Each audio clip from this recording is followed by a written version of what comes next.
crazy. When you feed people the truth,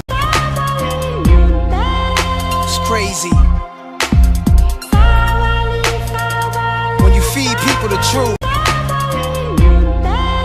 it's crazy. When you feed people the truth, it's crazy. When you feed people the truth,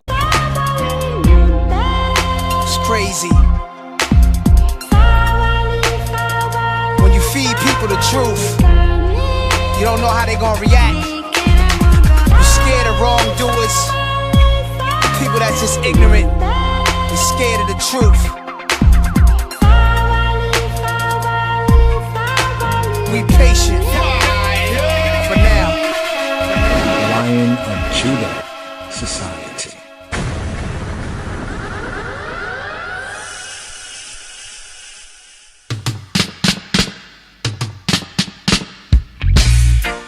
Jah Tabernacle, way over, all of Mount Zion. Jah Tabernacle, Jah Tabernacle,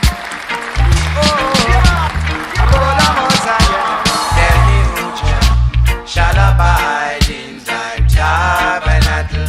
Tell it to me, tell me who Jah shall abide in thy tabernacle. It's only them that have love.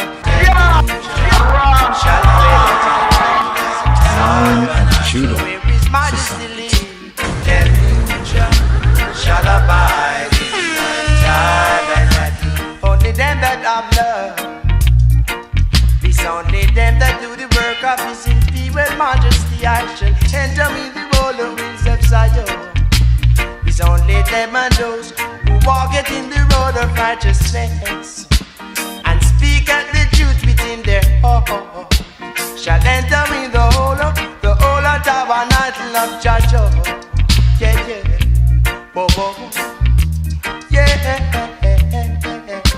Tell me who Jah shall abide in thy tabernacle. Oh, tell it to me. Tell me who Jah shall abide in thy tabernacle. Only them that have love.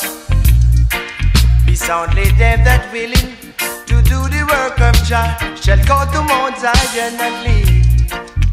Only them that know the name of his majesty and accept it to our heart shall live. It's only them who care for the people and love the people and love the world. It's only them shall enter in the tabernacle full of Mount Zion. Yeah, that's why I ask in John for the things that we need, the things that we need, the things that we need in life, the things that we need in life to make a man feel comfortable. Tell me who Jah shall abide in thy tabernacle. Only them who love him. Tell me who Jah shall abide in thy tabernacle. Tell it to me. I have something to expression for the whole wide world to listen to now. Oh, Jah, help me, I'm willing for your help. I want you help, Joe. I need a little thing, food, clothes and shelter and health and strength, love and liberty, and love and liberty all over the land.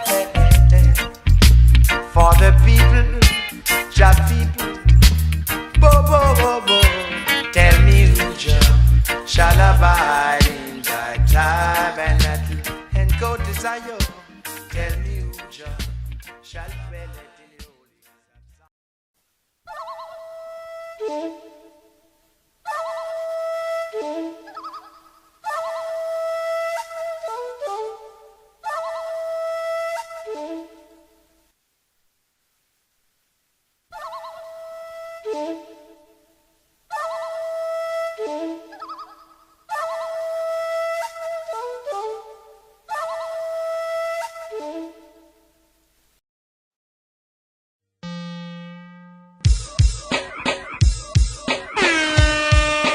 Lion of Judah Society.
standeth in the ways of sinners, nor sitteth in the seat of the scornful, but let your rise. Yo, fireman and we go burn them up. Every the youth them a kill off, we a go burn them up. Yo, fireman and we go burn them up. From them full of dirty thoughts, we a go burn them up. Yo, fireman and we go burn them up. From them cleaning and them hands, we a go burn them up. Yeah, hear me? Chop. Them doom, them can't put a foot in a we room. Enough you them put in a the tomb. Well, Babylon a get consumed. Assume, yo, this a Babylon doom. Them doom, the sweep over out of your room. Them can't miss him on the well broom. A broom, that's why them a feel listen to me tune. Yeah, let me see that chop. All over the world, people are suffering and no one wants to help them. Same master with the whip over them back, just a beat them and a belt them. Yeah, hear me say again, wow. Sweat, girls and blood, dripping in the sun. Whenever it melt them again, you see. Then say master try to run away with all the holy oil. And all of the well, them walk away, them doom. Them can't put a foot in a we room. Enough you, them put in a the tomb. That's why them have to get consumed. Assume, yo, this a Babylon doom. Them doom, go sweep out the dirt out of your room. You can't miss him on the well broom. A broom, that's why them have to listen to me tune. Hey, when I hear me sing, I'm gonna love you no matter what it takes. Hear that, girl? That you do. I'm gonna love you until the end of my days, baby. When my heart, my soul, and everything, you're my queen, I'll be your king. I'm gonna love you, baby. Hey, if I no get to love, it's like me shackle and me chain up. Yo, give me love, girl, no make me heart pain up. Yo, take the plan and make a band, me say straight up. Hey girl, you know why you me rate up. No time, no day, we not break up. Cause your love is just straight up. No time, girl, we not go pick up. But I am here, so I'm gonna love you no matter what it takes. I keep telling you, girl. I'm gonna love you until the end of my days. With my heart, my soul, and everything, you're my queen, I'll be your king. I'm gonna love you, baby. We are get rid of Babylon first. Tell them, Babylon a try frame I, break I, with them false allegation, them accuse I. Them a try frame I, break I, with them false allegation, them accuse I. Them a try frame I, them want break I, with them false allegation, want accuse I. Them a try frame I want break I, with them false allegation, want come. Say that we are ready to society. Come on the yard, but them want show authority. But them a burn them from Kingston to Magatti. Me see clear them no love humanity. Rastafari feels it the hardest way. The struggle continue, have to watch and pray. Me burn Babylon every night and day. I hear King Selassie. Babylon a try with them false allegation, them accuse I. Them a try frame I, break I. With them false allegation, them accuse I. Them a try frame I, them want break I. With them false allegation, them accuse I. Them a try frame I want break I. With them false allegation, them I was born a black man. From the community and me that me know say I am African. We're born a white man. Yes, I can tell it from the color of your complexion. The eyes tell where you are from. Whether Chinese, originally Indian. That's a real Asian. One love, one world, one big nation. Rich or poor, yes, we all should share. No more old one, now you hear. Tell Bushy and the one who won it here. Watch what you say when you're sitting in the chair. Talk of Lord, everyone should hear. What a pollution of the atmosphere. So much going on inside here. Yet still no one care. But no matter the rest, religion and creed, love is what we need. Kids stay in school and to write and read. Love is what we need. And I don't want to cry again, it's gonna make my heart bleed. Love is what we need. Judgment, where the hearts of fire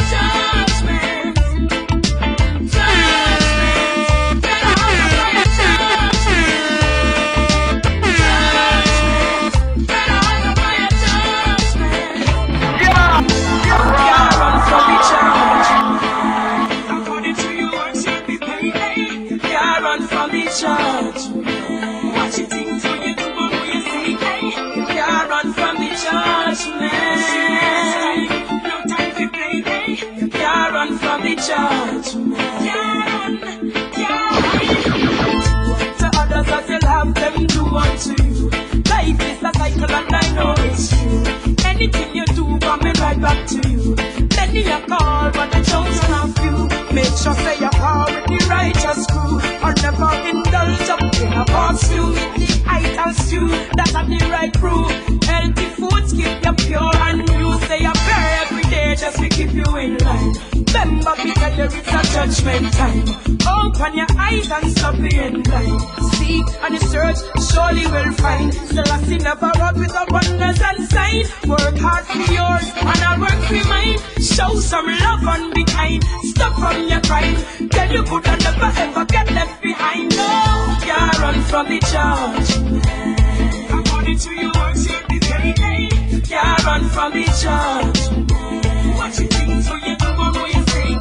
You can't run from the judgment. No time to play. Lion of Judah Society. Lion of Judah Society. Lion of Judah Society.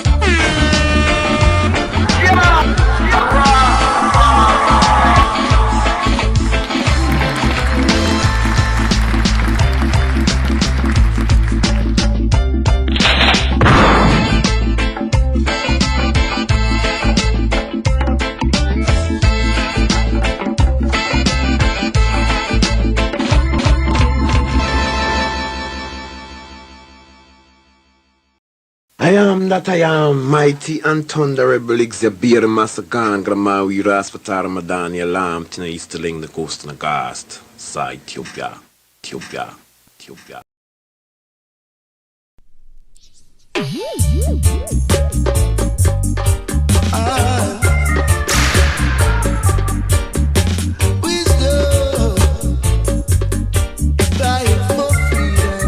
Lion of Judah Society. Now wisdom is found in the simplest of places. Got no time to lose, got no time to waste. Oh, see ya, 2 rows before you.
songs. We should say, whoa, whoa, whoa, redemption. Whoa, whoa, whoa,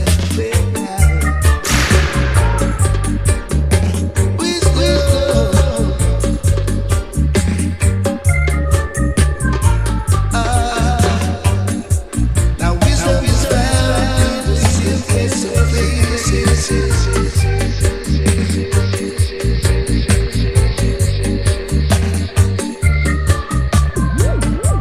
Lion of Judah Society.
Yes. Shalom, Chabarim. Here. Wisdom Wednesday right there. Dennis Brown, Wisdom. Here. Here we are at the fourth day of the Shabbat, the midway day of the week of the strong right here. Here for the Wisdom Wednesday right here. Hear this. Wisdom is the principal thing. And a virtuous woman, wise woman, hear this. Oh. The poor and needy. Who can find a virtuous woman? For her price is far above rubies, the poor and needy. Who can find a virtuous woman? For her price is far above rubies. The heart of her husband doth safely trust in her, so that he shall have no need of spoil. Society. She will do him good and not evil all the days of her life. She seeketh wool and flax, and worketh willingly with her hands. She is like the merchant's ships. She bringeth her food from afar. She riseth also while it is yet night, and giveth meat to her household, and a portion to her maidens. She considereth the field, and buyeth it. With the fruit of her hands she planteth the vineyard. She girdeth her loins with strength, and strengtheneth her arms. She perceiveth that her merchandise is good. Her candle goeth not out by night. She layeth her hands to the spindle, and her hands hold the distaff. She stretcheth out her hand to the poor, yea, she reacheth forth her hands to the needy. She is not afraid of the snow for her household, for all her household are clothed with scarlet. She maketh herself coverings of tapestry, her clothing is silk and purple. Her husband is known in the gates when he sitteth among the elders of the land. She maketh fine linen, and selleth it, and delivereth girdles unto the merchant. Strength and honor are her clothing, and she shall rejoice in time to come. She openeth her mouth with wisdom, and in her tongue is the law of kindness. She looketh well to the ways of her household, and eateth not the bread of idleness. Her children arise up, and call her blessed. Her husband also, and he praiseth. Many daughters have done virtuously, but thou excellest them all. Favor is deceitful, and beauty is vain. But a woman that feareth the Lord, she shall be praised. Give her of the fruit of her hands, and let her own works praise her in the gates. The end of the Proverbs. Who can find a virtuous woman? Who can find a virtuous woman? For her price is far above rubies. Who can find a virtuous woman? Who can find a virtuous woman? For her price is far above rubies. The heart of her husband doth safely trust in her, so that he shall have no need of spoil. Who can find a virtuous woman? Who can find a virtuous woman? For her price is far above rubies. Who can find a virtuous woman? For her price is far above rubies.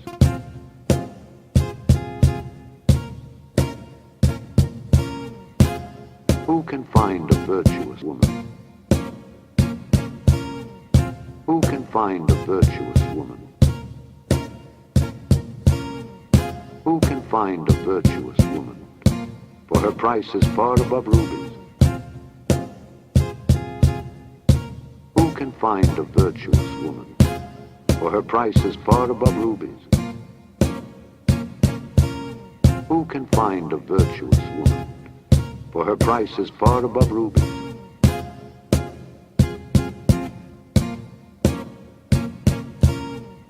Who can find a virtuous woman? For her price is far above rubies.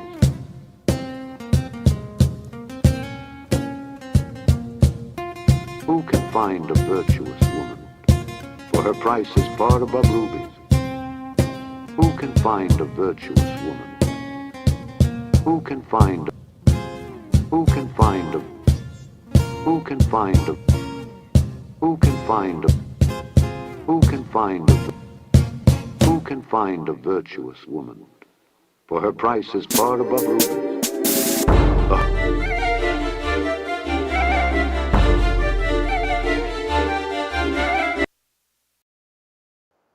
Here, Wisdom Wednesdays. Right there, that was Proverbs 31, verse 10, right, to the end right there. Book of Wisdom, here, Wisdom Wednesday. One more Rhema tune before we more fully begin right here. We have today's daily Psalm 27, here with the fourth day of the week of the strong. Therefore, we have the fourth Aliyah right here for the 22nd sabbatical study. Here for this Shabbat strong, Wayachel, and he gathered, he assembled, and Moshe churched. But first, here, Rima, war. I see the smoke rising, and I feel Babylon wall shaking. For too long they've been victimizing. Them now are here when righteous don't give them the warning.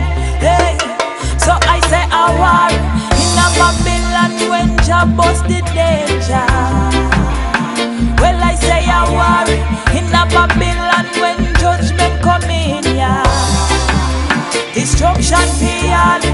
In a Babylon when I youth get murdered. Well, I say a war in a Babylon, in a Babylon. Yeah. Watch the state, them a set them rule, them set template. Father Jesus, the youths can't even hold them weight. Boasting, influential, central, and yet more and more every day end up homeless at a steady rate.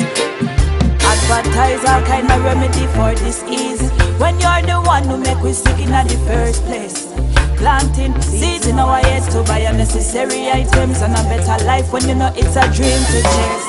Wake up every day, see now you're meddling in the progression, want to keep we at a slow pace. Hypocritical, posing with your briefcase in a hand when you know it's a different story when you turn your face. Well, I say a war in a Babylon when Jah bust the danger. Well, I say a war in a Babylon when judgment coming. Destruction beyond in a Babylon when I you get murdered. Well, I say a war in a Babylon, in a Babylon. Yeah, world hysteria, total control and power. Sugar coating lies, too sweet in no bitter. What in them mind just teacher, Christian connection conspirator, making it easy for the masses to swallow. Experimental disaster, human animal chimera, moving fast along the new world disorder. Ethnic cleansing, blood of humanity spill over. Just look up on the front line, war and terror. So I say a war in a Babylon when Jah bust the danger. Well, I say a war in a Babylon when judgment coming. Destruction beyond in a Babylon when I youth get murdered. Well, I say a war in a Babylon, in a Babylon. Yeah, system turn over, troubling at them area, and look how them still want go push it further. Well, if them really want feel, well, just tell them walk and come in. Jah go deal with them right and proper. No remorse for the things they do. Feeling fine, seeing tears falling from our eyes.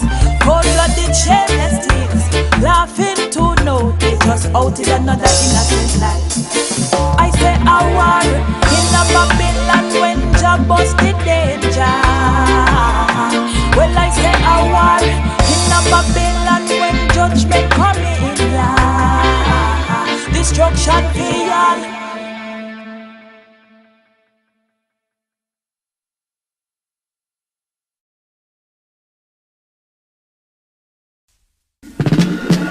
Hear this, all ye people, and give ear all inhabitants of the world, both low and high, rich and poor, together.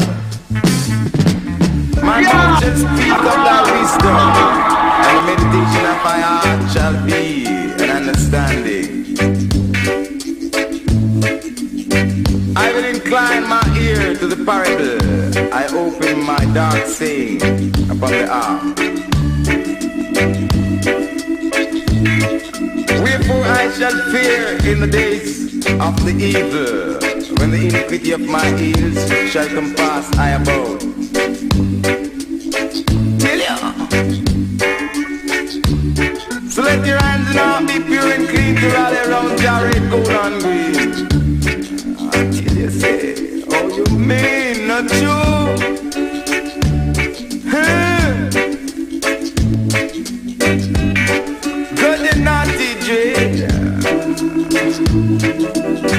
Say you come and I sit down and you should make war. Stay far.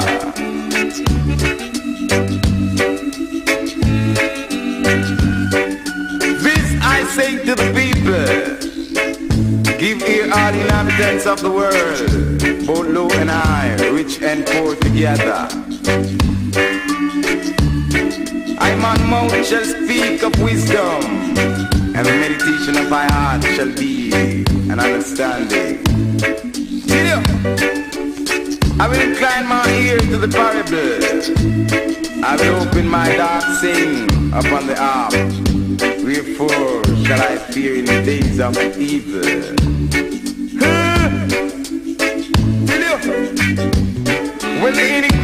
of my heel shall come past, I'm on a bound.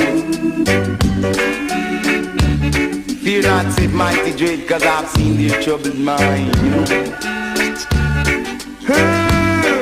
Oh, you mean not true? Go there.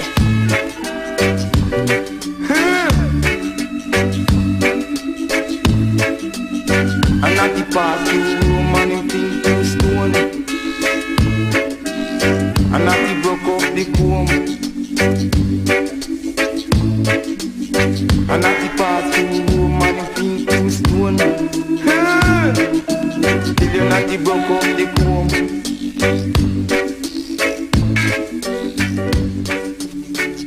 This I say to the Shalom, Chaverim. Yes. Incline thine ear. Incline thine ear. Incline thine ear. Hear to the parable. Opening dark sayings upon the harp. Hear the evening psalm for the fourth day. Shalom, Chaverim. Shalom, this is Yadon. Here, a.k.a. Ras Ayadonis Safari, LOJ. Here's the Wednesday podcast right here, also known as Wisdom Wednesday right here, fourth day of the Shabua. Here we have an evening psalm, the standing psalm, the evening psalm right here, inclining the ear to the parable, opening dark sayings upon the harp. Here we have Psalm 94, a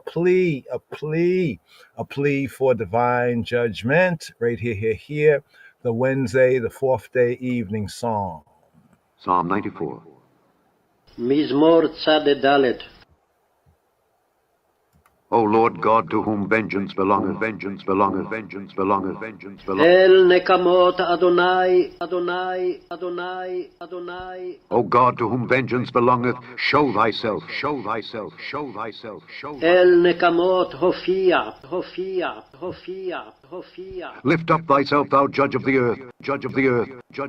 הינשא שופט הארץ. Render a reward to the proud. השב גמול על גאים. Lord, how long shall the wicked, עד מתי רשעים אדוני. how long shall the wicked triumph? עד מתי רשעים יעלוזו.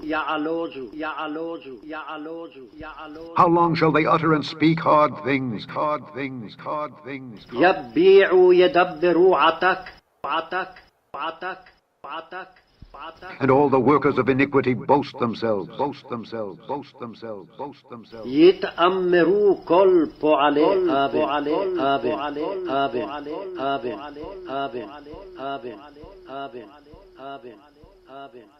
They break in pieces thy people, O Lord, and afflict thine heritage. They slay the widow and the stranger, and murder the fatherless. Yet they say, the Lord shall not see, neither shall the God of Jacob regard it. Understand, ye brutish among the people, and ye fools, when will ye be wise? He that planted the ear, shall he not hear? He that formed the eye, shall he not see? He that chastiseth the heathen, shall not he correct? He that teacheth man knowledge, shall not he know? The Lord knoweth the thoughts of man, that they are vanity. Blessed is the man whom thou chastenest, O Lord, and teachest him out of thy law, that thou mayest give him rest from the days of adversity, until the pit be digged for the wicked. For the Lord will not cast off his people, neither will he forsake his inheritance. But judgment shall return unto righteousness, and all the upright in heart shall follow it. Who will rise up for me against the evildoers? Or who will stand up for me against the workers of iniquity? Unless the Lord had been my help, my soul had almost dwelt in silence. When I said, my foot slippeth, thy mercy, O Lord, held me up. In the multitude of my thoughts within me, thy comforts delight my soul. Shall the throne of iniquity have fellowship with thee, which frameth mischief by a law? They gather themselves together against the soul of the righteous, and condemn the innocent blood. But the Lord is my defense, and my God is the rock of my refuge. And he shall bring upon them their own iniquity, and shall cut them off in their own wickedness. Yea, the Lord our God shall cut them off.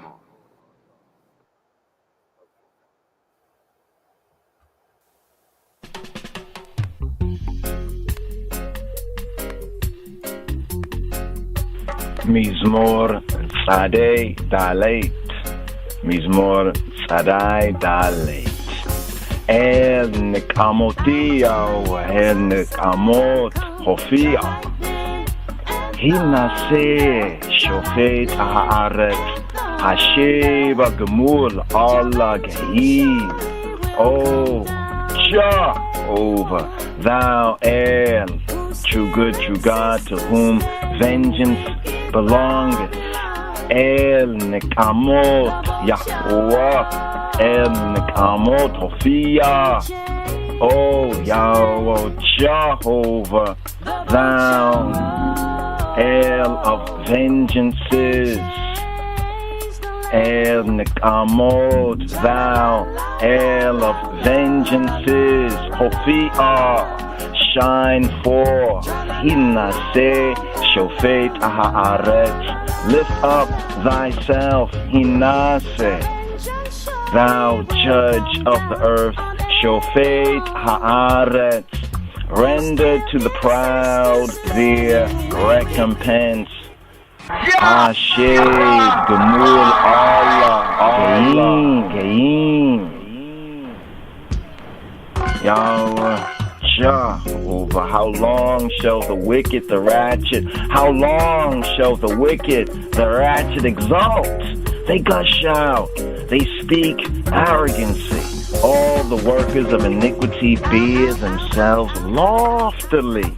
They crush thy people, Yahweh, O Jehovah, and afflict thy heritage. They slay the widow and the stranger and murder the fatherless. They say, Jah will not see, neither will the Elohei Yaakov, the God of Jacob, give heed. Vayomru lo yireh Yah, will lo yabin Elohei Yaakov. Consider ye, y'all brutish among the people, and ye fools, when will y'all understand? Understand? He that planteth the ear, shall he not hear? He that formed the eye, yea, shall he not see? He that instructeth nations, shall not he correct? Even he that teacheth man knowledge. Yahweh Jehovah knoweth the thoughts of man, that they are vanity. Happy is the man to whom thou instructest, O Yah, O Jah, and teacheth out of thy law. Ashrei Hagever, Asher Tiyasa Reinu Yah, Ua Mia Torateka Tialama Dein, that thou mayest give him rest from the days of evil, until the pit be digged for the wicked, the ratchet. For Yahweh Jehovah will not cast off Amo, his people, neither will he forsake his inheritance. For right shall return to justice, and all the upright in heart shall follow it. Who will rise up for I against the evildoers? Who will stand up for I against the workers of iniquity?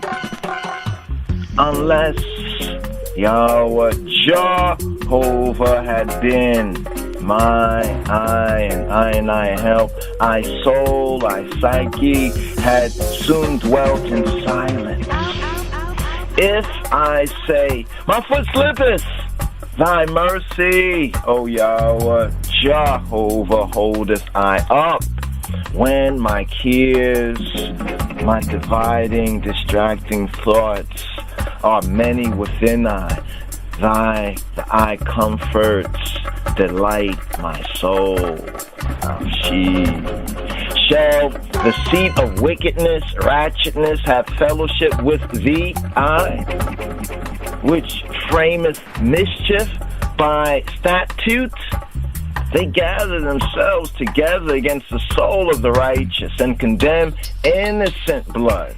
But Yahweh Jehovah hath been my high tower, and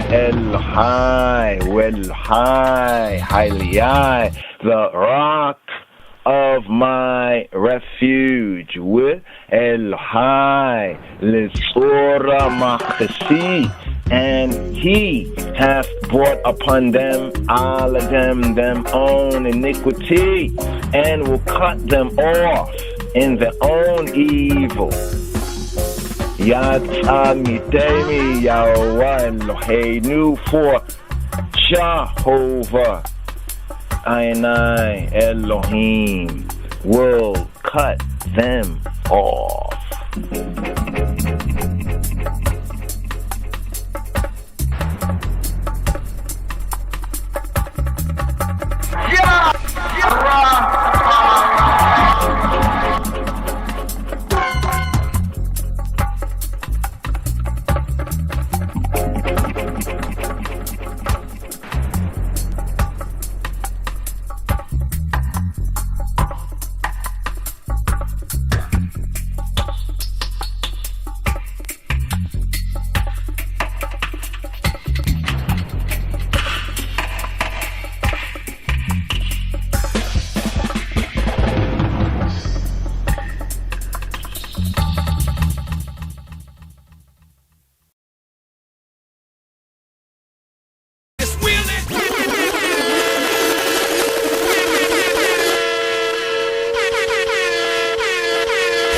Lion of Judah, Lion of Judah, Lion of Judah Society.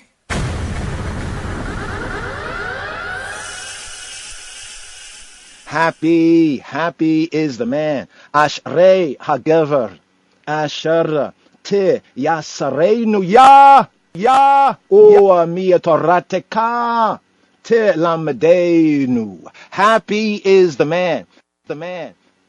Happy is the man. Ashrei hagever, asher te yasareinu ya mi torateka te lamdeinu. Happy is the man. Ashrei hagever. Happy is the gever, hagever. Ashrei hagever, asher te yasareinu ya, whom thou instructest, O Jah, asher te yasareinu ya, and teachest out of thy law. O mi torateka, and O me from torateka, from the I, male law, male direction, instruction. O mi torateka te lamdeinu, and teaches. Te lamdeinu. Here we have Talmud, the sense of Talmud. Te lamdeinu. Talmudim, Talmud, disciple, Talmudim, te lamdeinu. O mi torateka te lamdeinu, and teach us out of thy Torah. Torateka, o mi torateka. Happy is the man. Ashrei hageber, the Geber, the mighty man, the vigorous man, the man about that walk. Here we have in today's daily psalm, and here we are with Psalm 94. But this also is important because this psalm also is the psalm for the fourth day of the Shabuah. We have the psalm for the fourth day of the Shabuah. We have Psalm 94, what's known as the Wednesday psalm, the Wednesday evening psalm, the psalm for the middle of the Shabuah, the middle of the seven, the middle of what's called the quote week, the middle of the strong. The fourth day psalm, both according to the royal order of the Ethiopian Hebrews and also Judaically. Psalm 94 is the evening psalm for the fourth day called Wednesday.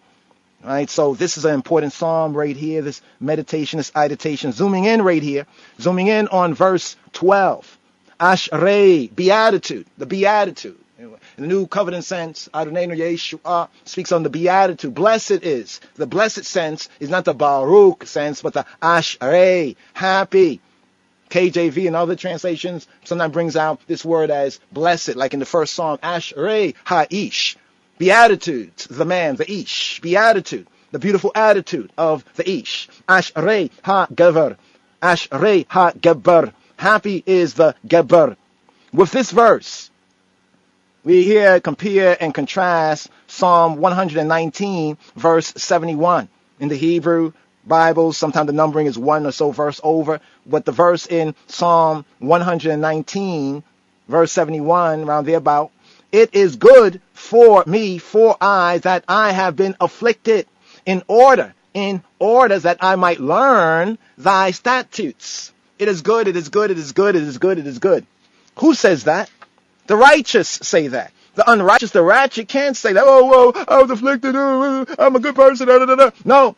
The righteous say, happy, happy. Here we have this. It is good for me that I had been afflicted.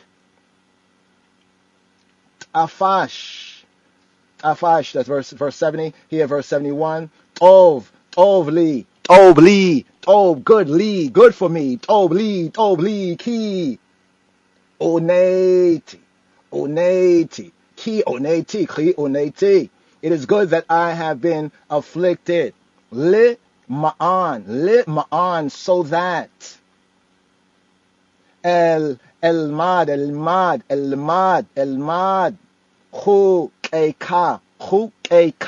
chukeka, in order that I might learn thy hukeka, thy statutes. This verse here in Psalm 119, as compared with Psalm 94, verse 12, the Ashrei, the verse that reads Ashrei Hageber, happy is the man. It compares with verse 67 in Psalm 119. Before I was afflicted, I did err. Before I was afflicted, taram, aine, ani, shogeg. Ani shogeg. I shaga. Ani shogeg. I did err. Swerve from the course. I did err. We'ata. But now, we'ata. Imrateka, the I word. The I is imrateka. Shamarti. I shomer. I hedge about. I observe. I hedge about. I keep. The I, imrateka, wa'ata, imrateka, shamarti. This connects right here within the 8th portion of Psalm 119. But zooming in right here and connecting it with here, Psalm 94, verse 12, happy is the man. This is why we have said, and we say it again, it might offend you. The truth may be an offense, but it's not a uckery, it's not a sin. That it's good what happened to the lost sheep, or what happened to I people of 400 years. That was good. You see, in the previous Torah portion, the Chukotai Torah portion, the 33rd degree, before we cross over here with the 4th book of Moshe at the 34th degree, it says, and if they shall confess, Wudui, from Yadaha. Yadaha, the same word we have Tawada, to give thanks, stretch forth their hands to confess, to give thanks, right? In other words, for Yashar El, for Yisrael, if you notice the Psalms, it speaks about the good, the bad, the ugly, right? And in the spite of the good, the bad, and the ugly, we are giving praises. We are openly declaring. Many people pick up the Bible and say, oh, look what the Israelites did. Oh, look what David did. Oh, look what this one did. What did you do? What did your people do? Do you ever admit in your sacred or writings, do you admit it, or do you bury your hide? Right? He who hides his uckery shall not prosper. So it's good. It was good for I, for God's true people. Because this section here in Psalm 94, in Mizmor Tzadai Dalet, verses 12 to 15, speaks on the Tzadikim, the righteous, being vindicated, will be vindicated. Happy is the man whom thou instructest. O Jah. Here we have Jah in the Hebrew. Asher teyasarenu Yah, and teachest and teachest Talamadenu, Talmud, Talmid, disciple, who you disciple, Umi Torateka, that thou mayest give him rest from the days of Ra'ah, from the days of Rara, from days of evil, until the pit be digged, La Rasha, for the ratchet, the Rasha. For Jehovah will not cast off his people. Counterfeit Christianity would like you to make you believe that Jah has cast off his people, but the word clearly, and the reality clearly is that Jehovah will not cast off Amo. Neither will he forsake his inheritance. Neither will he forsake his inheritance. For right shall return to justice. What the Lord Sheeple say? No justice, no peace. But the right, what's the right? The right must return to justice. Ki adas edeka, yashuva mishpata. And all the upright, and all who? And all the upright in heart to call, shall follow it. We acherayo, call yishrei lev. Call all Yishrei, all the Yasha, Yishrei, upright, call Yishrei lev. The upright in heart shall follow. Here's someone say, I don't follow nobody, I don't follow, I'm not a follower, I'm not, yeah, okay, whatever. But for the righteous, the sufferings that the human being is called upon to endure may be accepted by him as, maybe, choice. It's all about choice, the choice factor. May be accepted by him as Elohim, Hakadosh Baruch Hu, the Holy One. Blessed be he. His method of disciplining, discipleshiping, disciplining, and instructing him in an understanding and understanding, so you can come to the overstanding of divine, the divine providence, seeing beforehand, the provision, provida. If, keyword. That was a key word in the third book. If a man seeks to sacrifice, if a man, this is how he should do it. If he accepts the experience in that spirit, in that irit, with that heartically, then truly he is Ashrei HaGeber, Torateka, the Torah, used in a Hebraic sense. The Hebrew sense is a general sense of Elohim's self-revelation. The Torah is Hakadosh Baruch Hu, the Holy One, blessed be he, his self-revelation, his revelation of himself to man, to humanity, that thou, the I, may give him rest from the days of evil. Live hashakita lo, me may ra'a, from the days of rara, until the pit be digged for the ratchet. Ada yikare, la rasha, shachat, until the shachat, the shachat, until the pit, the shachat be digged. Yikare, ada yikare la rasha, shachat, until the shachat be digged for the rasha. For Jehovah will not cast off his people. Give him rest. What does it mean to give him rest? Lehashkita lo. This does not mean to make him physically secure, psychically secure, but mentally reassured, psycho-spiritually reassured and fortified. A good parallel here for the use of the verb. Lehashkit lo, lehashkit. A good parallel here is from Yeshaya, Isaiah 7 and 4. Be quiet, fear not, neither let thy heart be faint. Be quiet. You know, like when one says, I can't complain. Well, won't complain, right?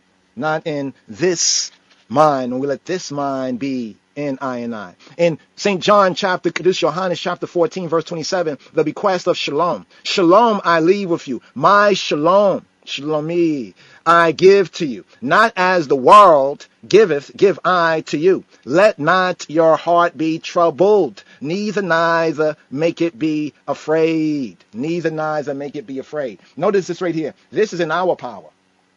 Some people, when they read this, they think they can pray and ask, oh, Lord, don't let me be troubled. No, that's for you to do. Your heart is yours.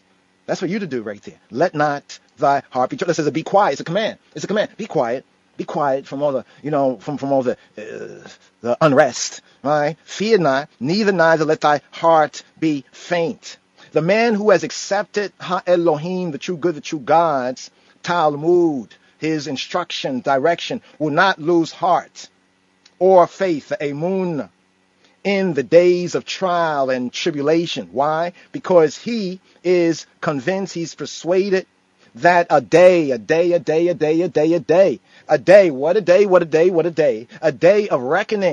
reckoning will come. Now let's recall the opening verse of the 94th Psalm, Tzadai Daleit. El Nikamot, Yahweh, El Nikamot, Hophiyah. O Jehovah, thou the El, to whom vengeance, retribution belongeth. Thou El, true good, true God, to whom vengeance, retribution belongeth. Shine forth, Hophiyah, shine forth, until the pit be digged for the wicked. Ada yikareh la rasha shachat. Pit be digged. Pit be digged. Pit be digged. We have this also in Psalm 7:16 as well as Psalm 57:7. For Jehovah will not cast off his people. Ki lo yitish Yahuwah amo. Neither will he forsake his inheritance. We nachelato lo ya'izov. Lo Ya'izov, he will not cast off. It's unthinkable. Don't even think about it. Don't even think that way. That Ha-Elohim, that the true good, the true God, Ha-Kadosh Baruch Hu, would abandon Yisrael to the ravages of the lawless ruling classes and asses of the of the donkeycrats. All right, especially for the people in this event horizon. For the right shall return to justice. Ki ada tzedek yashu mishpat. For the right. The Hebrew term for justice, mishpat. Mishpat.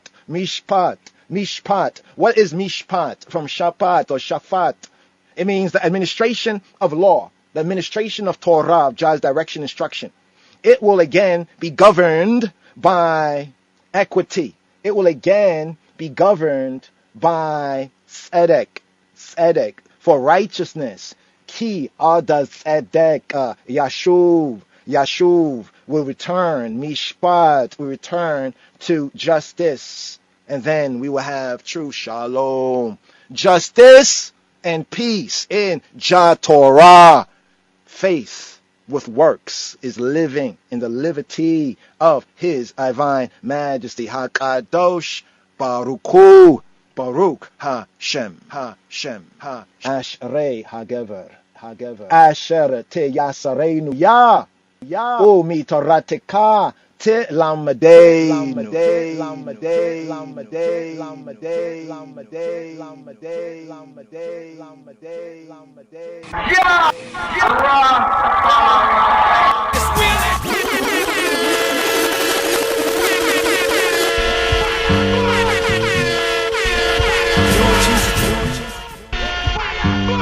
Oh, what a day, what a day, what a day. Lion of Judah Society. The day. They will come. Yeah, I would just say give thanks. You don't know reggae.fr. You know the something go for the blessing, for the defending of the reggae music since Lion 25 years. You Judah don't know reggae 24/7, the best music, enough respect, Sasha and the whole crew. You know the thing got the King of Fire. Reggae.fr. What am I talking about? King of Fire. Heard him up. Equal rights and justice for God, rise and never fall. Boom. Say what they gonna do? Well, no for them not true. Them this reggae FR and get slew, yeah. Who do you think you are? We're living in a small world. Small world. As wicked as you think you are, we're living in a small world. Small world. But there's as you think you are. Living in a small world. Small world. Tough as you think you are. We're living in a reggae that far. Hey! That day will come when I shall stand and see all those wicked men in the fire getting burned. That day will come when they will try to escape and they will be nowhere to run. That day will come when I shall see them handing over bombs and bayonets and bullets and guns. That day will come when Emperor Selassie shall rise the whole of the reggae FIU them from the slum, yeah. And that day I would love to see their face for all those who related to the human race and try to take things out of place on the way to space through them in a ace. Wow. Of your one and judgment to go get a taste when them find out say that them can't escape. Sadness they send and the people them chase. Smile on my face. That day will come when I shall stand and see all those wicked men in the fire getting burned. That day will come when they will try to escape and they will be nowhere to run. That day will come when I shall see they handing over bombs and bayonets and bullets and guns. That day will come when Emperor Selassie shall rise the whole of the reggae FIU them from the slum. Can't escape today, can't escape tomorrow. Make sure you pay back anytime you borrow. Make sure you don't left no life in a sorrow. Make sure you're lean and straight like arrow. Make sure your brains don't push out in a barrow. Make sure you don't make them walk out and parrow. Yeah, make sure your meditation and narrow. Reggae that they far. Alright then, take it up. I will remain the same. In Rastafari name. I watch them going up in flames. For all those innocent going down the drain. You have to pay for these shampoos and chains, and pay for these washing of the brain, and pay for these guns and cocaine, the sick and the lame. Oh, that day will come when I stand and see all those wicked men in the fire getting burned. That day will come when they will try to escape and they will be nowhere to run. That day will come when I shall see they handing over bombs and bayonets and bullets and guns. That day will come when Emperor Selassie shall rise the whole of the reggae FIU them from the slum. Keep it burning, in a fire, young cool. Reggae that far, coming from so far. Oh, over 25 years, playing reggae music, defending the music. We never yet refuse it. I know we not gonna lose it. We not gonna confuse it. Reggae that far when we conclude it. Bless up. Lion of Judah Society.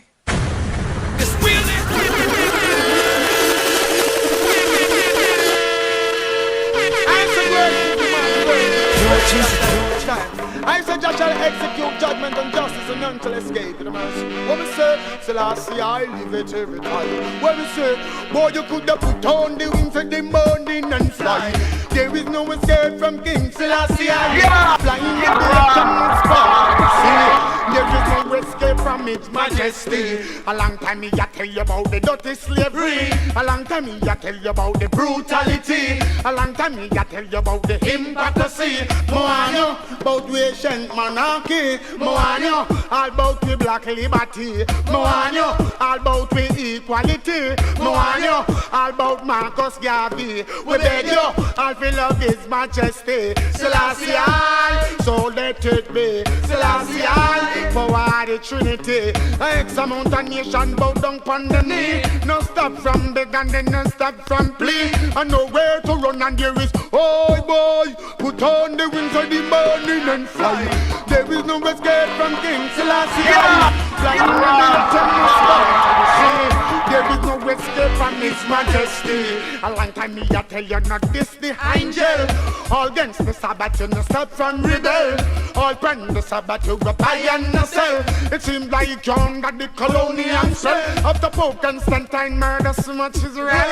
For bringing Antichrist to send your soul go to hell.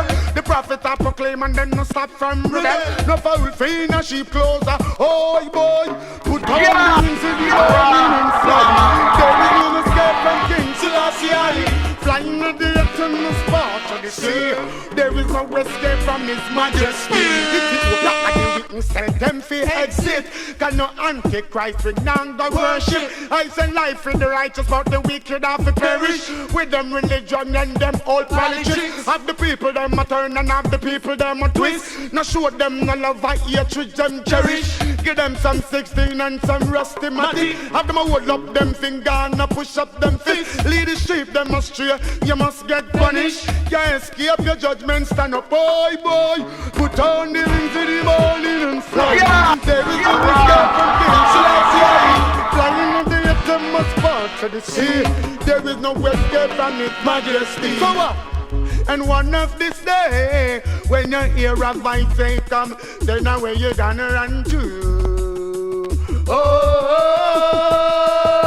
I say they gonna run to the rocks and mountain, but they will be no rock, no rock. They're gonna run to the rocks and mountain, but they will be no rock.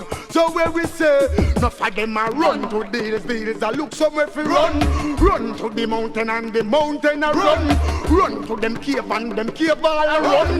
Run underground start run. Can't escape your judgment day when you come. Put on the wings of the morning and fly. There is no escape from King Selassie. Flying in the uttermost parts of the sea. There is no escape from His Majesty. A long time me I tell you about the dirty slavery. Long time me I tell you about the brutality. Long time me I tell you about the hypocrisy. More on you about Asian monarchy. More on you.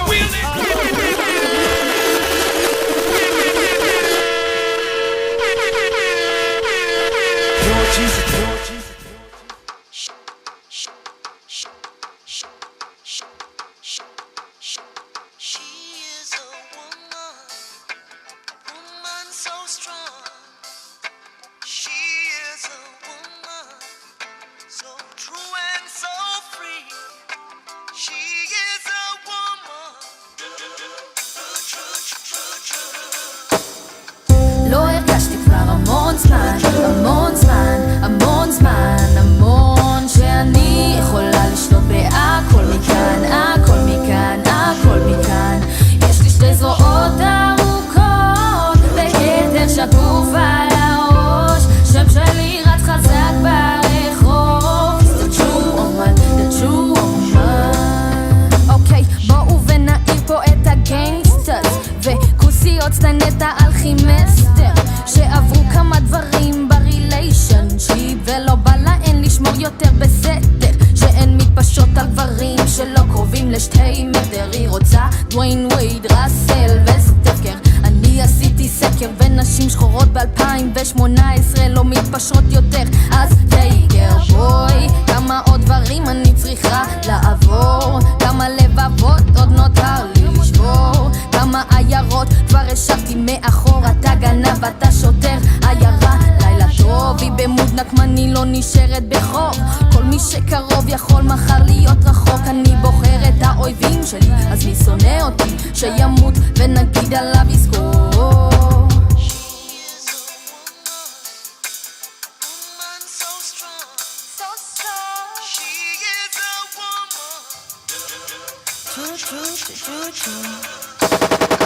לא הרגשתי כבר המון זמן שאני יכולה לשלוט בהכל מכאן. יש לי שתי זרועות ארוכות וכתר שקוף על הראש. שם שלי רץ חזק ברחוב. The true woman. אוקיי, לא אוהבת להרגיש כל מצב במוד אדיש. כל מי בא בדיס יודע שהשקט שלי מריש. אז אם מדנדי יושבת בשקט, תדעו שישבתי בחדר ועשיתי סקר והבנתי שאין גבר שימשוך אותי למטה. דיינגר, לא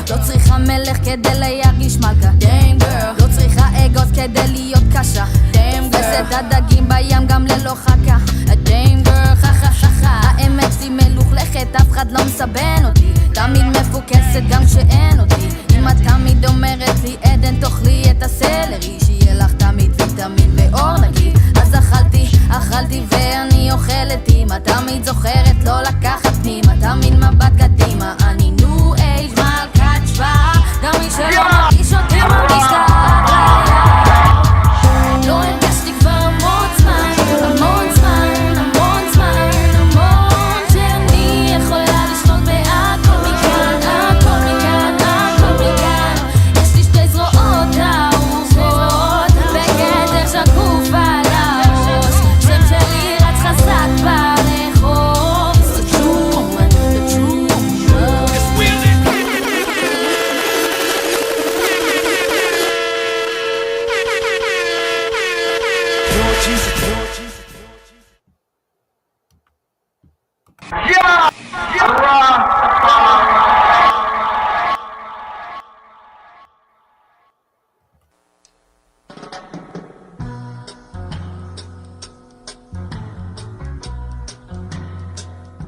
Remind the Chaverim, Machiver cheer, because here we also have the Machiver, or the Idat, and the gathering, the Wayakahel, the Kahal.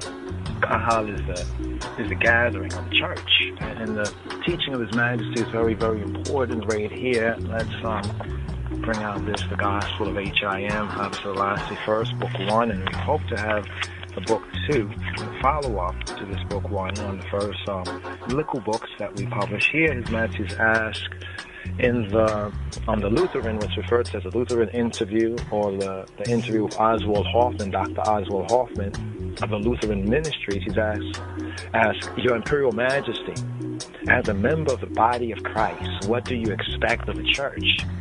And Gormawi Haile Selassie, His Imperial Majesty Haile Selassie first said, the church is not merely a building. The church is a faithful fulfillment of the Christian life and its requirements. Thus, as the name applies to the buildings, so is our heart, the church, in which God, Exealia Sustainer, which Elohim, the true good, the true God, dwells. After our blameless Creator was sent to this world by His Father, then the hearts of all believers, or the believers, the Mitmanan, the Amanyoch, become the temple of Exealia, the Sustainer, of Ha-Elohim, the true good, the true God. The love of Ha-Elohim, the true good, the true God, the love of Cha, the love of Exealia, the Sustainer, cannot be fathomed by a series of questions and answers, and man's soul cannot experience deeper enrichment as a result. We believe in the Amen, and the good is Na'amen, Na'amin, Na'amin, Na'amen, Na'amenalen, in the world of heart, the pure language, Na'amenalen, in Na'amenalen, in Na'amenalen. We Amen, we admit, often translated as we believe. In the good is we have Na'amen, Na'amen, Na'amin, Na'amen. We Amen, that men at all times be bound by His love and grace. So now we have this here in the Oswald Hoffman interview with Gormawi Haile Selassie, with His Imperial Majesty Haile Selassie I, where he's asked, Your Imperial Majesty, Gormawi Chan Hoy, as a member of the body, we can ask the question, what member of that body of Christ? Right? But as a member of the body of HaMoshiach, member of the anointed, member of Christ, remember that Christ, Christos, Jesus, Yeshua, HaMoshiach, Jesus, the Christos, Christ, is our high priest, the Kahinat, the Kahin HaGadol, the high priest. Remember that likeness of Aharon, of Aaron? So let's go over again. What was it, right? And what be it according to the pattern that makes Aaron that high priest and that type of Messiah, which Yeshua, which Jesus fulfills, according to the teaching of His Divine Majesty. So as a member of the body of Christ, what do you expect? What do you expect? What are your expectations? See, expectations. What about expectations? What are our expectations? some say to modify your expectations. You have to really check what be our expectations, because many people have expectations about the church, about the Bible, about God or God, Christianity, salvation, but what do you expect of the church? Kormawi Nagusunagas, as Pearl Matches asks, what do you expect of the church? And this word right here is that the church is not merely a building, period, full stop. The church is not merely a building. Point blank, period. The church is not merely a building. Now, most people's expectation or their understanding or misunderstanding is that the church is a building. They say going to church. And this is a point that we have sought to bring out, and we'll continue to bring out, because the truth is objective reality, whether ones see it at first or not, hopefully in the fullness that they will be fulfilled and recognize that the church is not merely a building. So how strange, right? How strange is this idea when we say going to church and looking at the church to be merely a building? But that's not all. That's just the groundation right there, the teaching of his message. Give us a teaching of his message, because we don't want no devil's philosophy. The devil's philosophy tell you, well, you're a church goer, right? Or you're a church goer. Right? What does that mean, a church goer?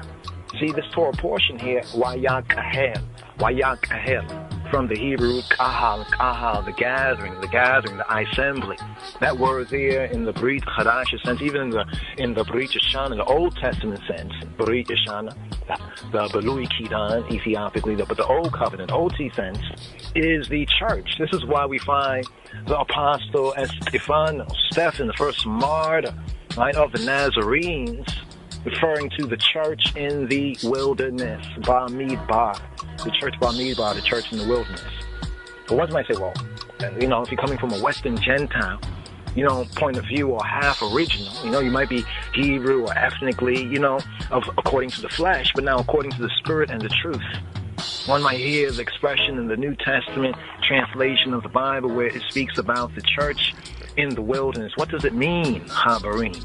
What does it mean when we have this phrase, the church in the wilderness? Let's just bring this up right here. Church in the wilderness, if we even consult with the Hebrew, Brit Chadash, of the New Testament scriptures, right? The church in the wilderness. Right? We have the church in the wilderness, and it's in Acts. One place in the Bible. He says, for my part, I glory in the Bible. So for I of the name. See, this is the key qualification of the name. I don't play, no joke thing, right, of the name, Rastafari. Right, the teaching of his majesty is front and center, is the groundation, is the foundation. Here in Acts of the Apostles, chapter 7, verse 38, it says, this is he. Who's he? He who be who he be. This is he. Right, this is he. This is he, but the he here that was in the church in the wilderness with the angel, with Ha-Mela'ak. So speaking of Moshe, who is he? Who is he that was in the church in the wilderness? The church in the wilderness, here, Stephen is giving a overview of the history, right? Of the history of the Hebrews and of the church. He's given a history, an overview right here in chapter 7, right? In chapter 7, let's go through this right here. Just a quick overview, and then take, of course, that Selah moment to meditate, reflect, to be still, and the gnosis, right? And he who be, we be. So typing this in right here so we can bring up the Hebrew right here, get the verse right here in the fuller context. We're in Acts of the Apostles, chapter 7, verse 38. Chapter 7, verse 38. If we go to verse 37, it says, this is that Moshe. This is that Moshe, Moses, Ethiopically, and we calling this phrase here Ethiopically, even Amharically, but here Ethiopically, according to the Ethiopic Moshe, the Hebrew for Moses, Moshe, we have Muse. Muse is the head of a fraternal order, the head of a monastery. This is interesting when we think of, Deborah Sinai, or Mount Sinai, Har Sinai, a monastery. This is that Moses, which said to the children of Israel, to the children, the sons of Bnei Israel, a prophet shall Adonai, thy Elohim, rise up to you of your brethren, like to me, to I. Him shall y'all hear. This is he that was in the church in the wilderness with Ha-Melech, which spake to him in the Mount Sinai. Here KJV says Mount Sinai. And with our fathers, our fathers, Abotenu, our fathers, Abatochachin, who received, this is the Kabbalah in the Ethiopic sense, the Kabbalah, the receive, the lively oracles, the words sound Hadebarim, right? These are the words to give to us, to I and I. Let's just pause here for a moment at verse 38. We have the church in the wilderness. Now bringing out the Hebrew, the Hebraic of it all. And there's two main Hebrew versions right here. We know that the one that we have, the hard copy, is this one, the HBPD. There's also the HB, and there's unpointed, the Hebrew M, which is unpointed. But here it says, who, Asher, he, who, he, right, for short, whoa, right, more archaic, Asher, Haya, Bakahal, Asher, Haya, Bakahal. He, who, Asher, the one who is the Hebrew pronoun for the emphatic, he himself and none other, he, who, Asher, the one, Haya, even that root of the Yod, Hey, where Hey, right, when we go according to the Hebraics, the Afro-Semitic, Haya, to be, right, Haya, the who, Haya, wuhu haya, he who was, wuhu hoe, the who hoe, he who is, wuhu, yeh, he who will be, tifara, revelation of Tafari, yes, I. So here we have hu ashahaya bakahal, ba in, by way of Kahal. Some would not say Vakahal, but here we have Bakahal. It's the bait, right? In the church, Bamidbar was in the Kahal. So we have this Torah portion, Wayakahel. Some would enunciate, as we mentioned, Vayachel. Even we sometimes were saying that until we got more into the Hebrew, into the Chumash and the Masoretic, and we say, wait, it is Wayakhel. Wayakahel from the root kahal. And why is that so important? Well, the English and the translators translate as Moses assembled, he assembled. Moses assembled. All right. Now that word, the kahal, very significant, the kahal. Right? The kahal is the called out assemblies to church. So that signifies that it's I and I as the body, already signifying, right? Calling those things, right, which be not the sense of the church. The true sense of the church is the gathering, the witness, right, the idat, right, the congregation being called, right, we have in the New Testament sense, ecclesia in the koina, which is, say, the common, the Greek, which they spoke and speak, then like we speak English. Right, so we touch on the Hebrew, then we touch on the English, but more of the people spoke, we could say, like the English of the first century time, which was the Greek. Even the Hebrews and the Yehudi and the Jews then spoke the Hebrew, Masoretic Hebrew. They may have understood some words here or there, but this was as they call the lingua franca. This was the language that was spoken, a language of communication, right, and communion, as it were. So we have the sense of the ekkalio, ecclesia, also in the Spanish and the Romance languages, we have ecclesia, right? And when we say ecclesiastical, we say the ecclesiastical year. In the Hebrew, ecclesiastical year, to distinguish the ecclesiastical year from the civil year. And we say Ethiopia, the kingdom of God, and that's September 11th. That time, that season, which is actually the 7th moon or the 7th month, that is known in the later as Tishrei. Right, but beginning from the beginning of moons, right? Aviv, some say, but Abib, was the Abib. Abib is the barley. right? The barley harvest. But from Ababa to sprout forward, as we have Addis Ababa, right? Addis Ababa, right? Addis Ababa. Ababa means it sprung up, it grew. Ababa is that which sprung up or grew to say new flower. Addis Ababa, right? Addis Ababa.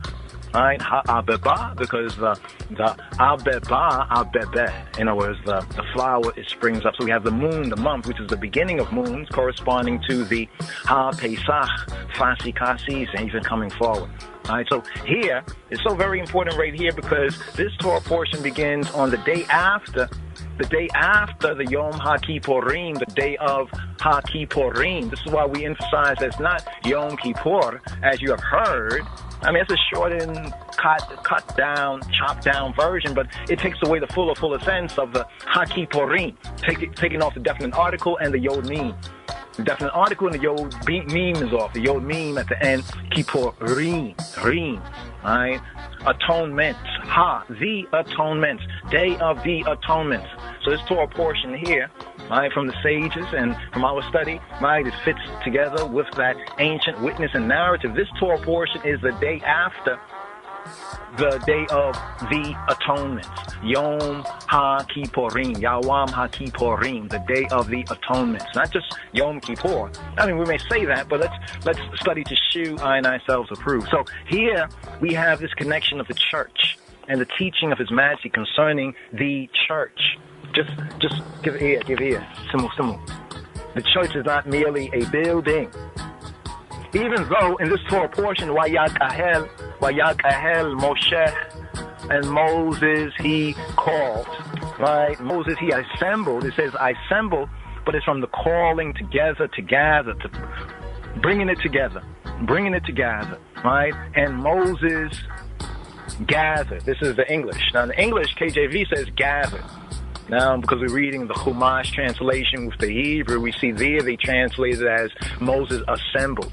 Here we have, and Moses gathered. So somebody here say assembled. They say, whoa. It says gathered. Or the assembling, the gathering. We look at the Hebrew, right? The Hebrew, right? And the spirit, right? Not the letter, just the letter of the law, but the spirit of it, right? Both the gathering of all the congregation, all the aggregation, right? And also assembling, the assembly, when we say the assembling, the assembly, right? To assemble, assembly of I and I, even here on the ear and in the iris. So that is the church. The church is not merely a building, even though they're being called forward, right, to give and to build.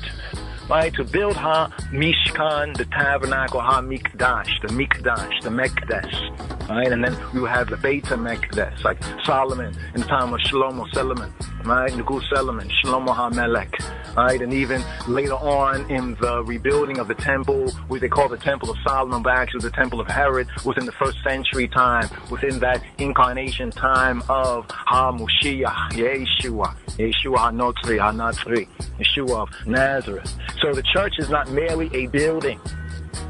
So the church is already gathering together. When Moses called the congregation, the aggregation, this word iddat, right? The iddat in the Hebrew is the witness, the iddat, the witness. Yes, I and I, to testify, the iddat. We have in the Royal Amharic, machiver, the machiver.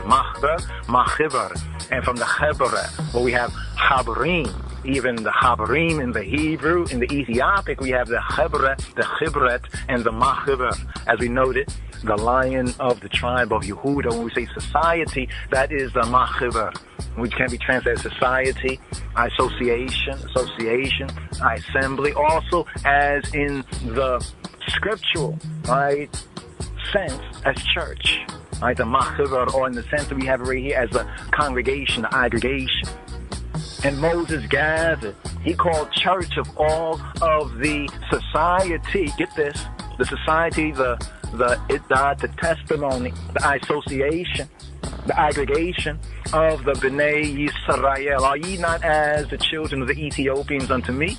O children of Yisrael, O B'nai Yisrael, O sons of Israel. So there we have the prophetic word right there, Amos 9 and 7, right there. Teaching of His Majesty right here. The church is not merely a building. The church, that gathering, right, that assembly, is the what? Faithful fulfillment. faithful. And this is a faith, but faithful.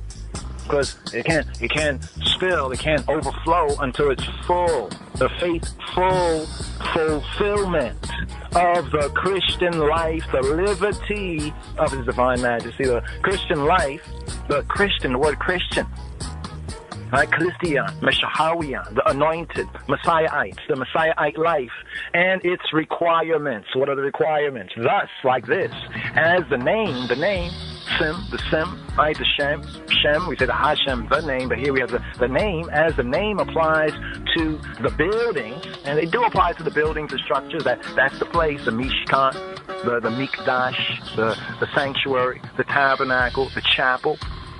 As it applies to the building, so is our heart, the sanctuary of the heart. In the previous Torah portion, reading and feeding, Teruma. Now here, it connects with Teruma here, because after the Akari, the fuckery of the golden calf, the Egal Masecha of Masecha, the Egal, after the golden calf, Akari, and after the forgiveness and the renewal, remember with the renewal, the covenant was broken, so we have in the old covenant, right, a broken covenant and a renewing, even the new covenant in the old covenant scriptures right here. So now after all of that, now they are to receive the instruction that we have already read in the past 2-3 Torah portion reading and feedings, picking up with teruma, the offerings, the contributions. It's better to give than to receive. And when we do give, we will receive. All right? Amen. Amen. So this is the liberty of His Majesty. So our hearts, the church, in which Ha-Elohim, the true good, the true God, the true Trinity, the Holy Trinity is, the Hebrew Trinity dwells. The dwelling, that dwelling place, Madaria, right? That Mishkan, the Madaria. After our blameless Creator was sent to this world by His Father. That's the key. Right? Because through the Word made flesh. So the teaching of His Majesty, after our blameless Creator, who is, according to the teaching of His Divine Majesty, Karamawi, Haile Selassie, who is our blameless Creator? He says, after our blameless Creator was sent to this world by His Father, our Father, His Elohim, our Elohim, then the hearts of all Amanyot, Mitminan, the faithful, become the temple, the temple, to say the Heikal, the temple of Ha-Elohim, of Exavia, of the sustain of the good, the generous of Father. The love of Exavia cannot be fathomed by a series of questions and answers. And man's soul cannot experience deeper enrichment as a result. And Naminalen, we Amen, Namin, Naamen, Naamen, Naamen, Amen. That humanity at all times, at all hours, be bound by His love, the chesed, sikr, His love and grace, and chaim, the chaim, right, the chaim, right, that chaim, the grace, right, the grace, the tzedakah, grace and truth, and truth, and truth, and truth, and truth, and truth, and truth, and truth, and truth, and truth, and truth. Truth, truth, truth, truth, truth, truth, truth, truth.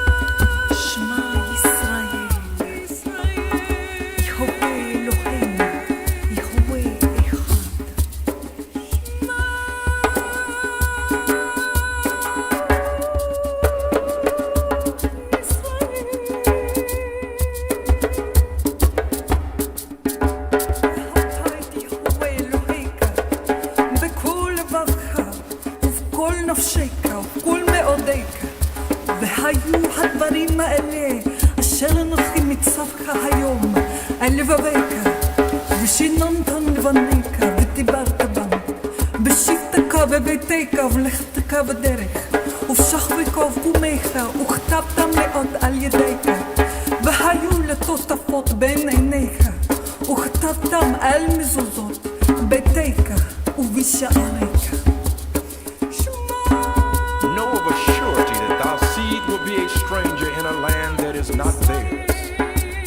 shall enslave and oppress them for 400 years. In the fourth and in the last generation, yes, you shall journey into captivity a second time in ships, because you have rejected his instructions.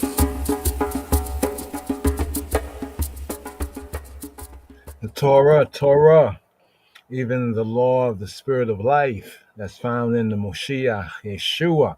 Even the new covenant, there's still Torah. There's still the law, the Torah of the spirit of life that's found in the Moshiach, Yeshua. So right here, that was a little bit right there on the Wayakahel, the Kahal, the true church. You know, the true church and the professing church. What is church here? This Torah reading and feeding. All right. I want to bring up some exhibits, but here we're just about to ride up with the 27th Psalm come again.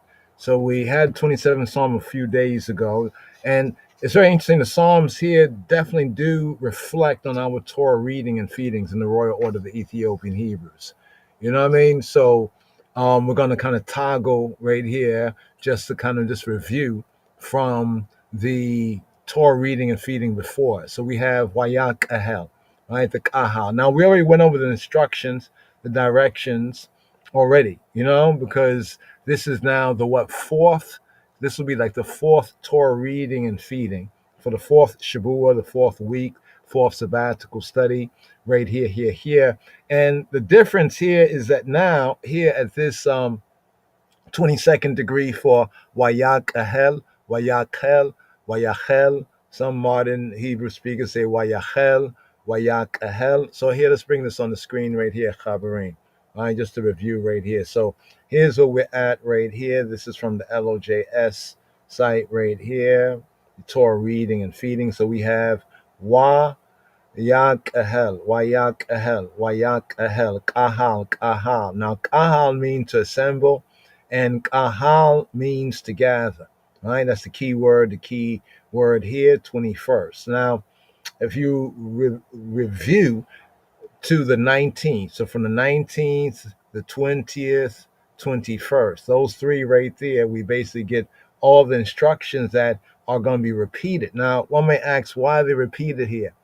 Well, they repeat it here because the people are really hearing it for the first time right here. Now that Moshe has come down from the mount, now that after the Egel Masekah, in the Hebrew, Egel Masekah, properly translated the molten calf, not the so-called golden calf. You know, after that breaking of the covenant, because they just entered into the covenant was broken. There was a broken covenant reaching chapter 32, right? So after those 2 to 3, you know, Torah reading and feedings from the 19th, right, to 21st, right? Moshe comes down the mountain. Well, Moses is actually sent down, right? Yahweh sends him down, saying that the people that, you know, he has brought out of Mitzrayim, out of the Tawi, has so quickly.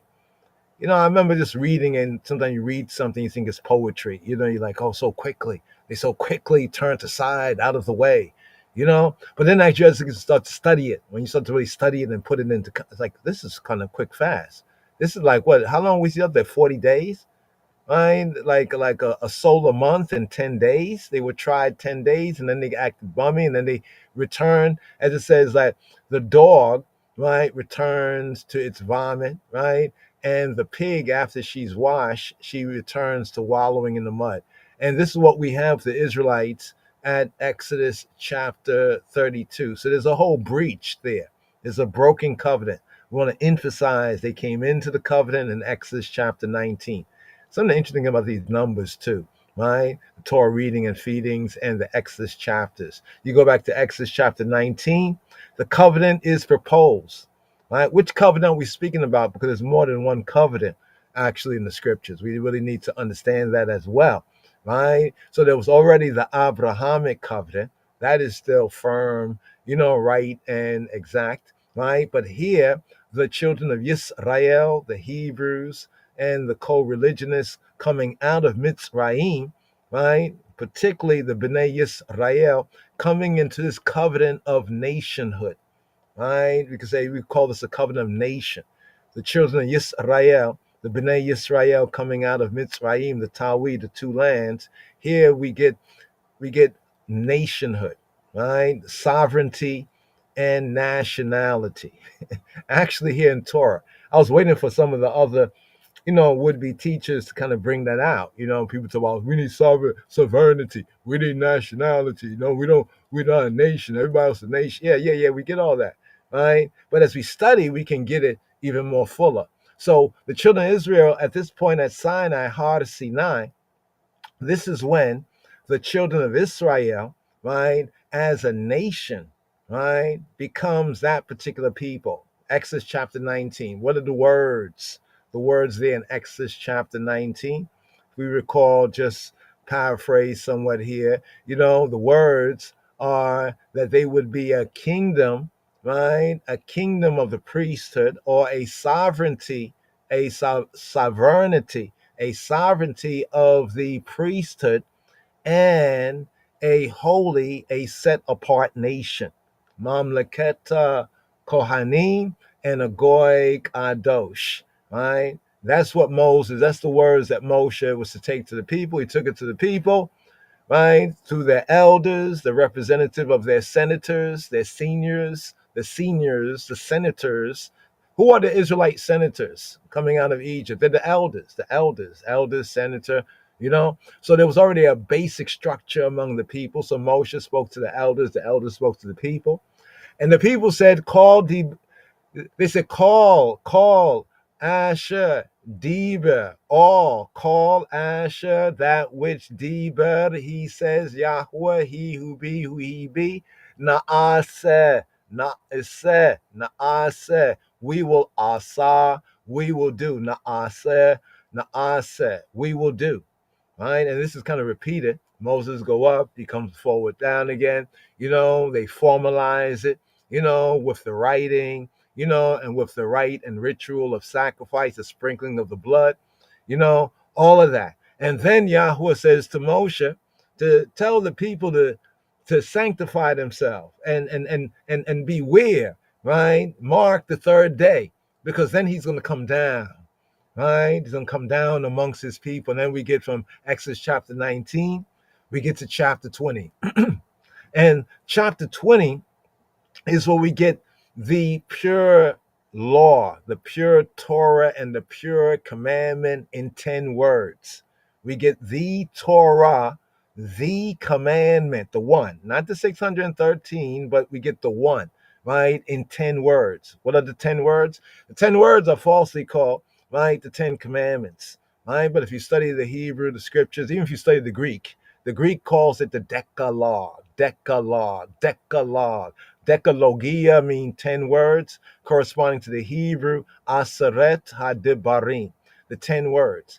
Now, it's very interesting in Exodus chapter 20, when the 10 words come forward, the people hear the 10 words and they get afraid. They're very afraid, right? They actually say to Moses, you be our mediator. You be the mediator of this Sinai covenant. You be the mediator.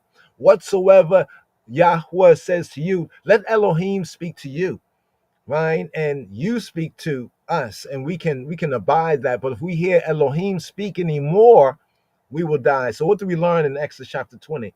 That they heard the words of Yahweh Eloheinu speaking to them out of the midst of the fire. They heard the words.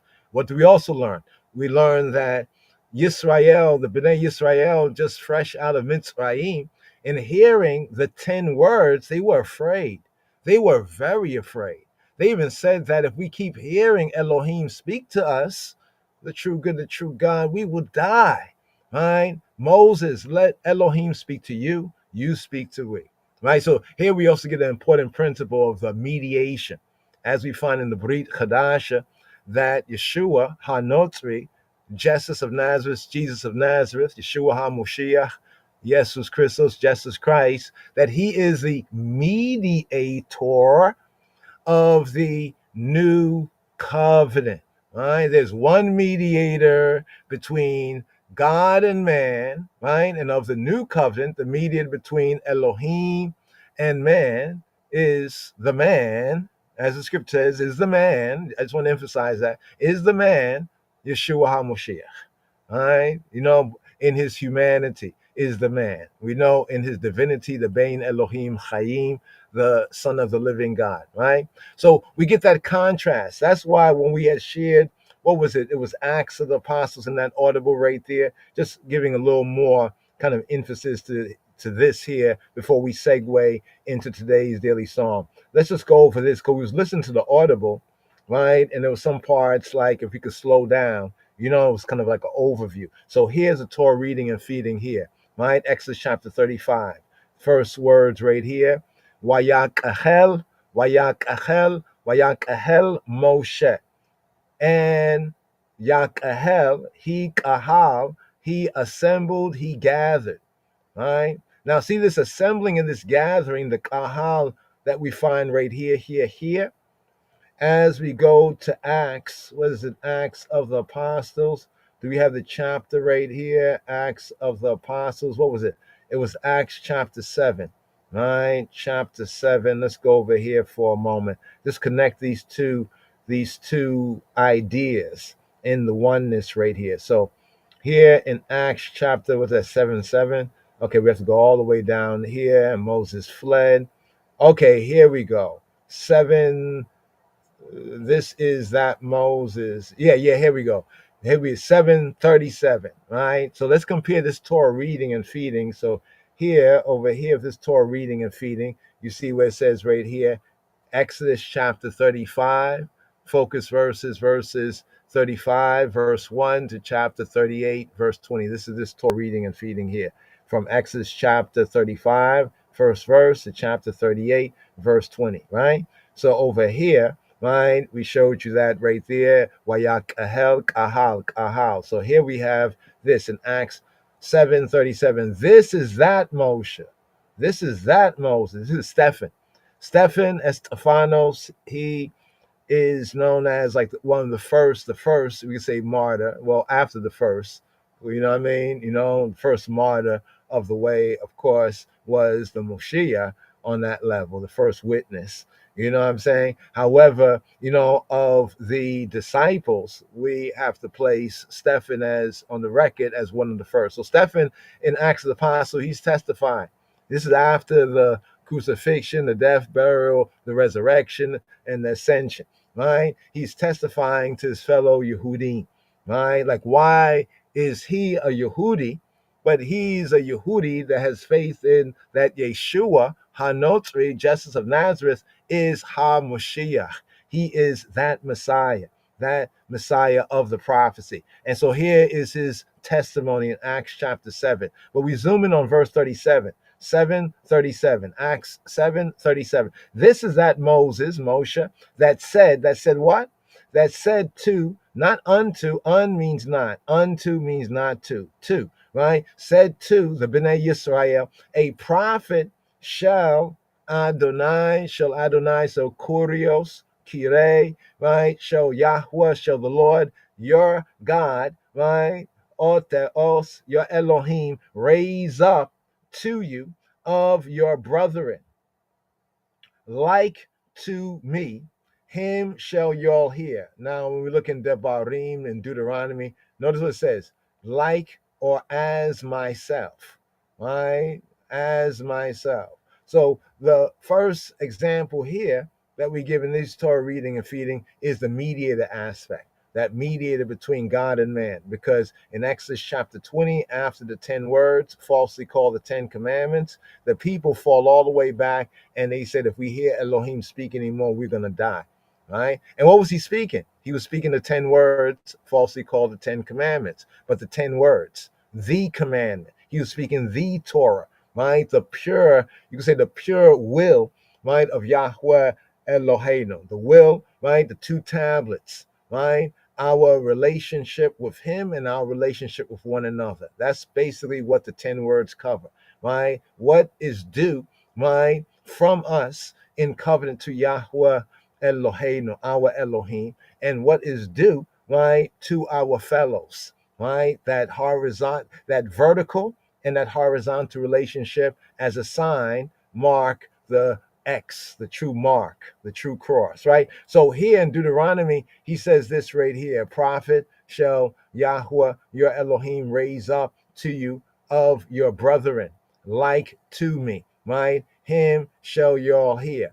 Now, if you go back to the word of the prophet, well, he's a prophet, but he's a patriarch too. You know, Yaakov, right? What does Yaakov says about Judah, Yehuda, right? He says, "You are he who your brethren shall praise." And what does Hebrew says concerning the Moshiach Yeshua, right? You know, for our Lord, our Adonai, right, sprang from what? He sprang from the tribe of Yehuda, right? So here in this fulfillment right here, right? So this is a direct connection between Moshe, right, the mediator of the old covenant, and Yeshua HaNotri, the mediator of the new covenant. Check. Now here's the verse. This is the epicenter verse. This is the verse here that makes a direct connection. So here in the LOJ sabbatical studies and teachings, we're making the connection between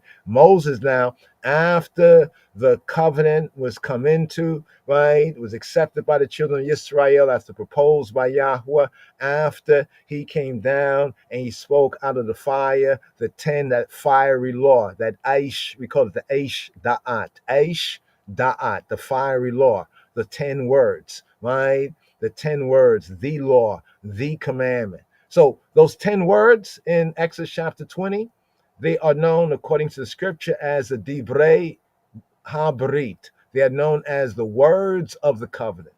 Take note. The 10 words are known as the words of the covenant. The 10 words, falsely called the 10 commandments, but the 10 words are known as Ha-Torah, as the Torah. The 10 words are known as Ha-Mitzvah, Ha-Mitzvah, Ha-Mitzvah, as the commandment, right? As the commandment. So they came into, the children of Israel, they came into, you could say, the covenant, right? And then, a couple more words Moshe was given to give to the people. Then he went up, right, to receive 2 tablets, a witness. Can I get a witness? The 2 tablets, right? That Yahweh says that he would write them, and he wrote them up in the mount, right? Now, while he's up there in the mount, remember, he's up there in the mount, and everything we get almost from like chapter 21, 22, roughly around there, something about 24, 25, straight through until we get like to chapter like 31, right? Is Moshe up in the mount, right? He's up in the mount, right? He's up in the mount. He's receiving all the gracious instruction, direction. The people don't see none of that. We get to see it, as we go through the Torah reading and feedings, right? Now we see it repeating here in this Torah reading and feeding, right? Repeating here. Right? Why is it repeating here? Because now Moses finally gets to reveal it to the people. Moses comes down with the 2 tablets. Right? Joshua says, "Oh, noise of war," like in the camp.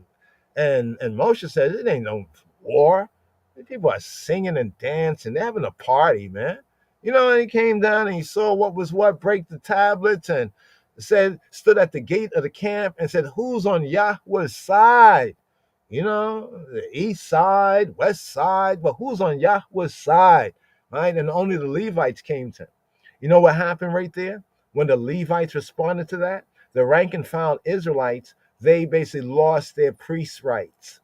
They lost their priest rights, the ancestral and the formerly hereditary priest rights to the firstborn sons of Israel. Right? When he said that the nation, right, for the kingdom of the priesthood and the holy nation, right, it still was likely that that priest right was to all of the Israelites. But definitely after the molten calf incident. See, the molten calf, you see what the molten calf represents, the falsely called golden calf? The molten calf represents the people playing church. That was the people's form of church, right? That was their, quote, church, right? The real church, right, begins, right, so the real gathering, right, of the body of the people, not the building, but the people, the witnesses, begins at Exodus chapter 35. Because what happens? Well, the covenant is renewed. Moshe had to went back up there, Moses, first of all, he plea bargained for the children of Israel. Right? He pled for the children of Israel. Yahweh was going to destroy the children of Israel, right? And punish them very severely. You know what I mean? But Moses pled, he plea bargained for that, right? And the covenant was renewed, right? Even Moses' plea bargain is so very interesting.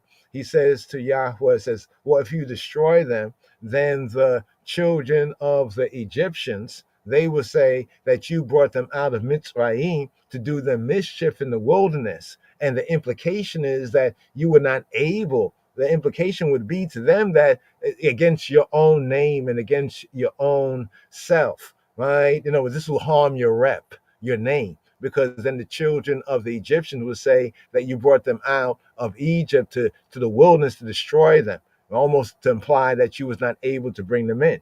And so it's interesting how Moses argues, how he goes to court, so to speak, for the Bnei Yisrael, and what he says, and also Yahweh's response, like when Yahweh says, I will do this according to thy word. He keeps emphasizing according to what you're saying, right? Because there's a consequence for that, and we kind of know by looking ahead, you know, when Moses, you know, when he struck the rock, instead of talking to it, he was just vexed. The people were just set on mischief. Aaron had it right when Moshe came to Aaron and said, what did the people do to you? And Aaron said, you know, this people are set on mischief. You know what I mean? You know how they are. You know, and then when Moses looked around, you know, he saw for himself. But be that as it may, right there. This is an example of church. So this word here, ecclesia, you see, ecclesia, this is the Koine Greek, right? Ecclesia, how do they define ecclesia? To show that from the Hebrew, even into the New Testament Greek, there is a very close one-to-one. In fact, if you actually read some and study some of the Septuagint is kind of funny. It's kind of a funny Bible. Yeah, it's Greek and everything, but it's almost as though someone, right, who really didn't speak or translate Greek in the usual way, they took the Hebrew. It's like looking at the order of the Hebrew words, the syntax. They basically replaced the Hebrew words for closely corresponding Greek terms, but they did not change the syntax of the sentence. So it's almost like if you read Hebrew and you notice how Hebrew is constructed, Hebrew generally is constructed in a verb, subject, object order. In other words, the verb usually precedes the subject and then the object. For example, right, with this Torah reading and feeding, the translation says, and Moses gathered. But in the Hebrew it says, wa yakahel, and he gathered Moshe, right? So it's like, and he gathered, that's the verb, and then the subject is Moshe, and then the object is the Edata B'nai Yisrael, is the congregation of the children of Israel. So it's like verb first, subject next, object. So when you start to look at some of the early Greek writings that was alleged to come from Hebrew, one thing that testifies that it's likely it did come from Hebrew is that it is odd Greek. It's odd Greek. In other words, it's ordered, the Greek is ordered as though they were directly translating the Hebrew. You know what I'm saying? It's almost like they have the same word structure. The structure of the sentences is almost as though it was Hebrew. So when you're reading some of the Septuagint and early Greek, it is like biblical Hebrew, but only in Greek order, which makes it kind of odd, right, compared to other Greek writing, if you understand what I'm saying right there. But the point of that being is that whoever wrote that there was working from a Hebrew, Afro-Shemitic Hebrew, or even an Aramaic and Hebrew, you know, a Shemitic, you know, text. So this word here is ecclesia. What is ecclesia? It comes from two words. X, you know, like you have an X. You say, oh, that's my X, or X, like out of, right? X means out, right? So the EK is out of, and klesia, right, is called out, right? Ecclesia. And basically, let's scroll down here. They give a whole bunch of reasoning there. So you see the ek, X. You see ek, X. Ek, X. It means out of, right? Out of many, right? Ex, this is Greek, not Latin, Greek. From, by, away from, right? Then we have over here, right? Glacia is from kaleo. What does kaleo sound like in English? All right. Let's go on to call. Look at that right there. Kaleo. I kaleo you. I kaleo you today. Didn't you get my kaleo? I kaleo. It's like call. You see that right there? To call. So literally, it means to call aloud, to utter in a loud voice, to invite, to summon, to call by name, so forth and so on. So it's basically out called, right? A calling out, right? Like calling out, like you're calling out, like to a meeting, or in a religious, really just sense, like the congregation, the Yehudi church called the synagogue, right? So this word here for the church in the wilderness in the Greek is ecclesia. But in going into the Hebrew, right, and going into the Hebrew is kahal. So it says, this is he that was in the church in the wilderness with the angel that spake to him in the Mount Sinai. So check this out. So it doesn't come across so overtly, but if you're really reading the Torah scriptures and the Revelation and Exodus, you begin to see that there is this angel. There's the Malak Panayo. There's the angel of the presence. Even in the Ethiopic book of Kufale, Jubilees, it points out the angel of the presence. The same angel, right, that spoke as God, and according to how the Hebrew is written, basically is God, right? You know, the angel, remember when the angel that spoke out of the bush, and out of the same bush, right? Elohim and the angel is in the bush, right? And so you have to decide. It was it Elohim speaking? Was what happened to the angel? But the angel is still the one speaking out of the bush. So the angel is the one speaking out of the bush. So when the angel speaking out of the bush is identifying himself as Elohim, then Moses is seeking to hide his face. He's seeking to turn away. Note that. That's why right here in the New Covenant scripture, they understood that. So some people, when we argue about the Hebrew Trinity, and they're like, "Oh no, that's an idea from somewhere else, the Pope or something like this." Is crazy. When you read the Hebrew, you begin to understand it, and then even the testimony we have in the New Testament, it confirms. It says, "This is he that was in the church in the wilderness." Which he, right? With the angel. So Moshe is Moshe the he that was in the church in the wilderness. Notice it doesn't say on the mount, but it says in the wilderness with Hamalak, with the angel, not with Raphael, Gabriel, Uriel. No, none of those named angels. Remember, every time this angel, right, that speaks as God, right, that acts as God, even Jacob tells us, and the angel who redeemed me. Wow. The angel who has been my shepherd. Wow. And remember, he saw the man, Jacob, he saw the man, he started to wrestle with this man, then he started to ask this man, to bless him, right? Then after the incident, he says, wow, I have seen God face to face and my life is spared. Then later on, we have in the prophet, which prophet is it? Hosea. In the prophet Hosea, it then gives us clear identification, right? That angel that he wrestled with was God. Just I'll leave this on the beamer for you to, ones and ones can, you can impose your theology or you can see the theology of the scripture. You know what I mean? This is he that was in the church in the wilderness with the angel that spake to him, right? In Mount Sinai. You see what's connecting? It's connecting the congregation, the gathering that Moses is gathering in Exodus chapter 35, and there forward in the wilderness, setting up the temple, but setting up the tabernacle, right? And then he segues from the church in the wilderness.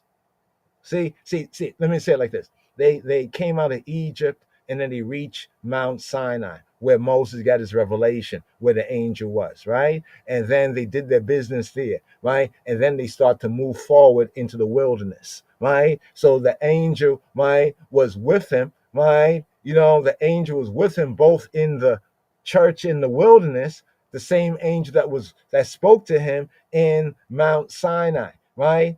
And our fathers, right? With our fathers who received the lively oracles to give us. Now, in the Hebrew here, the word receive, this is the Greek, right? Dekomai, to take with one's hand. But if we look at it in the Hebrew here, right? In the Hebrew, it is the word kahal, shekibel, right? Kibel, asher, kibel, debarim, asher, kibel. Kibel come from kabal. Kabbalah, like to Kabbalah. Kabbalah means to receive, to welcome, right? That's this word right here, just to show this, if I can highlight. This is the unpointed Hebrew, right down here. But this version seems to be most accurate from our study. The other one is sometimes just like it, but it's a little different. But this one here, the unpointed right here. But this is the verse here. It says, Hu Asher Haya Bak Ahal Bamidbar, right? So here's this part here that we was highlighting right here, right? Just the opening part, right?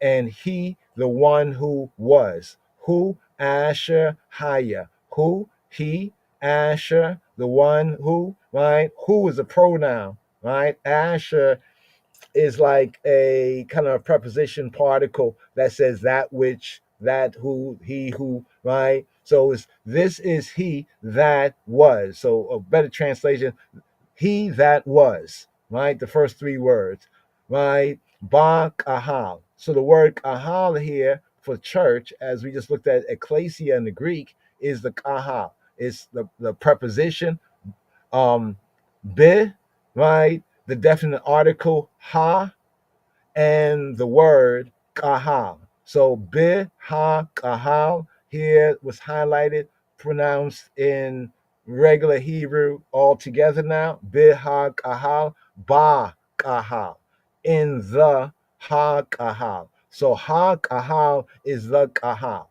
right? So the kahal is the church, is the gathering. Kahal, then it says this right here, Bamidbar, right? Im maha malak, with the angel, right? Hadober Elayo Behar Sinai, with the angel, right? The speaker, right? The speaker to him in the Mount Sinai, right? We'im Abotenu, right? And with our fathers, right? We'asher Kibel, We'asher Kibela Debarim Machayim, that receives, that Kabbalah, right? The Dibarim, the words, Chaim, living, the living words. Now, when it says over here, the one who receives the Dibarim Chaim, Dibarim is what we refer to the 10 words falsely called the 10 commandments. So instead of saying the 10 commandments, the scripture actually says the 10 Dibarim. Dibarim. Dabar is a word, Dibarim is words. Aseret is 10. So here it says, Wa'asher Kibel Debarim Chayim, that did Shek Ibel, that did receive, right? Debarim, the words, Chayim, the living words. The living words, right? What was the living words? The 10 words that people refer to as the 10 commandments, but the 10 words, these are the living words. Latet lanu, latet lanu, to give lanu, to give to us. That's why I find it interesting when His Imperial Majesty is asked, like he's asked, like what advice would he give to young people, and then he says the advice he would give to all. Now the translator says 10 commandments, right? But we know in His Majesty's Bible it says 10 words, and we can't hear his Amharic, but we think we make out the Aser Tuk Alat, right? So actually translators often do this. You can see it, they do it in the King James Version of the Bible, even though it's very easy to see. Huh? Yes. What has happened? Oh. He shall drink of the brook in the way. Therefore shall he lift up the head. Min nachel baderek yishte al kin Yarim, Yarim, Yarim, Yarosh, Rosh, Rosh, Rosh, Rosh, Rosh, Rosh, Rosh, Rosh, Rosh, Rosh, Rosh. He shall drink of the brook in the way. Therefore shall he lift up the head. Yes. He shall drink of the brook in the way. Yes. Therefore shall he lift up the head. Min khilla baderek yishte alkin yarim yarim yarosh yarosh yarosh yarosh yarosh yarosh yarosh yarosh yarosh yarosh yarosh yarosh. He shall drink of the brook in the way. Therefore shall he lift up the head. Yes. Yes.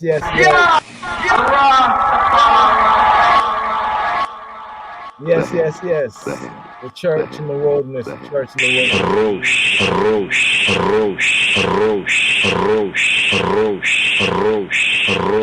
Yes.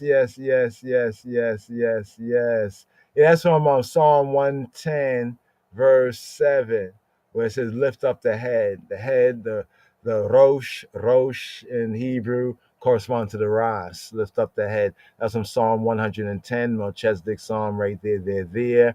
But we had played that to see whether the sound could be heard, with our co-laborers, because we was getting signal and indication that the sound had gone out. So we had just kind of refresh the page. Technology, technology. But here, we could build up more on that. So the church in the wilderness. So when Moses gathers together, the congregation of the children of Israel, that is the principle of church, not the building, but they are gathering together to build a dwelling, right, for Yahweh to dwell amongst them, a holy place, a holy space. And that foundation, the foundation that we find there is in the holy place, the holy space, the heart of the matter. Even as the tabernacle was located amongst the Bnei Yisrael, it was like in the heart of the matter.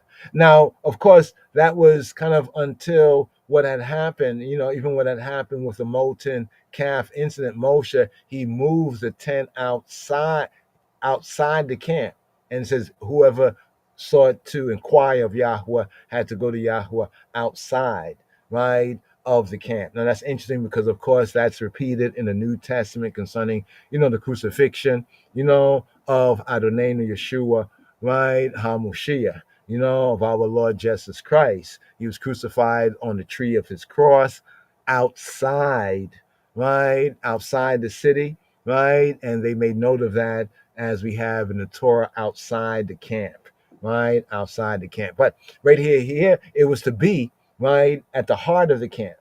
You know what I mean? It was to be at the heart of the camp, but because of the unresolved, trespass of the children of Israel. Those were in the previous chapters there, but we'll touch on that a little bit more. But the kahal connection, even the words of the elect of Yahweh, the elect of God, Kamah Selassie, it says, that the church is not the mere building, right? He says the church is not the mere building, but it's a faithful fulfillment. In fact, we, right, as members, as disciples, as sons and daughters, as brothers and sisters, we are the body, right? We are members of the body, and he is the Rosh in Hebrew, or the Ras, right? He is the head, right? So pick up and build, but it's pattern. It's all about pattern and pattern recognition. As Moshe was told, see that you do all things according to the pattern. So here we have Psalm 27.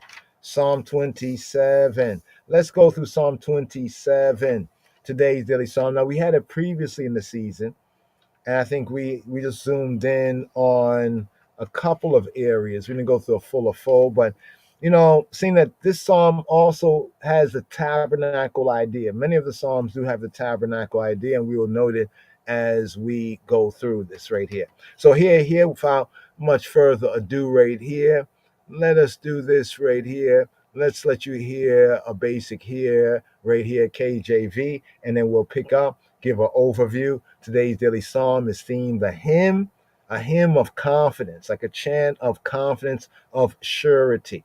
And it has a companion theme of taking heart in Yahweh, right? The all recompensing one, that he who be who he be the all recompensing one, right? So today's daily psalm, the same longing after Zion, the seat of the Davidic monarchy, as well as the Ark of the Covenant. So Zion, in and through David, a man after Yahweh's own heart, it becomes a symbol of the Davidic, we could say, that promise made to David and his righteous descendants. A man would not lack a man to sit on his throne. So David had a son named Solomon. Solomon had a son named David, Queen of Sheba's only son, who renewed the kingdom of David in the tops of the mountain. Corresponding Psalm 87, verse 4, Im Kush Zeyulad Sham, with Ethiopia, with Cush, this was born there. So the same longing for Zion, the seat of the Hebraic, we can say the Judaic church and state, it meets us sounding forth from this as from the preceding psalm, that's Psalm 26, right? To remain his whole life long in the vicinity. What does this one seek here? What do we seek here in the chant of this psalm? It's like one whose whole life, right, is to remain, right, his whole life in the vicinity of the Beit Elohim, of the Beit El, the Bethel, Beit El, Beit, house of Elohim, of God. Is here his only prayer? So only prayer is to be in the vicinity, like, of the tabernacle, to be in the vicinity of the temple, to be in the vicinity of the house of Elohim. And that rescued from his enemies by being in the vicinity of Yahweh's house, right? Of Yahweh's bite, right? Of his house, is to be rescued, saved from his enemies. He shall there, right? Speaking of the sanctuary, the tabernacle, the true church, right? Offer sacrifices of thanksgiving, right? In his confident expectation. So in this psalm, we have the Heikal. That's the temple. Heikal. The Hebrew word there is the Heikal. Heikal is often translated as temple. The temple of Elohim, the temple of God, Hamelech, the king, is at present only a Ohel. So the Heikal, the temple, right, the temple of Elohim, right, is at present, even in the Torah reading and feeding, it's only a ohel, a tent, like a tent, a temporary structure, a tent, not like a stone building or a big old palace edifice, but just a tent. However, on account of him who sits enthroned there, may just as much be called Heikal as the Heikal that Ezekiel, Yechezkiel, right, beheld in remembrance of the Mosaic tabernacle. This is what we're talking about here in the Torah reading and feeding. So see how these psalms come up here in this season with these Torah reading and feedings from the royal order of the Ethiopian Hebrews. So even the psalms, they reflect on the Torah teaching, even here in the season, right? The remembrance of the Mosaic tabernacle. So Ezekiel 41:1, one can check that out right there. Cut off, but here, cut off from the sanctuary, the poet and I is himself, I self, threatened on all sides by dangers of war. But he, right, is just as courageous in Elohim as we have in the earlier Psalm 3, verse 7, where there it says that the battle is already going on. There's a spiritual warfare, spiritual war. I do not fear. What does he say? What do we say? I do not fear. I have no phobia. I have no fear. False evidence appearing real of the myriads of people who are encamped against me. Right? So this one can't be what they call it nowadays. They say like people are cyberbullying. All right. Well, here, this is a good word against cyberbullying. I do not fear. Right? I do not false evidence appearing real of the myriads of people who are encamped against me. Right? The situation, therefore, as we mentioned before, it resembles David during the time of Absalom, But this holds good only of the first half of the psalm. The second half of the psalm, right, round about verse 10, is not in favor of its being composed by David, some say. In fact, the two halves are very unlike one another. So now some look at these two halves of the Psalms, right, and they try to reconcile, well, what is going on here?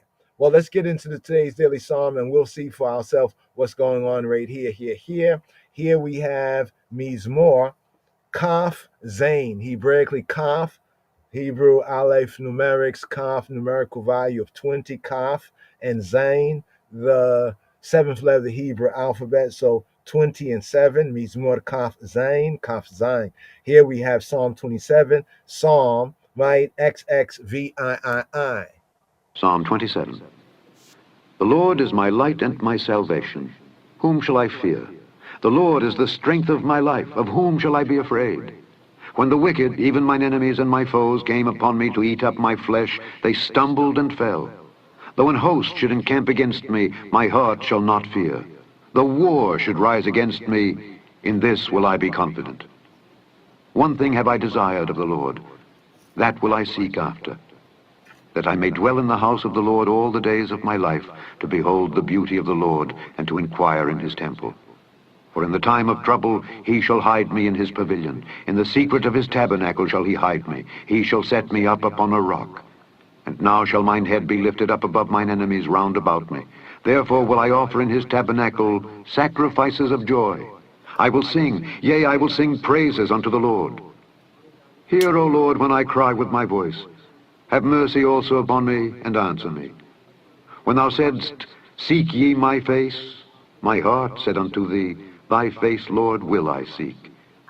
Hide not thy face far from me, put not thy servant away in anger. Thou hast been my help, leave me not, neither forsake me, O God of my salvation. When my father and my mother forsake me, then the Lord will take me up. Teach me thy way, O Lord, and lead me in a plain path, because of mine enemies. Deliver me not over unto the will of mine enemies. For false witnesses are risen up against me, and such as breathe out cruelty. I had fainted, unless I had believed to see the goodness of the Lord in the land of the living. Wait on the Lord. Be of good courage, and he shall strengthen thine heart. Wait, I say, on the Lord.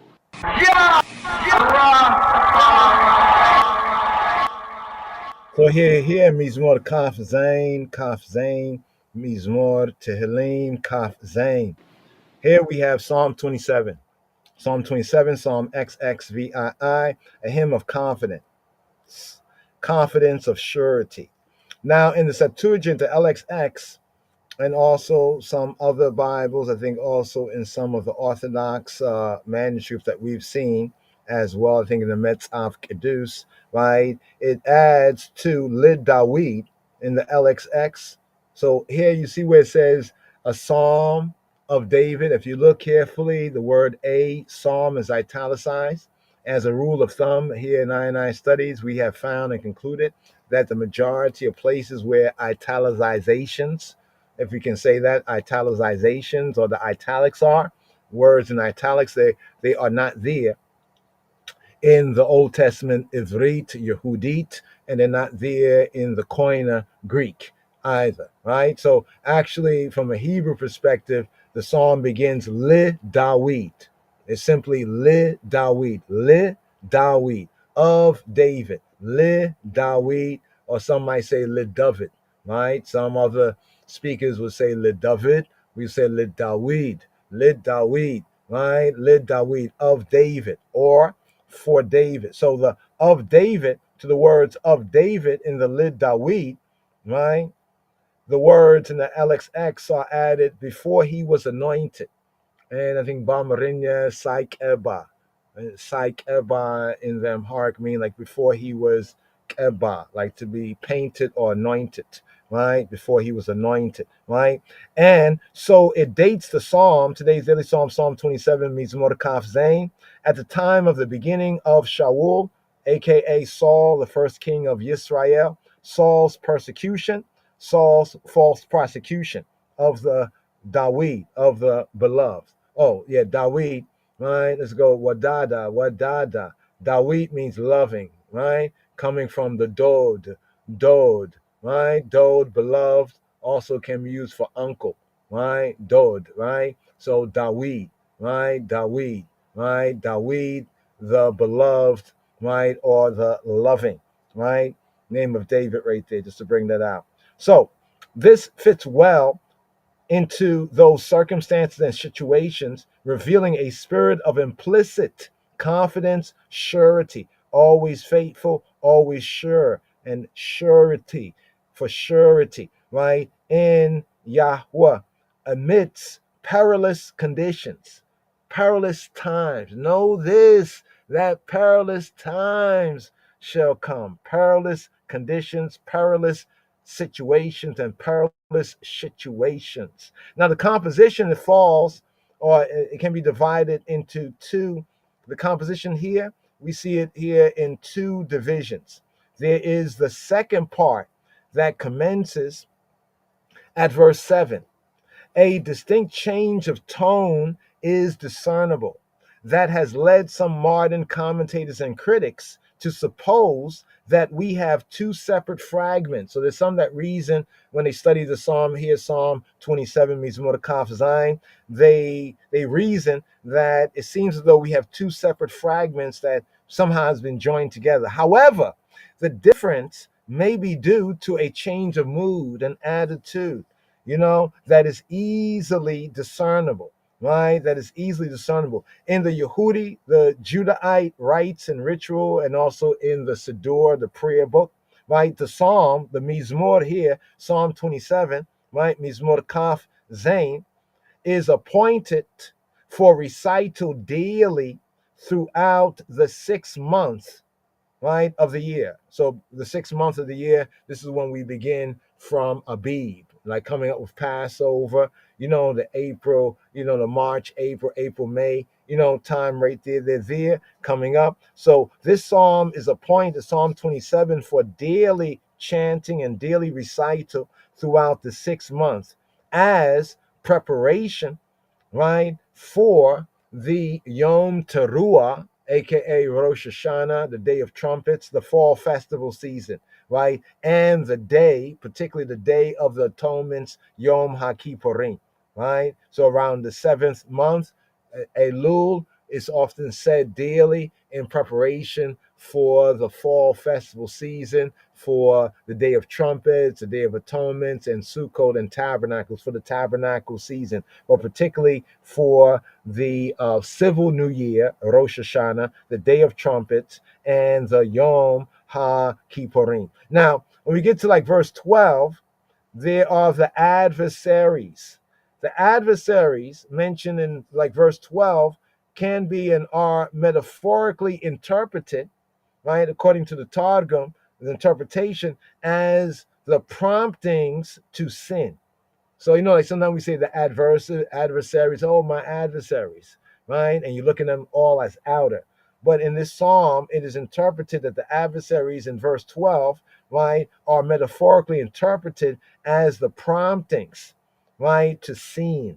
Like what it says in the Brit Chadasha, that every man is tempted, like he's drawn aside by his own lusts, right? So one has to know themselves. Check. Right? So the adversaries are metaphorically interpreted as the prompting to sin from that deliverance. So the deliverance being sought is from the promptings to sin, right? The promptings to go astray, the promptings away from the way, the truth, and the life of the King of Kings Christ. So right here, just that brief overview. Let's go through this right here. We have verses 1 to 3. Yahweh is his ally. Verses 4 to 6, Yahweh is his protector, right? In verses 7 to 14, 7 to 14 is a call, a cry, and a call for help, right? A shout out, right? Yeah. So here. Today's daily psalm, let's touch on the Aleph verse right here. Lid Dawid, Yahweh, Ori, we Yishai, Mimi Ira, Yahweh, Ma'oz, Chayai, Mimi Efchad. So the opening verse right here. Lid Dawid, the superscription of David, right? Lid Dawi, Yahweh, oh he who be, Ori, Yahweh, Ori. What is Or? Or is light. Ori is my light. Yahweh, Ori is my light. Yahweh, my light, my illumination.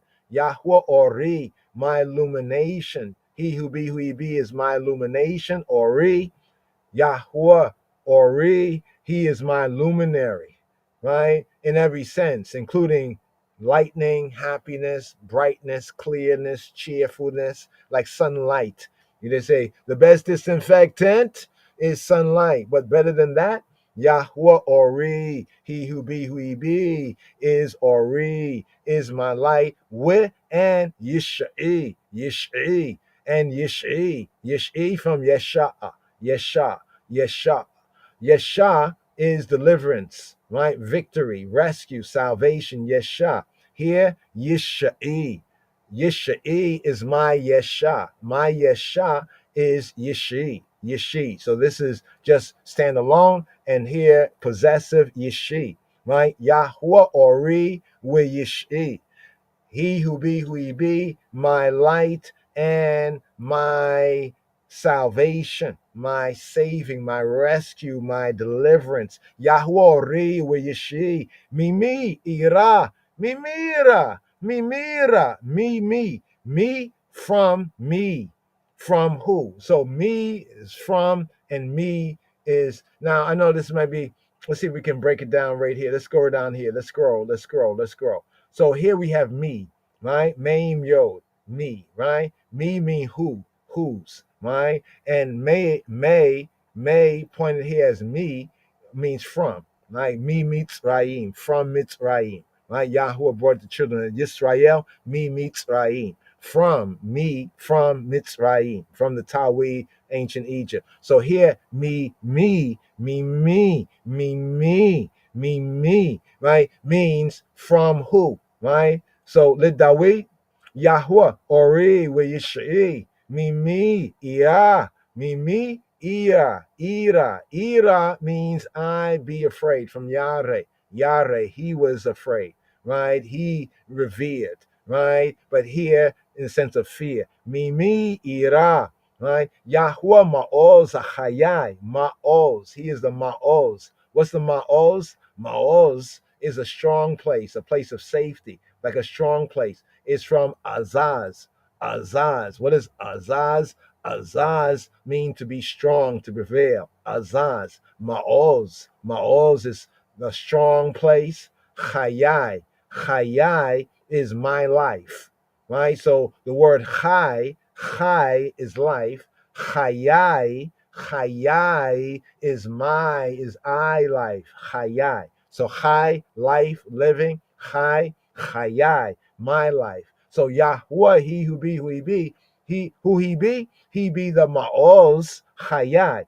Who Yahweh be? He be Ma'oz Chayai. He be the stronghold, right? Like the stronghold of my life, of my liberty. Mimi Efchad, who, from who? Efchad, from who will I pachad, right? Pachad, from who will I dread, right? So like, who will I dread, right? Who will I fear? Who will I reverence, right? And who will I be in dread of? Who will I be in awe of, right? Who will I be startled by? Who will I be dread, right? In dread of. It's an interesting context and concept here, even in this first verse. So here we went up to Tanakh.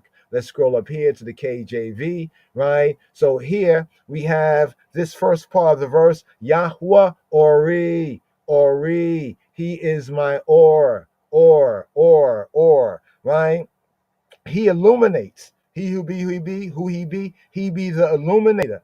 He be the illuminator. He shines light on my uncertainty. Like they say that the sun, right, the best disinfectant, they say, is sunlight, like getting something exposed to the light. Well, Yahweh Ori, he who be, he illuminates my uncertainty. He disinfects my uncertainty. He cheers my outlook, right? And he floods my troubled life and liberty with brightness. the best disinfectant. Yahuwah Ori. Now, this verse right here, right, is interesting, right? This verse right here, you know why this verse here in Psalm 27? Well, first of all, in the Latin translation, it is the chosen motto of Oxford University.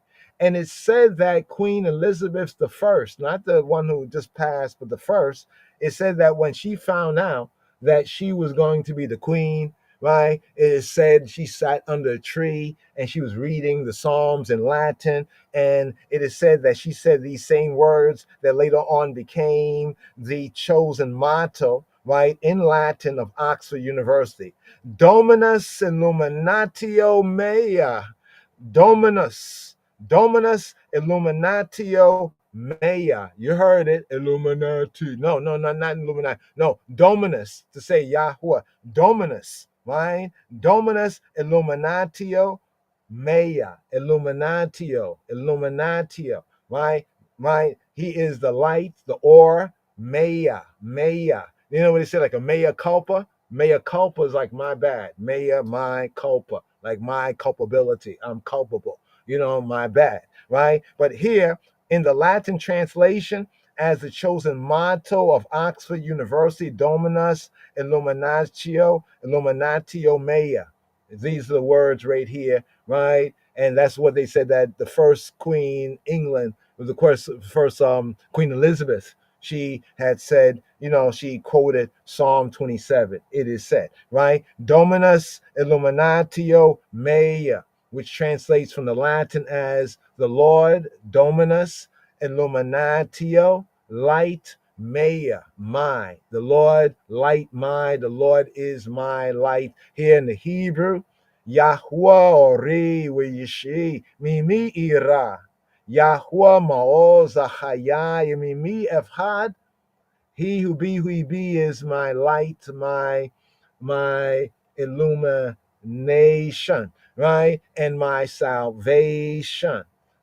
Whom shall I fear, or more better, of whom shall I reverence? Who shall I reverence? From who shall I reverence? From who should I be afraid? Me, ira. Right? Yahuwah Ma'oz. He is the Ma'oz, the stronghold. Ma'oz, right? The stronghold, Chayai, of my life. Ma'oz, Chayai. Me efchad, of who shall I dread, right? Who shall I dread? So here, the opening verse right here, right? Here, check this out, connected with verse 7 to hear this chant right here in the Ivrit. Check it. Oh, pause.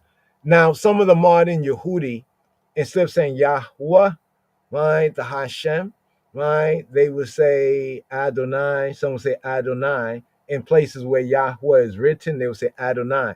So some would say Adonai, Ori, Weyishi, Mimi, Ira, Adonai, Maoz, Achayai, Mimi, Efchad. Others like Simon Bezalquen, here, right, from Nissim Black right here, this little brief clip right here. He says Hashem Ori. And so instead of saying Yahweh, he who be, the Hebrew, right, biblical Hebrew, he would say Hashem, which is to say the name, right? Hakadosh, the Holy One, Baruch Hu, blessed be He, Baruch, blessed be Hashem, blessed be the name. Sometimes we say this when we say the Yahweh name. You know, when we say the name, you know, Hakadosh, the Holy One, blessed be He, or then we'll start to say it maybe without saying the Yahweh name, not to just say it in vain. Check. So here in this chant, he'll say Hashem. Hashem Ori Wiyishi Mimi Ira. Hashem Maoz Achayai Mimi Efchan. Here, check it. Hashem Ori Wiyishi Mimi Ira. Hashem Maoz Achayai Mimi Efchan. Hashem koli ekara v'choneni v'aneni. Shema Hashem koli ekara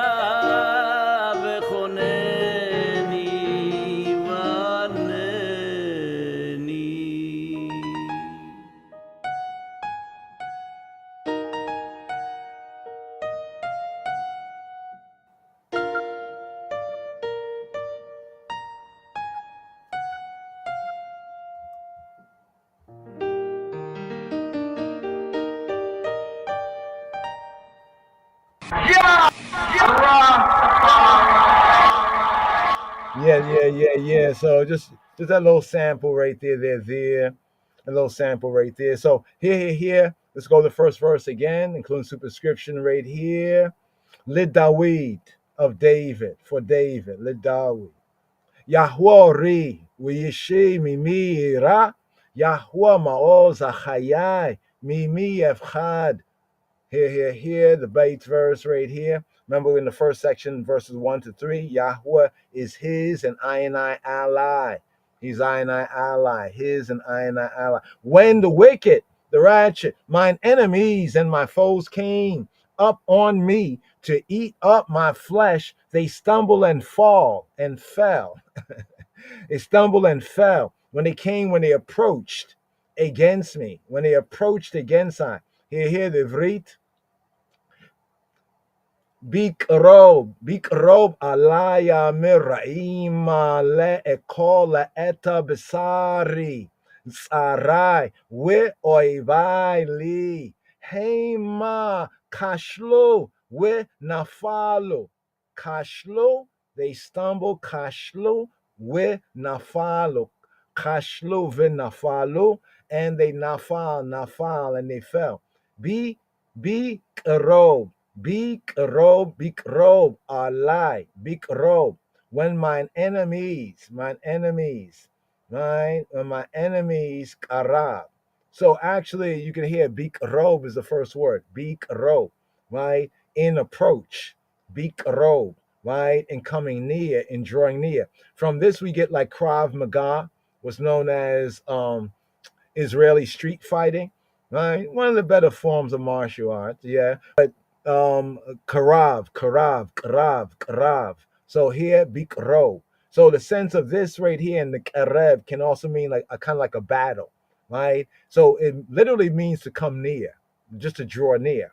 But it also has like a kind of a fighting, a military. It could be to draw near for any purpose. But the context here kind of shows it's like a hostile purpose, right? So here it says, bikrob alai, when they draw near or lie against I. Miraim, right? The Miraim, right? Those in the Ra'ah, right? Miraim, like the evildoers, right? The sad doers, the injurious doers, the hurtful ones, the evil ones, the breakers, the shatterers. You know, it's interesting, the word evil, it relates Ra'ah, to shatter, to break something, right? And also evil can be interpreted in Hebrew as hurt, right? So the wicked, those wicked, those who practice evil, practice hurt, practice sad and bad things, right? And it says, mine enemies and my foes. But the word of the Hebrew word order is a little different. It says, bikro, in drawing near, bikrob alai, in drawing near against I, miraim, the evil doers, let a call, to akal, to eat, let a call eta basari, to eat basari, to eat my basar. What's the word for flesh? Right? To eat my basar, right? The basar, to eat my flesh, right? Cannibals, right? Big row. what they be talking about? They be talking about that thing, the living dead. The it was like these. What they be talking about? Those kind of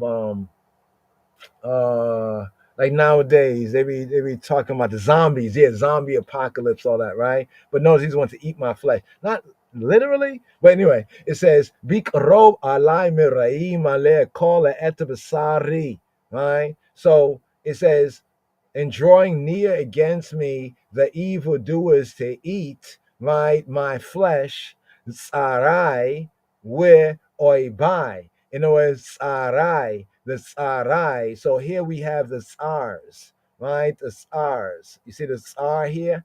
Tsar means to be tight and narrow, to be like straits or distress, like anxiety, tightness, But this also applies to adversary, right? Like a person, it can apply to a person, but it can also apply to situation.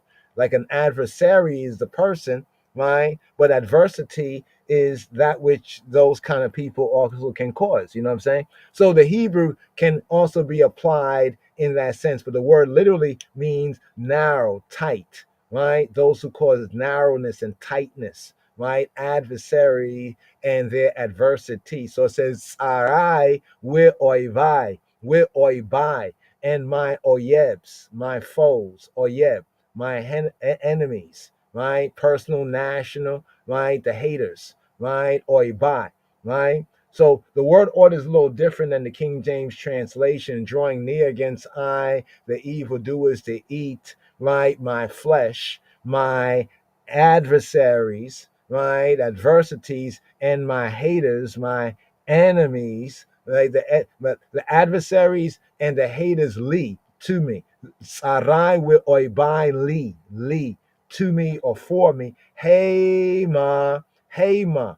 Hema is the emphatic pronoun. It's scrolling down here so you can see it. Haim for short, or Hema. Hema, emphatic pronoun that says they, these, these. Hema, Hema, them, hem, them. Hema, them, right? Even them, right? They. Notice when it says they, only used when emphatic, because by the order of the Hebrew, we already know it's more than one. But by saying hey ma, it's like saying them. He's like them man them, right? Them, hey ma. So here, bikroba laya miraim le kola etabasari. Sarai will oibai li. Hema kashlo with naflu. Hema, they themselves, nobody else, but they themselves. Hema kashlo. They kashal. They stumble, they totter, right? They stagger, they stutter step, right? They stutter step, stupid, right? They stutter step, they totter, they waver, right? Kashlu with and nafalu. Kashlu v'nafalu, kashlu with nafalu. And they nafal like the Nephilim. They fall, they cast down, right? They fall down, right? They fall. You see, like fall, sometime when this is applied, it's like could be a violent death, right? They fall, right? They fall, right? They fall, right? Right? Great variety of applications. So what do we have right here? The evildoers, Miraim. So the Miraim, those who are about that rah-rah, right? The rah-ah, right? The rah-rah, right? That which is sad, displeasing, injurious, hurtful. In this context here, it's speaking of Shaul, right? It's speaking of Saul, Shaul, and his partisans and his fellows, the partisans. Remember, Saul was the king of Israel, right? So there were many that were, on his side, right? When they came upon me, bikro, when they karab, when they approach, when they draw near, krav maga, right? The better sense of this is to draw near against me to attack. So the Israeli street fighting that's called krav, they're calling modern Hebrew krav, karab, right? Krav maga, right? Krav, to draw near, maga, right? Like to juk, to draw near and juk, to draw near and attack. So this is the same sense of this right here in the bikro, right? We have bikro alai miraim. When they draw near, right? They draw near against me, alai against, or like up on I, alai, like above and upon I. The sense of this is to attack I, right? They draw near to attack I. To eat up, right? To eat up, leg, call that to basari, to eat my basar, right? To eat my flesh, like wild beasts, carnivores, zombie apocalypseans, right? Devouring their prey, right? We have this elsewhere, even in Psalm 7, roundabout verse 2, Hebraically verse 3, also in Psalm 17, roundabout verse 11, right? Hebraically verse 12, right there. They stumbled and fall. Two words right here, kashal, right, and nafal. Kashal and nafal. Here in the verse, hey ma, they themselves, them themselves, hey ma, kashlu with nafalu. They stumble and fall. Better, they stumble, fall, right, in the prophetic perfect, right? The sense of it is like they have already stumbled. They've already stumbled, kashlu, nafalu, in that prophetic perfect sense right there. Here to the Gimel, third verse right here, the Gimel verse to complete this first section of today's daily psalm. Though a host should encamp against me, my heart shall not fear. Though war should rise against I, in this I confident. In this I, the will and the be is not there. In this I confident. In this I sure. In this I confident. Right here, the vrit right here. Im tachane alaya machane loa yira libi. Im takum alaya milchama bezot ani boteach. I boteach. I will be batach, confident, faithful, sure. Ani boteach. Ani boteach. Ani boteach. So two parts of this verse right here, right? In using beginning off here, the KJV says though. But the Hebrew is im. You see it, chabarim is im. It says im. Im means if. Im tachne alai machane, right? Im tachne, if, right, to encamp alai against I a machane. So what's it saying here? Tachne, right? If they encamp, right, lay siege, right, alai upon I machane. The word for camp is machane.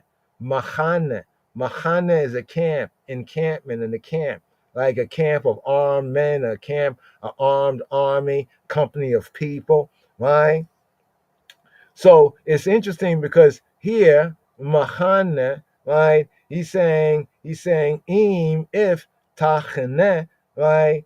To it be encamped, alai against I, Mahane, a camp, lo, not yira libi, not fearing, not reverencing, yira, there we go from the yare, yira, right? To be afraid, libi, my heart, libi, my inner man, my mind, libi, my heart. My heart will not be afraid, right? My heart will not fear, right? My heart will not fear. And then it says right here, it says, though war. Now the second part, right? So as two parts, this one verse. They both begin with im. Hear it. Im tachne alai machne lo yira libi. Then the second part, im takum alai milchama bezot ani boteach. Right? So it says im takum, right? And if takum, right? Rising up. If takum, right? Rising up should rise, takum, right? To rise from kum, takum.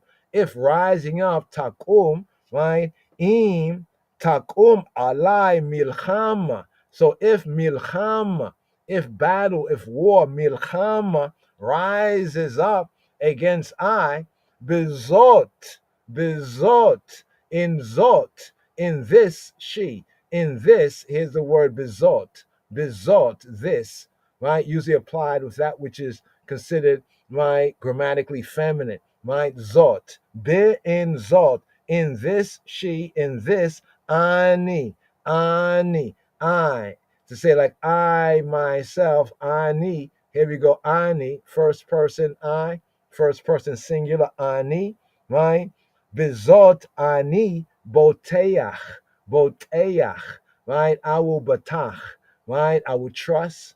I will have confidence. I'll be bold. I'll be secure. I'll be sure. I'll be sure in this, to trust, right? Figuratively, to trust, to be confident, to be sure, right? In that sense, to be bold. I'll be bold. So even if war rises up or a host, a camp of armed men, lay camp against my heart, my mind is not going to fear. I'm not going to have no phobia. I'm not going to be psyched out, be disturbed by it, though, if war. So really here, KJV says though. It should really read as if, right? If, right, a host should encamp against I. My heart shall not respect it. My heart shall not reverence. My heart shall not fear. Right? The war, milchama, should rise, takum alai, against I, bezot. In this ani boteach. In this I'll be confident. Even then, in this, bezot. Right? Some explain the bezot, right? When it says in this, bezot, right? The in this. The conviction expressed in verse 1. Some say more likely it means despite the imminent danger, I'm going to trust. But pointing to even verse 1, Yahu Ori Yishi, right? He who be who he be is my light, Ori, and Yishi, Yishi. He is my salvation, right? Mimi Ira, whom shall I fear? Yahuwah Ma'oza Chayai. He is the stronghold of Chayai, my life. Mimi Efchan. Who I dread? Like, from who am I going to dread? What, why I'm going to dread it? You know what I'm saying? So right here, that's the first section right there, verses 1-3, verses 4-6. Yahweh, his and I, our protection. So here the Dalet verse here. It says, one have I desired of Yahweh, that will I seek after, that I may dwell in the house of Yahweh all the days of my life, to behold the beauty of Yahweh, and to inquire in Hekalo, in his temple. Right here. The beauty, the delight of Yahweh. Right? Now the word thing is not there. One have I desired of Yahweh, that I will seek after. Note also here in this verse right here, Yahweh 3 times, right? In this one verse. Here, the Ivrit, the Yehudit, Hebrew. Achata sha'alti ya me'eta Yahweh.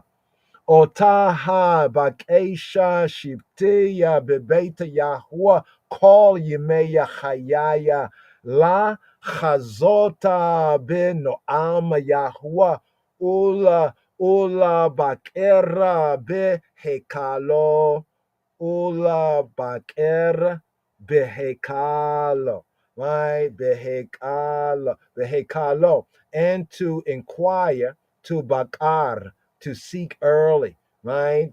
Now, in Hebrew, boker is like the dawning, early morning. So bakar also has a sense of like to seek early, right? Like I will seek him early. So let's break this down, because we have 1, 2, 3, 4 parts of this one verse. Let's take it part by part, right? Let's go part 1. Achata sha'alti me'eta Yahuwah, right? One thing. Now, even the one in the Hebrew, achat, is the feminine of achad, right? Just make note, like zot is the feminine of zeh, right? So here it says achat, one, right? Sha'alti. Now, the word desire here could be somewhat dubious. A more better translation is one, achat, one have I asked. Like one, right? One, achat, have I asked. Sha'al mean to ask. Sha'alti, I have asked. Me'eta Yahuwah, I have asked from of he who be, who he be. I've asked of Yahuwah. Not so much desire, but sha'al, as you can see it right here, sha'al. Let's scroll down here. Let's go down to the Strongs. To inquire, to request, to demand, to ask. Right? Sha'alti. I have asked. One, achat. Above all else, this is his supreme ask. This is the supreme ask. Achat. Right? One. Right? And that one, it's interesting because the one is feminine. Right? What is this divine feminine? The Shekinah, Shakanya. Here he says, one have I asked of Yahuwah. He says, that I will seek after. Right? Otah, otah bakesh, otah. So here in the Hebrew it says, otah, right? He's saying like, I will seek her.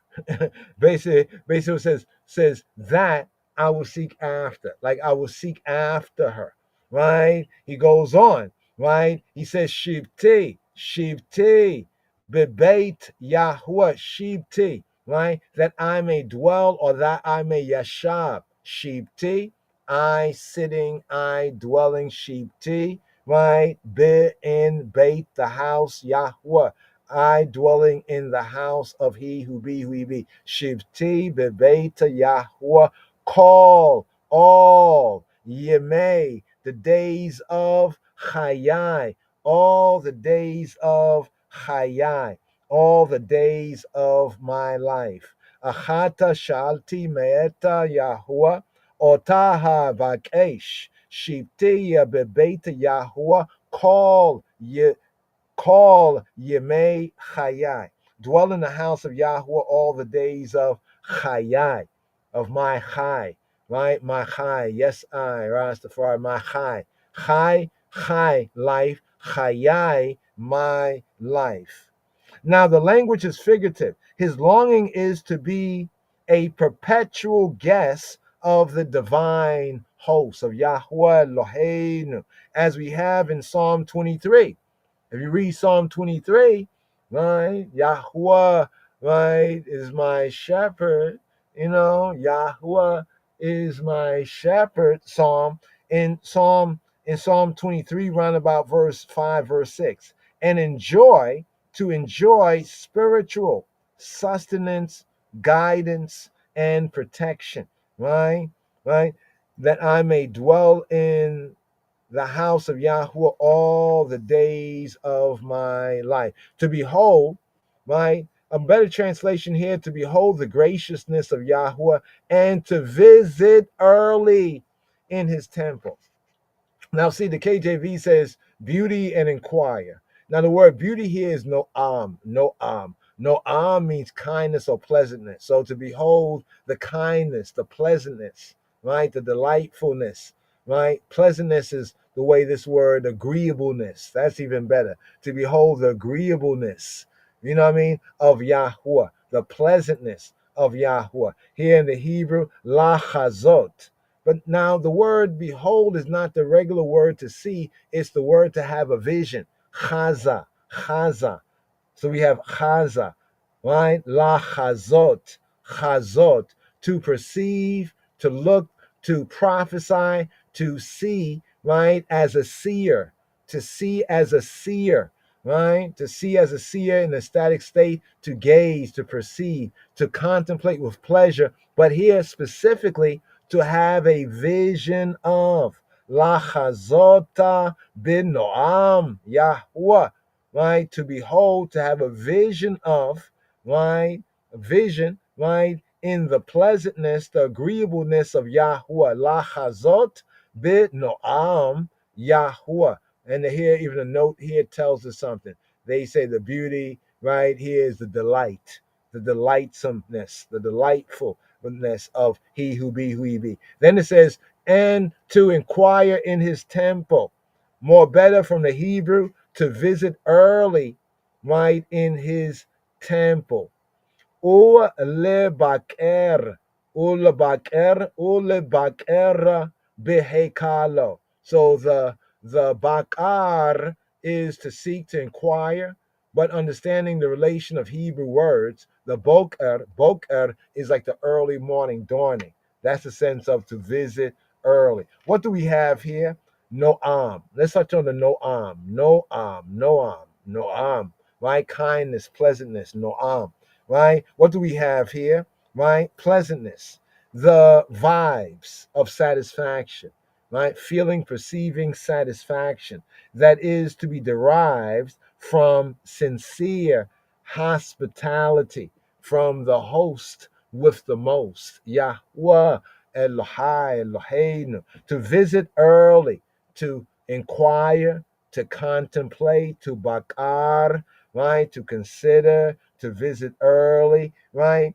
The meditation, right? To meditate, right? This brings up the idea here to meditate, right? To meditate upon the thoughts that will be aroused in his mind by what he sees there Remember Moshe was told about the pattern, right? Take heed that you do all things according to the pattern. To see those patterns, to recognize the pattern of the tabernacle, the pattern of the furniture, right? And to recognize that real meaning, right? Remember, Dawid was a man after Yahweh's own heart. So here we have the benefit of the Brit Chadash, right? In help of the pattern recognition. To inquire where, what does he say here? Ula Bakr, Ula Bakr, Ule Bakr, Behekalo, in his Hekal. So here we have the Hekal, right? The Hekal, right?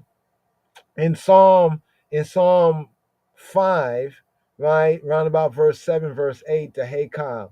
Now, sometimes the Haykal is used for the palace, the temple, the palace, the temple, the palace of Elohim as king. In Ezekiel's book, the temple, the Haykal, he has the visions of the Haykal there. Then there's also the heavenly Haykal. Now, the Haykal usually means like something in the sense of capacity, right? Capacity, right? Using the sense of like a large public building, right? Or a palace or a temple. But the interesting thing we find is that even the tent in the wilderness was referred to as a Haykal.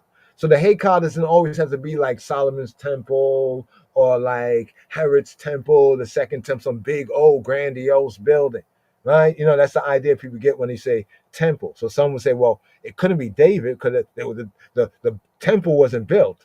But then if you read the Hebrew, you'll see that the tent was referred to as Haykal. So that means Haykal applied to even that tent in the wilderness, and it also applies to the palace, as it says that the palace is not a place for man, but a place for God.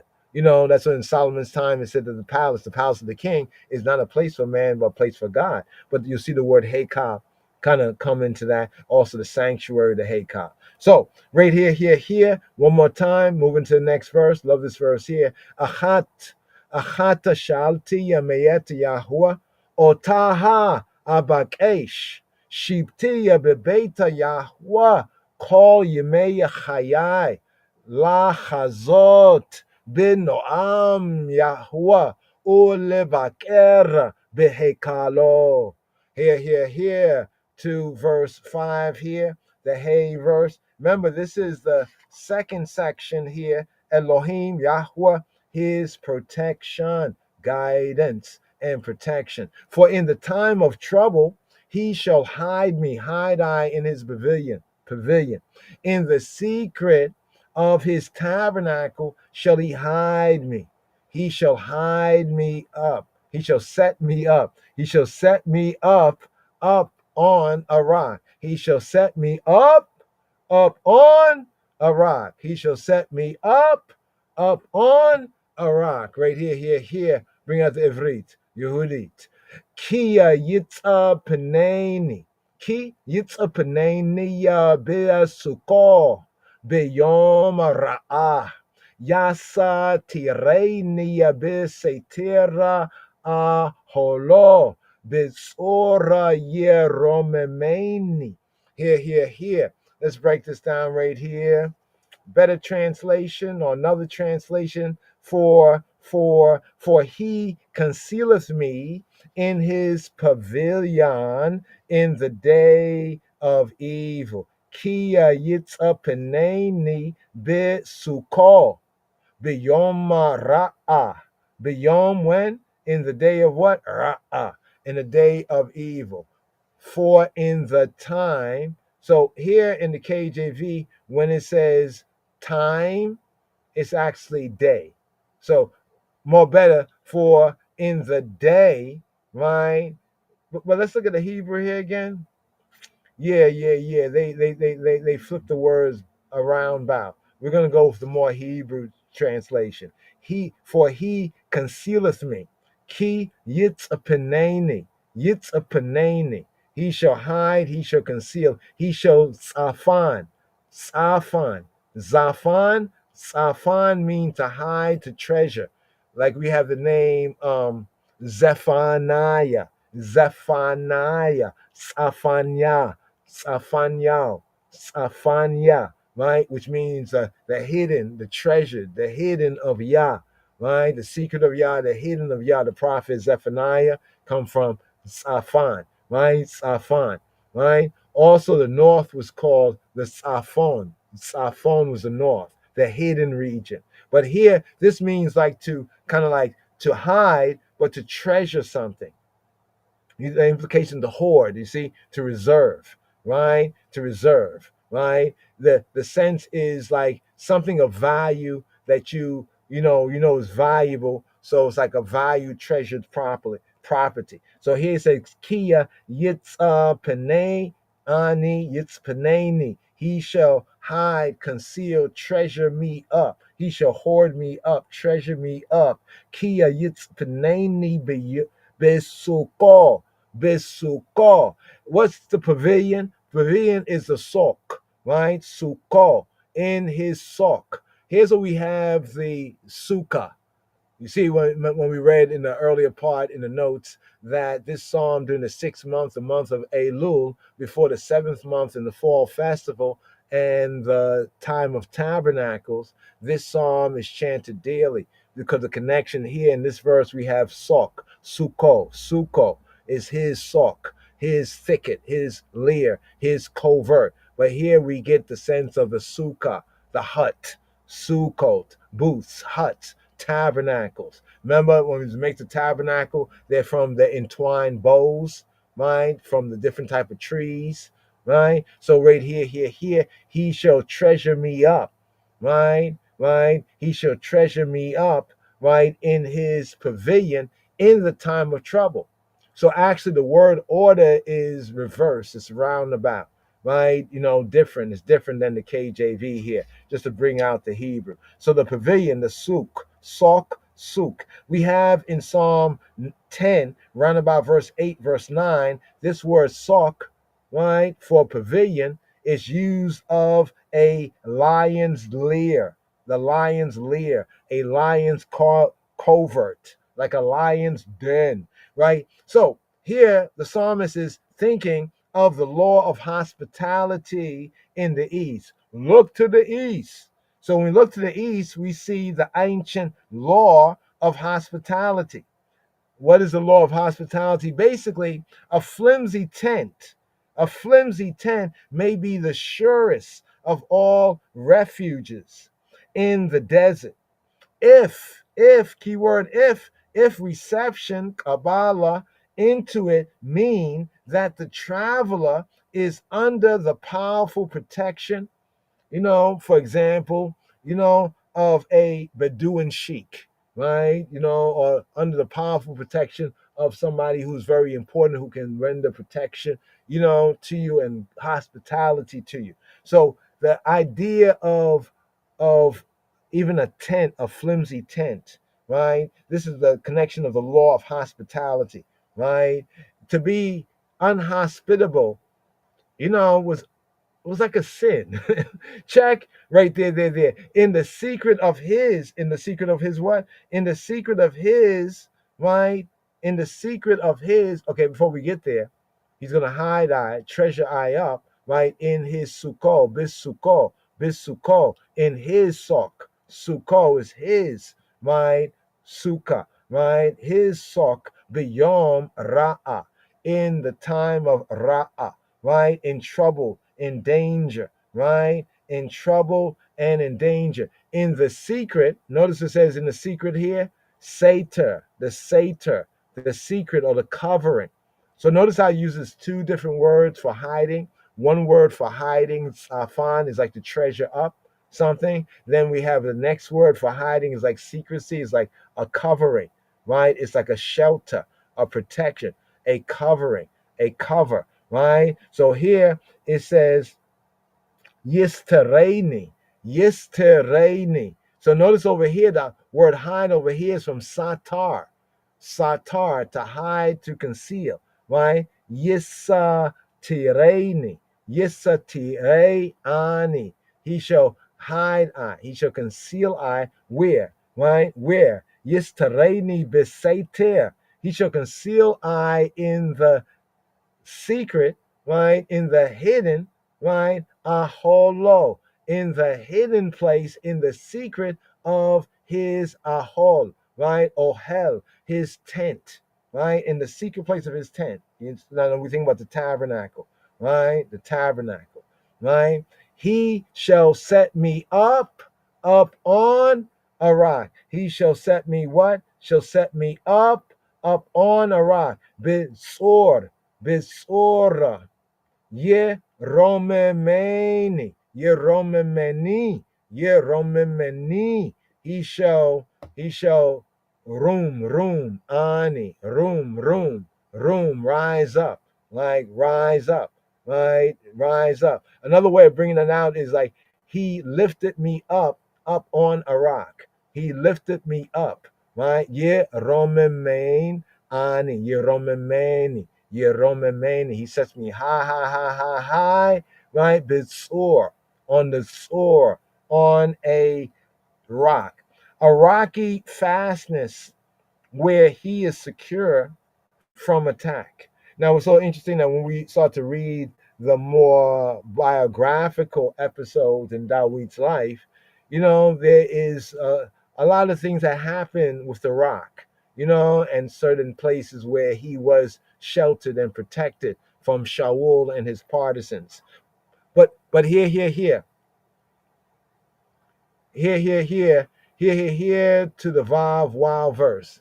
And now, because he's now set up on a rock, and now shall mine head, my rosh, my ras, my rosh, my head be lifted up above mine enemies round about me. Therefore will I offer in his tabernacle, his ohel, the tent, right? Tabernacle basically is a tent, right? I will offer in his tabernacle sacrifices of joy. I will sing, yea, I will sing praises. Eyes is to, not unto, but to Yahweh, to he who be, right? The joy here is shouting, yeah. We give shout out. I will give shout out to Yah. Here. Ivrit, wa'ata, ya ruma roshia alo oibai, sebi botai, we ezebaha be aholo zibacheya teruah. Ashira wa azamera la Yahweh. Let me sing Ashira wa zamera, and let me chant la Yahweh to he who be. What do we have here? My head be lifted up. Where ata, ata.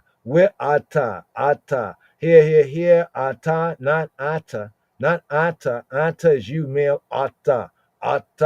Ata mean now. Like now at this present time, right? At this time, ata. Where ata. Where ata yarum roshi.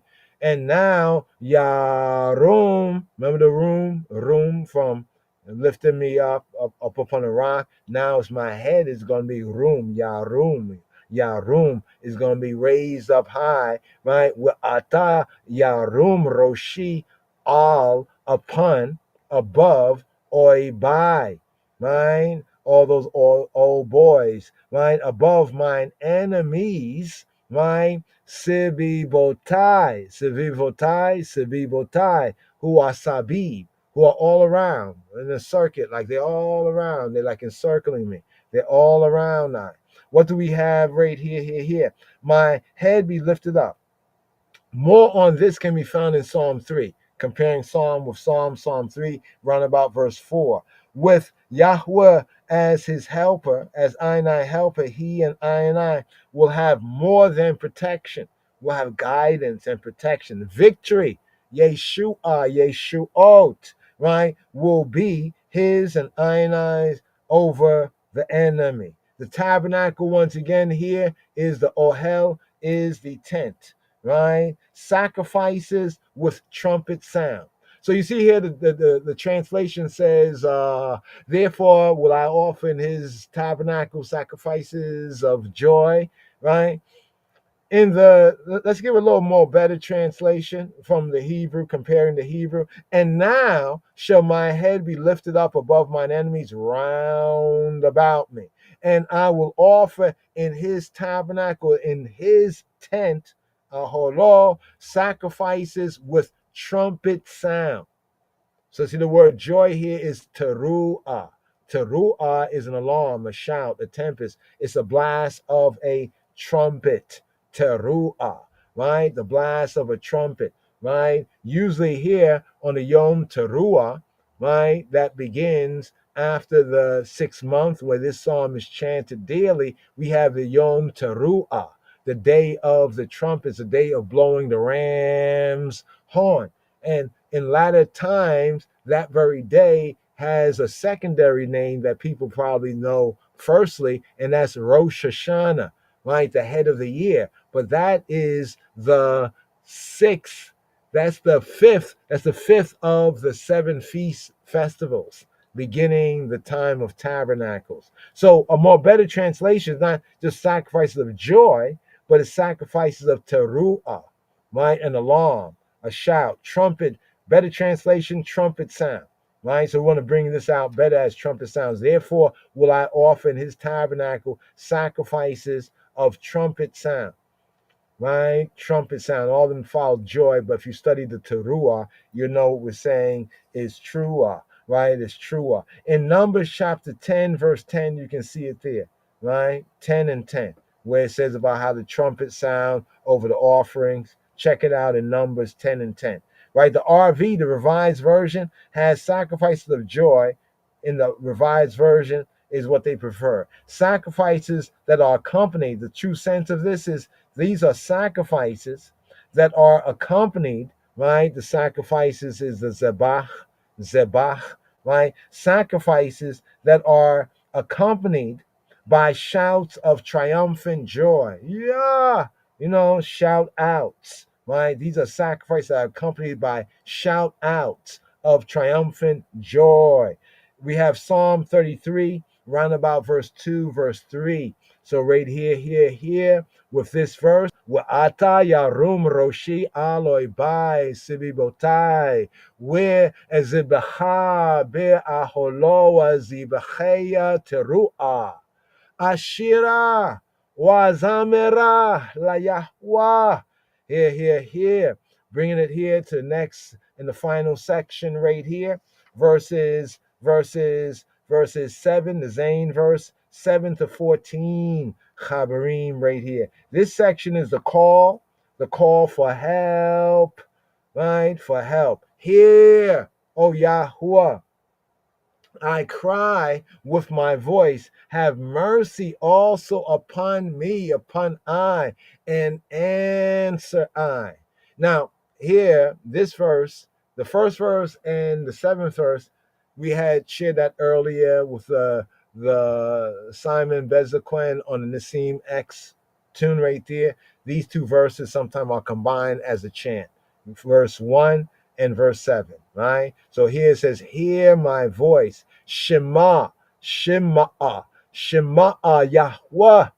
Qoli, Ekra, we Chaneni, wa Aneni. So here it says, hear. He says, Shema. As if Shema Yisrael, hear, O Israel, obey, O Israel. But here we say, Dawi, right? Shema, hear. Obey, O Yahweh, hear, obey, Qoli, obey my voice, Yahweh, hear, listen to, and obey the petition of my voice. Shema, Yahweh, Qoli, hear. You know the word Shema, we say Shema Yisrael means hear, Israel, but in the Hebrew, the Shema from the Shama also means to obey, right? So Shema, Yahweh. So notice, Israel is told to Shema, right? But in prayer, we say to Yahweh, Shema, Yahweh, hear, oh, he who be, Qoli,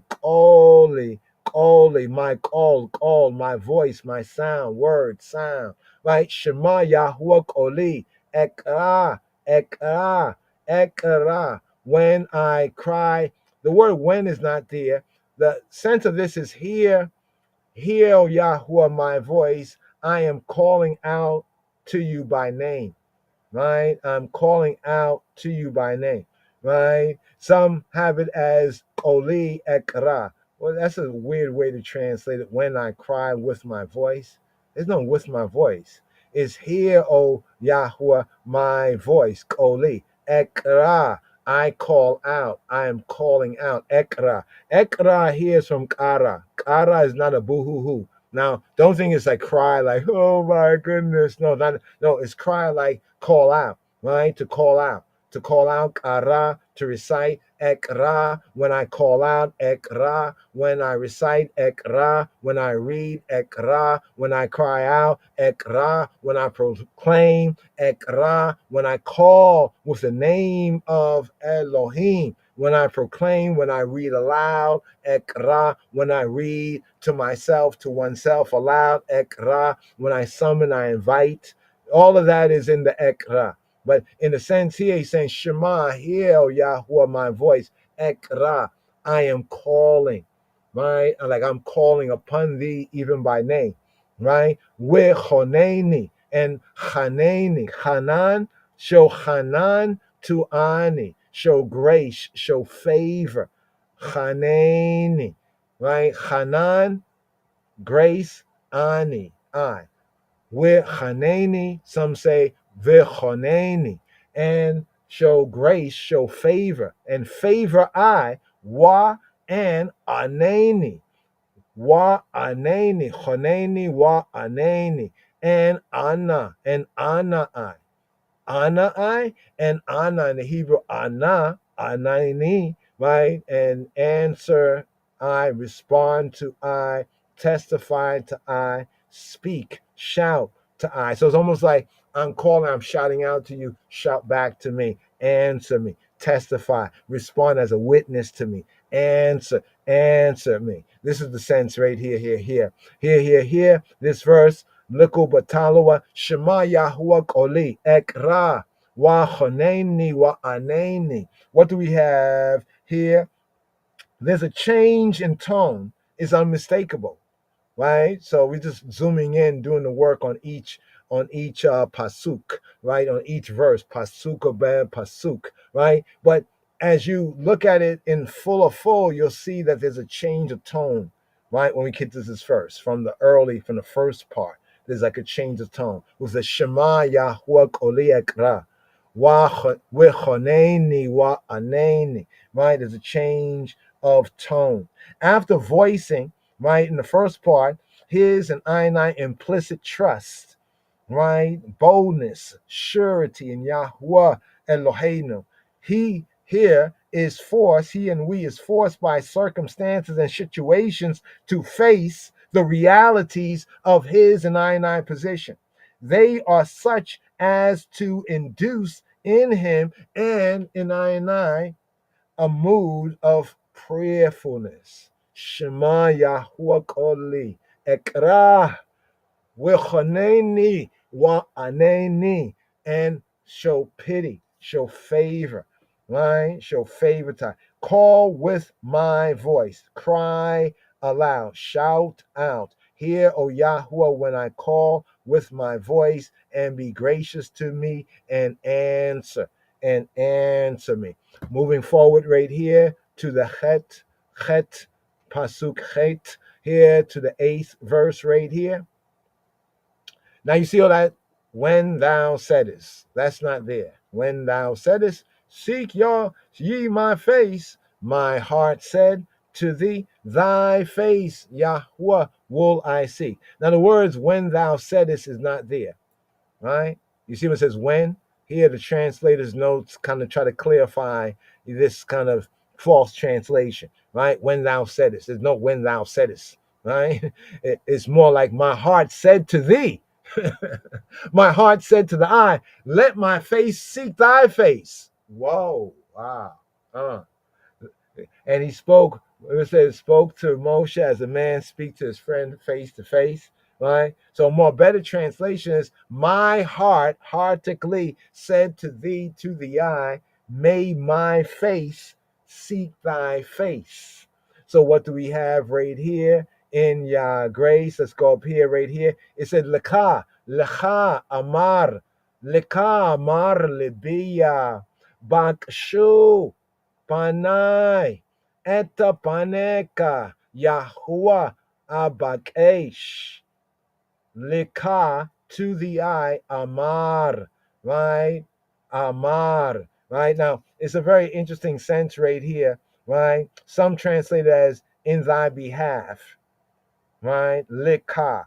Le is for, ka is like the eye, male. If I'm speaking to a man directly, leka, like for the eye, to the eye. Leka, lecha, lecha, lecha, amar, to the eye, amar, right? He said, libi, my heart. So it's like saying, to the eye, my heart said. Leka, amar, libi, right? Bakshua panai, Bakshua panai, seek y'all my face.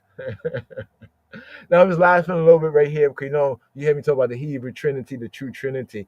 There is another tell right here in the Hebrew. It's making me laugh because when you begin to kind of just see and recognize it, it's a beautiful thing right there. Here. Let me scroll down here. Here, you see what it says?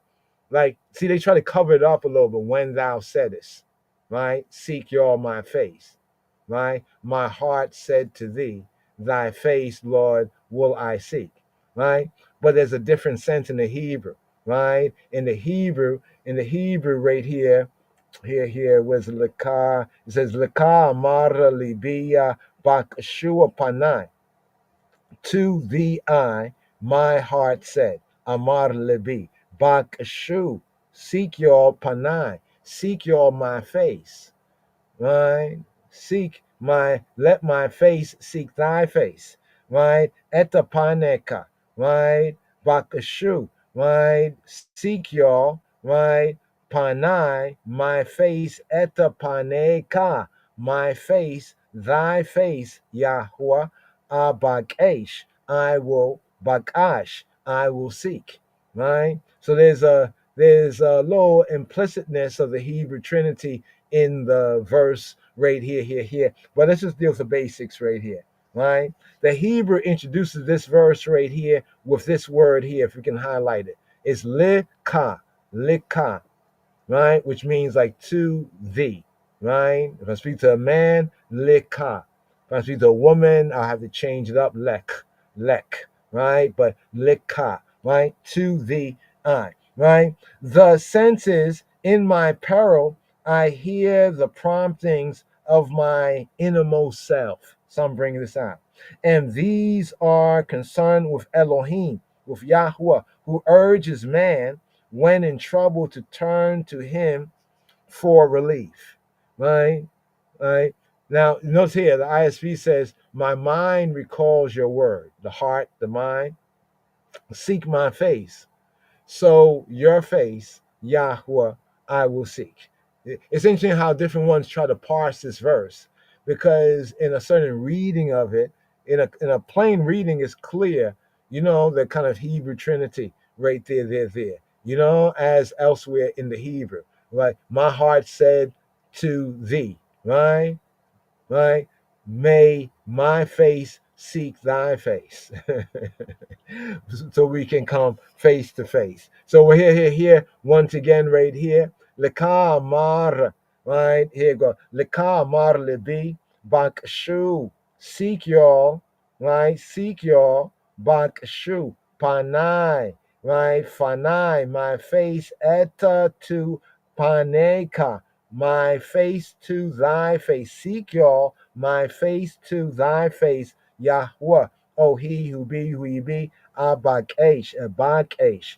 I will bakash. Okay, that's the word I want to bring out. The word here is bakash, not bakwash. Bakwash. It's not BAQU. But I understand a lot of Israelites, we speak English, and almost we never see the Q, the letter Q in English with any other letter than a U. If you notice that, every time we see the Q in English, right, it's a very warped, strange use of the Q. So it's hard for us to pronounce, many of us to pronounce the ancient Hebraic Q properly.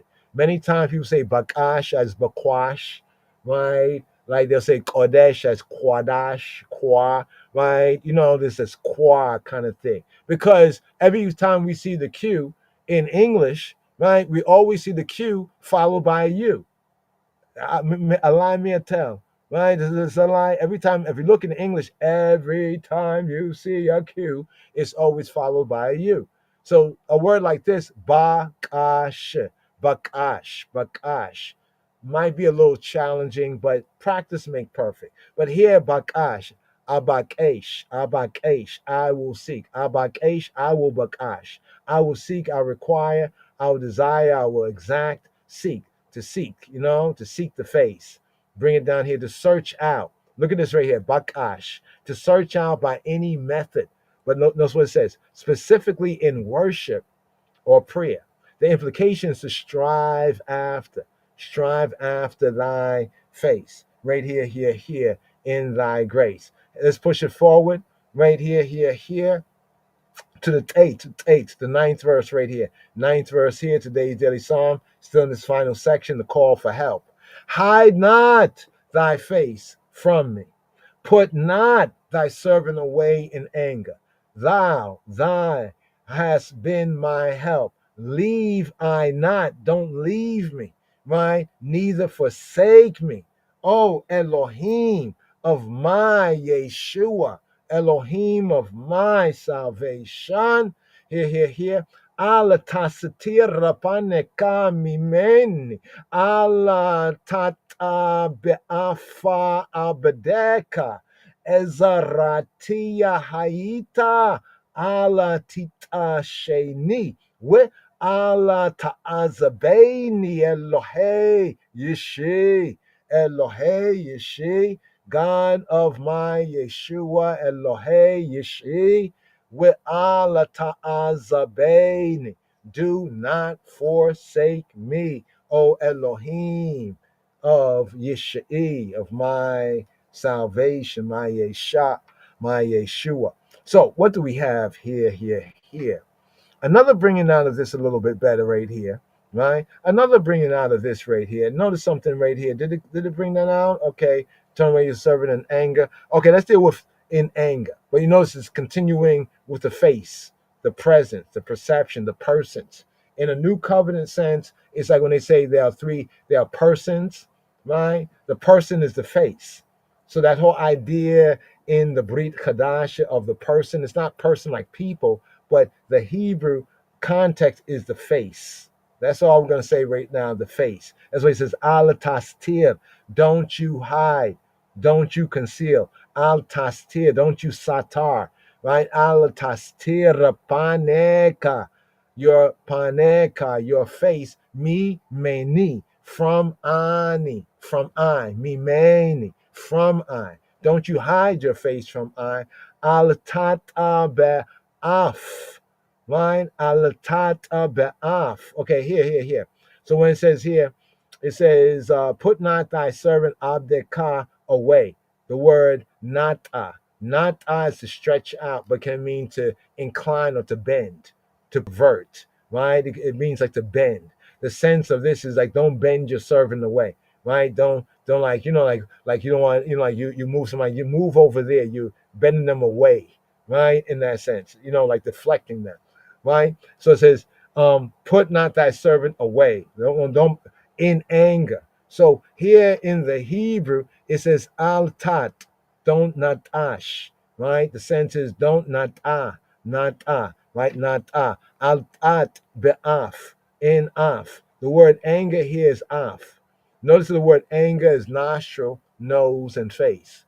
The metaphoric use of nostril, nose, more nostril than nose, only the face because the nose and the nostril is on the face, not on the back of the head. You know what I'm saying? But it also refers to anger, right? Why does the word for nostril, nose, also in the metaphoric sense of the Hebrew refer to anger? Once again, it's because of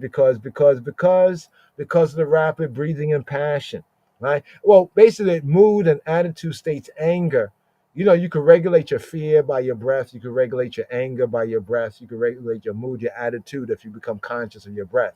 But usually when people are becoming upset or angry, their breath changes. Sometimes people have to say to other people, calm down, just take a breath, breathe deeply. That's the sense, the Hebraicism of it all, right? Alatat be'af, right? Abdeka.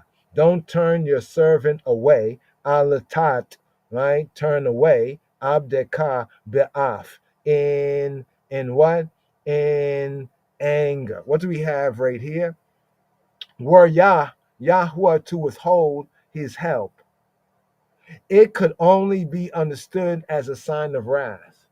So in this verse, is like saying, don't hide from me. Like, please don't put your servant, and see Dawid here is saying, is identifying himself as Ebed, Ebed, as Yahweh's servant. So when he says in the verse, Al tata be'af, don't turn away in anger, abdeka, your Ebed, your servant, right? Don't turn your servant away.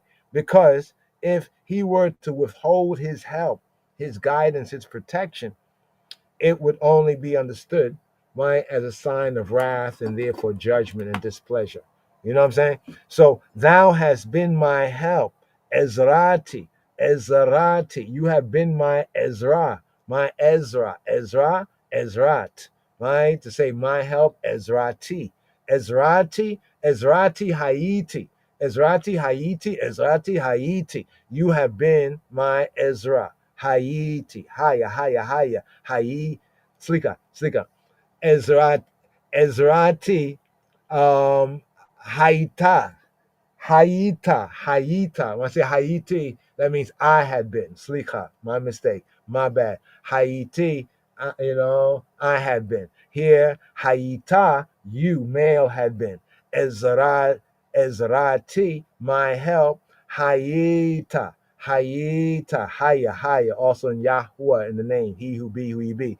Ezrati, Haita, you had been, mine has been my Ezra. That indicated that in the past, he possessed Yahweh's favor. So he is praying here because of the past where you've already have helped me. Like you come to somebody and say, I thank you. You've helped me out before. Yeah, thank you so much for the help you gave me. You always have been helping me. But I'm coming to you right now because, I'm like in a situation, right? This is what, in a sense, he's saying, right? Thou hast been my help, right? Ezrati Hayita. Esrati Haita, the eye has been my help in the past. And in the past, right, he had possessed, right, Yahweh's favor, grace. So he prays, he and I praise, right, that he, right, may have done nothing that we would have done nothing, as he prays that he, please don't let me haven't done anything to forfeit, right? He prays that he may have, done nothing to forfeit it now. This is what this prayer is, right? The prayer is, you have helped me out before, right? And I pray and I hope that I have done nothing to offend and thereby forfeit it at this time. This is what this is bringing out Hebraically, right? So when he says, leave me not, neither forsaken me, right? Elohai, right? Or Elohe, the God of Yishai, right? Elohe Yishai, right? The God of my Yesha, deliverance, salvation, right? Deliverance, salvation, liberty, prosperity, rescue, saving. Yeah, all that, right? I like to say the God of my Yeshua. But it's kind of interesting here where he says, neither forsake me, right? So think about those words that Moshe, right, said. Yeah. Ala tastira paneka mimeni. Ala tata be'afa abdeka. Ezratia haita. Ala tita sheni. Ala titasheni we ala ta'azabeni Elohe Yishi. Elohe Yishi. So who he be, he be Elohe Yishi. He be the God, right? The power of my salvation. Yeshi is personal, right? But anyway, here, and to say Elohai is to say my God, right? Elohe is to say the God of. So you need to, God of what, right? Yeshi, right? In that sense, right there. But here, when my father and my mother forsake me, then Yahweh will take me up, will take me up, will gather me. The sense of take me up, gather me, right? Here. Ki abi we'imi azabuni wa Yahuwah ya asafeni. Ki abi we'imi, for or when, ki avi, for when my father abi we and imi, my father abi and my mother imi, azabu ni, azabu, when they azab, leave, forsake, azabu, they leave, they forsake, I, azabuni, kia bia we mia, azabuni, wa, and Yahuwah, wa Yahuwah, and he who be, who he be, ya asafe ni, Yasfe ni, he will asaf ani. Asaf, the word asaf means to gather. He will gather me. It's interesting because, take me up. They say, take me up, take me up. But really, the word in the Hebrew is to gather me. He'll collect me, right? He'll gather me. Asaf, gather. The sense can be to receive or take away. He will gather me. But literally, directly, he will gather me. Beautiful verse here, right? Here, the Yod verse, the 10th verse. Yahweh's protective care of his creatures is even more constant than that of parents for their child. Again, Yahweh Loheinu, his care, right, of his creation and his creatures, right, is even more constant than that of parents, right, than that of a Ab, right, individual father of an individual Ab, and we have Aim, Ab and Aim, singular, not possessive, Ab and Aim. As my father Abi, my mother Emi, Abi with Emi, and Emi, Ima, right? So an excellent parallel, right, to this occurs in Yeshaya, Isaiah chapter 49 and 15. Yeshaya, Isaiah chapter 49 and 15. Isaiah 49 and 15. Here. Just curious, right? About, love this verse. Can a woman forget her suckling child that she should have, that she, again, can a woman forget her suckling child that she should not have compassion on the son of her womb? Now, one time people would have said, what? What the? No, of course not. But notice what Yahweh says, right? Because we look at times and days like these, we see this verse kind of comes full, right? It says, yea, they may forget. What?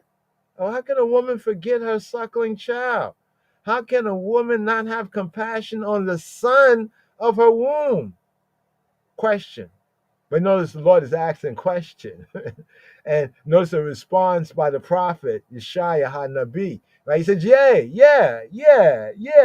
They may forget, not saying all, not all, but some of them they may forget. Yet, what does Yahweh say? Yet will I not forget thee. Yet I will not forget thee. Right? From having compassion. Right now, it's a very interesting sense here in the Hebrew. Let's just touch on this just briefly. It says, Hatishka isha, ulaha meya rachema bena bitnaha, gam ele tisha kachna, we anoki, Lo eshkachek. And anoki ve'anochi, and I, anoki, lo, not, eshkachek, I will not forget thee. But notice here, right here, let me point this out right here. In this sentence right here, it's as though one is speaking to a woman, right? So speaking to Israel, right? When he says, lo, eshkachek, I will not, ve'anoki, anoki, ve'anoki, lo eshkachek, but I would not forget you, speaking to a woman. If it was speaking to like Israel as a man, it would have said lo esha ka esha kacheka eshkacheka in that sense. Here it says lo eshkachek, right? So here we know that the object is speaking to Israel as a woman. In other words, speaking to Israel in the soul sense, the soul of Yah people, right? But here, this verse, he tishkach, right? He tishkach. Can she forget Isha? Can a woman forget Ulah? Right? Ulah. Now notice the word Ulah. Ulah, right? The ul, the suckling. The Ulah. Ulaha, her suckling child. Ulaha. Ulah. Ulah, Ulah, Ulah, Ulah, the suckling child, Ulah, the babe, right? Can a woman, notice the verse doesn't say can a mother, it says can a woman. You notice that? He tishkach isha. He tishkach isha. Can a woman or wife, a woman forget? The ula may rachem. Now notice this right here. May rachem. Notice the word for, not that word right there. May rachem. Right? May rachem. From racham. Now this word is interesting because rechem in Hebrew means womb. From the same word that means to love deeply, from the same root word comes the Hebrew word for womb. Now, this word here is the belly, right? The son of her beten, of her belly. Beten is belly, right? But that she should not may rachem, from having compassion, ben bitnaha, the son of her belly. It says gam, also ele. So it doesn't say yes, it doesn't say yay here. It says this down here. It says gam, gam. Gam is also or moreover. Gam, gam ele. And also these. Gam ele, right? And also these, tishakachna. Also these will forget. So tishkachna is like when we say like woman, right? We're saying like they as woman, right? Forgetting, right? Tishkachna, right? So it's saying like these women would forget, right? Gam eile tishkachna, right? But then Yahweh contrasts and he says, ve'anochi, ve'anoki. And as far as anoki, this is the next I here, more personal I, right? Ve'anoki, lo is not, right? Eshkachek. He will not shakach, shakeach. He will not forget, ignore. Right? So that contrast right there with this verse right here, the 10th verse, the Yod verse. Ki abi we'imi azabuni. Ki abi we'imi azabuni.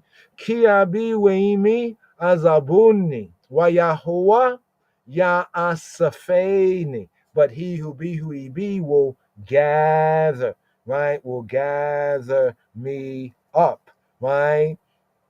Under his wings to shield me, right? To shield me. So right here, ki abi we'imi azabuni wa Yahuwah ya'asafeni. Here to the Yod Aleph, the 11th verse right here. Third and final section right here. Teach me thy way. Sound like what Moshe said, right? In the Torah portion, right? Teach me thy way, Yahweh, and lead me in a plain path because of mine enemies. You see the context? Lead me in a plain path, right? Like always, lead me in the plain path. But in this context here, the context matter, context clues, right? The context here, lead me in the plain path because of my enemies, due to my enemies, right? Lead me in a way of plainness, a way of plainness from the Hebrew, a way of plainness, right? Because of mine enemies, the Hebrew here is because of those who observe me, right? Those who are spying on me, those who are, those who observe me, like you, what we used to say, like you spotting a place, like they observing, like laying in wait, laying in ambush. But let's bring out the Hebrew here. He says, Horeini Yahuwah darkeka, Ua nechenia beoracha mishor. Lima'an shorerai, because of shorerai. Lima'an shorerai, because of those who. So here we have the word for enemy here. If you notice, there was a couple different words for enemy. Sometimes the translator confuses the term, but this type of enemy is like one who observes. Like somebody who's like ambushing. Watching. Preying. You know what I mean? To be an enemy. When you get to the root sense of it's from like it links with another Hebrew term like to observe, like to lay in wait, to lay ambush. Check. So, teach me thy darkeka, right? Derek. Teach me your derek, right? Darkeka, the eye's way. So here it says horeini. Now this comes from yara. Now if you say, well, how can horeini come from yara? Well, you want to build? Let's build, right?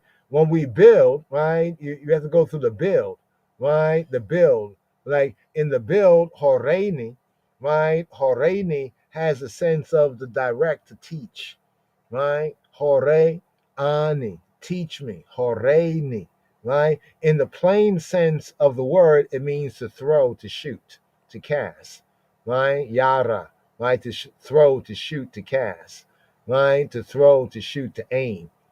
But notice this word here, yara, right, is at the root of Torah. Torah also comes from this root word yara, right? So where it says horeini, teach I, instruct I, Yahuwah, darkeka, in your derek, in your way, right? Thy way. The sense of the verse is more exactly defined is more exactly defined in Yeshaya, in Isaiah 49 and 9. And we're just going to go there just briefly here. 49 and 9, 49 and 9, 49 and 9. Here we go, 49 and 9, the 8th verse here. Let's bring out the KJV. That thou mayest say to the prisoners, go forth. To them that are in darkness, shew yourselves. They shall feed in the ways, and their pastures in all high places.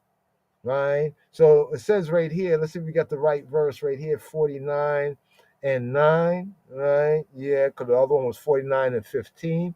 It says, that thou mayest say to the prisoners, go forth. To them that in darkness, shew yourselves. They shall feed in the ways, and their pastures in all high places. Yes. Lemor, to say, la asorim, to say to the Asor. Who are the prisoners? Asar. They say it's not Osiris, it's Asar. Okay.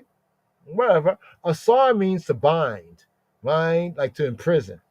It seems like Osiris, he was bound up. Just make that correspondence there, right? But anyway, a prisoner, right? He was one of the Asurim, right? So say to the Asar, say to the Asurim, Lemor la Sorima, Seu,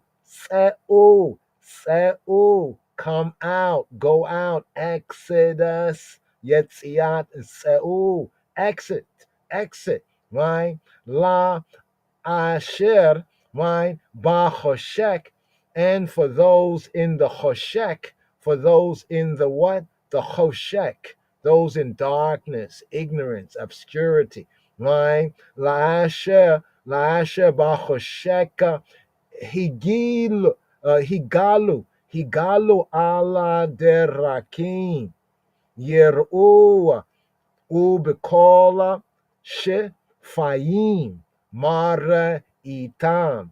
Right? The Maritam. So right here to show yourself, to gala, uncover yourself, reveal yourself. Well, it can mean to go into exile too, in a sense, but in a sense like to reveal himself, right? To those who are in darkness or in obscurity, like a hidden place, reveal yourself, right? It has a twofold sense. Gala can mean to like become nude, like stripped down. But it's the context clues that matters. In this sense, it says by implication, gala, right, is to what? To exile. Captives, they say, being usually stripped, right? But in the figurative sense, as we have here, prophetically speaking in Yeshaya, to reveal. So to show yourself is not to go about naked, but it's like to reveal yourself, right? And they shall feed in the ways, right? In the ways, in their pastures, in the high places.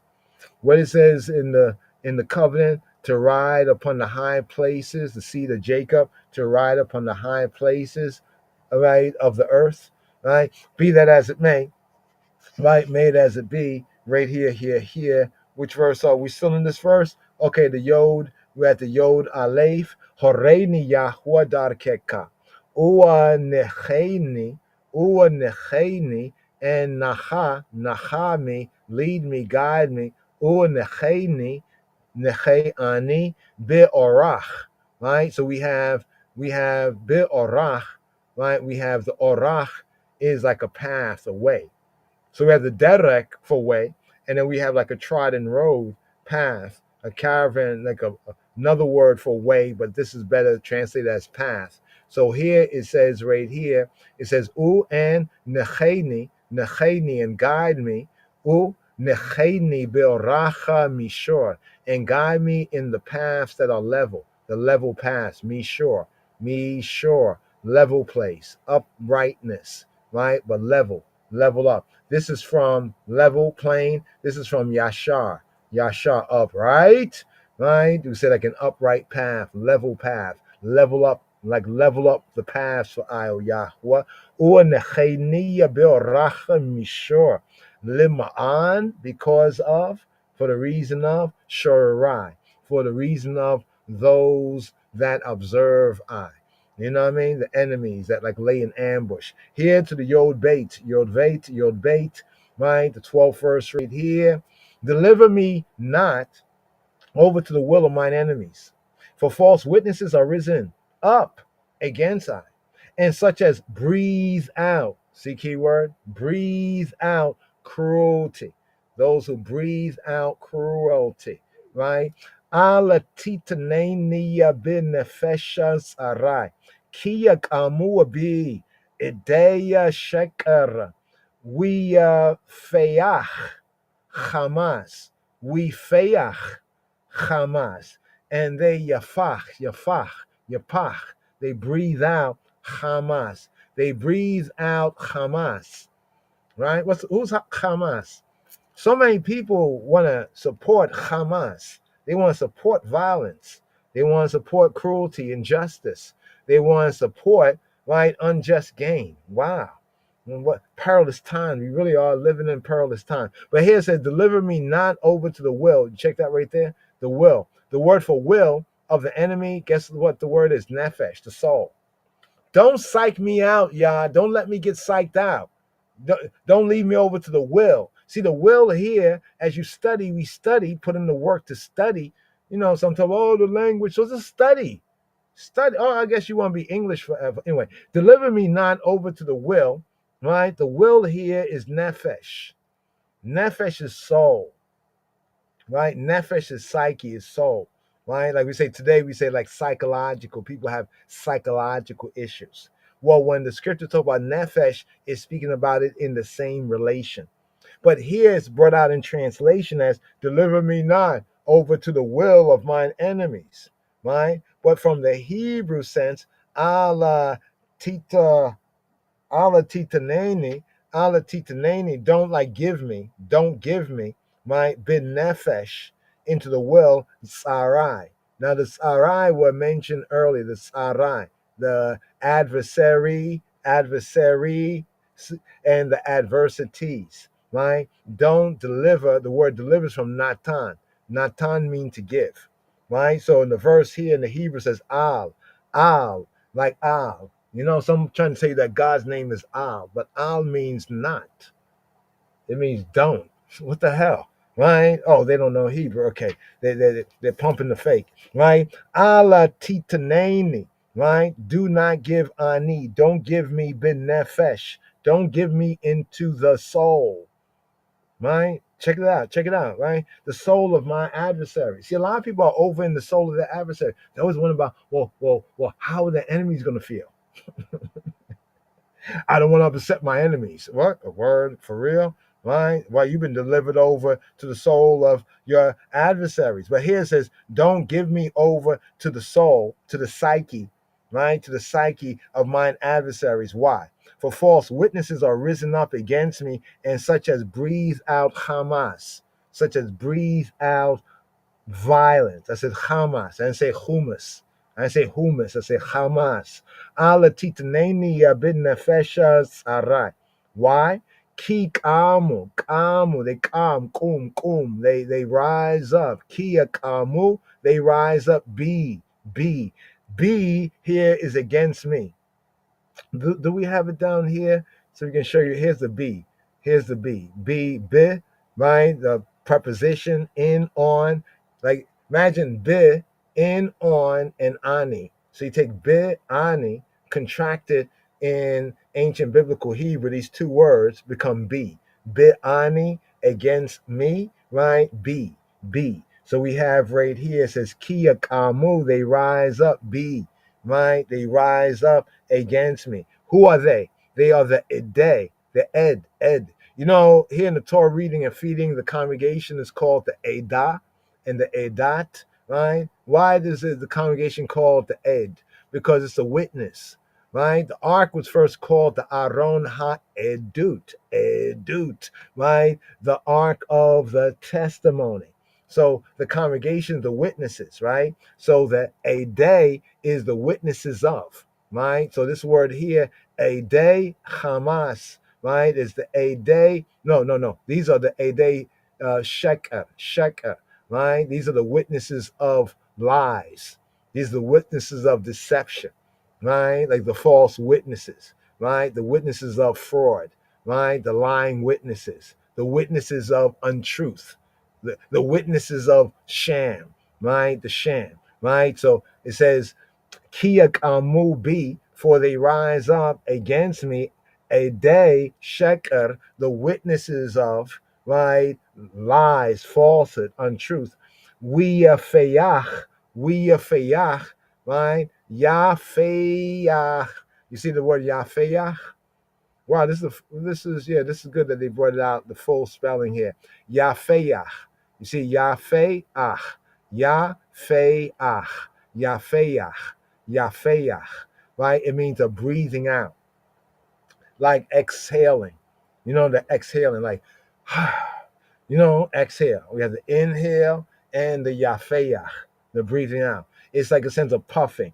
In a figurative sense, this word is meditating. It's sometimes brought into the context of meditating, Yafeyach, right? So it says, we Yafeyach, right? And they breathe out Hamas. They breathe out Hamas. They breathe out violence, right? Wrong, cruelty, injustice, unjust gain, right? What do we have here? Well, we have the false witnesses, right? We have the Ede Sheker, right? Ede Sheker. Who are the Ede Sheker, right? He and many of I and we be the Vicks. Many of us be the Vicks. I know nobody want to be a Vic. We all want to be victorious. But look at Moshiach, right? He became the Vic and the Vic, the victim and the victor, where the victim becomes the victor. But here in this psalm, he, right, is the victim of a campaign of slander. You know when Yeshua told the disciples, right, rejoice and be exceedingly glad when they shall say all manners of evil against you falsely for my name's sake. Rejoice and be exceedingly glad, right? Because even as Dawid here, the Vic, right? Yeshua also the Vic, right? The victim of a campaign of slander, right? So Dawid was the victim of a campaign of slander. The object of that campaign of slander, that slander campaign, right, was to incite Shaul, incite Saul, right, against him, right? More on this can be found in Psalm 7, round about verse 3, Hebraically verse 4. They breathe out, they breathe out what? Excuse me, they breathe out, right? They breathe out violence, right? We Fayach Hamas, right? They utter words to injure an innocent man, right? So it's like their breath. They open their mouth. They're just breathing out. This, their breath is violent. You know what I mean? They're speaking on it. They breathe and this is how deep it is. You know what I mean? Because it's a spiritual warfare. It's not breath, spirit. Okay, let's go to the next verse here, the Yod Gimel, right? The Yud Gamel, Yod Gimel. Now, once again, after this go over this, the italicized words are not there. All right, they're not there. You know what I mean? It's almost like, something you have to wear a crutch or something like that, a cast, right? But then after your leg or whatever gets better, you take the cast off. That's like us right here. So just put those, you can see those there. Read it like that, but then read it without that and see how sometimes the reading is different. Sometimes that's added in there. And now to know that those italicized words are not there. So here I'm gonna read it properly. Unless I had believed, right? Unless I had aman, right? Ma'amin, right? Believe. What's a better way of bringing this out? Trusted as true, right? To see the goodness of Yahweh in the land of the living, right? Unless if I had not, amen, trusted, right, credited to look upon the goodness of Yahweh, right, to look upon the goodness of Yahweh in the land of the living. Here, the Hebrew, lule, lule. What is lule? Lule mean like unless, if not, except lule, lule, lule, lule. If not, lule, except lule, he amanti, he amanti, right? Unless he amanti, unless I had, no, over here, unless I had aman. So the word aman at the root, right, means as a verb to support, to confirm, to be faithful, right? There's some interesting senses of it, right? To confirm, right? To be trust, a sense of being firm, to trust, right? To believe in the sense of to credit, to trust, to build up, right? To support. It's in the sense here, the figurative sense of the word, to render firm. So faith is what renders you firm. What do you trust? What do you admit in as true? What do you credit,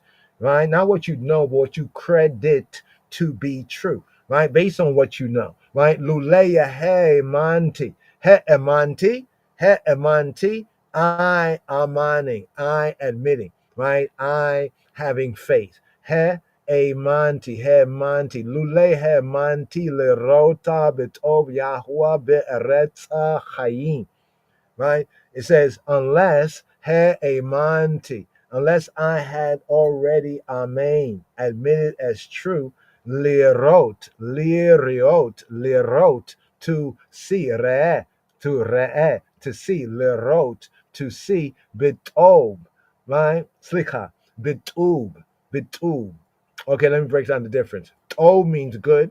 When we say tob, when we enunciate as tuba, Tub means goodness. So tob is good, like tube is good, goodness in the sense of goods, good things, goodness, like in a kind of a plural sense, the goodness, right? While tob is good, right? So tob, good. So some people say, oh, there's no you, there's no, oh, there's no, please stop it, people, for real. You're talking nonsense, right? Tob is good and tube is goodness, right? Lule he mantia lerota betub Yahuwah, in the goodness, unless I had admitted, I accepted as true, right? Lerot, to see, betub, by way of the goodness in the goodness of Yahuwah, of he who be, who he be. Be'eretz, in the eretz, in the land, chayim, in the land of the living. Be'eretz chayim. Unless I had. It's an interesting way it begins off. You see, they added in I had fainted. There's not one word in the Hebrew there for faint. All it begins with is lule, lule, unless, except. Nothing about, oh, if I had fainted. You see how they play games with people, right? Nothing about fainting, right? The sentence, some say, the reason why, okay, let's just argue, why did they put the I had fainted, though it's not really there? Okay, some look at this sentence from an English Gentile mind as being incomplete. And so the English versions, right, in English, the Gentile versions, they prefix this verse right here with I had fainted. And then, as though I had fainted was before what we have right here in the Hebrew, Luleya Hemanti Lerota Betub Yahuwah Beretza Chayim. There's none of that is there, right? That's kind of like put in there. The idiom, this kind of idiom here, Hebraicism, is paralleled, right, in Genesis chapter 50, right, verse 15, right, whereby the alternative is left, some say, to the imagination. We got one more verse. Let's just right, let's just go here right now. Just this one verse here. Genesis 50 to give the parallel to this. 50 what is the 50 15, 50 15, right? Let's look at this verse, plain King James version. And when Joseph's brethren saw that their father was dead, they said, Joseph will peradventure perhaps hate us and will certainly requite us all the evil that we did to him. Okay, let me just make sure that's the L. L is 50, yeah, in Roman, Genesis. Okay, right? What would my condition be if I had not believed? Like in the previous verse. So here, comparing this here, trying to see if there's a comparison right here. It says, Wayerua Achai Yosef Kiyameta Abihem. And when they saw that, the reality, that their father was dead, Wayomru Alau, Wayomru Lu, right? Yisat Emenu. Oh, word. They actually say Yist Emenu. Right? They said what right there?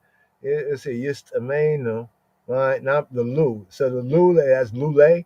So the Lule is the fuller form of like unless, perhaps, oh, if only, has sense of Lule, peradventure, right? If only. But there's another word here that will requite us, right? Where is this one? That mood is dead. Well, oh no, hate us. The word Satan, which is like Satan in a sense, Satan, right? It means to hate, to oppose, right? To oppose oneself, to bear a grudge, right? They actually said here, the brothers said, Yisat Amenu, right? It says right here that Joseph will peradventure hate us.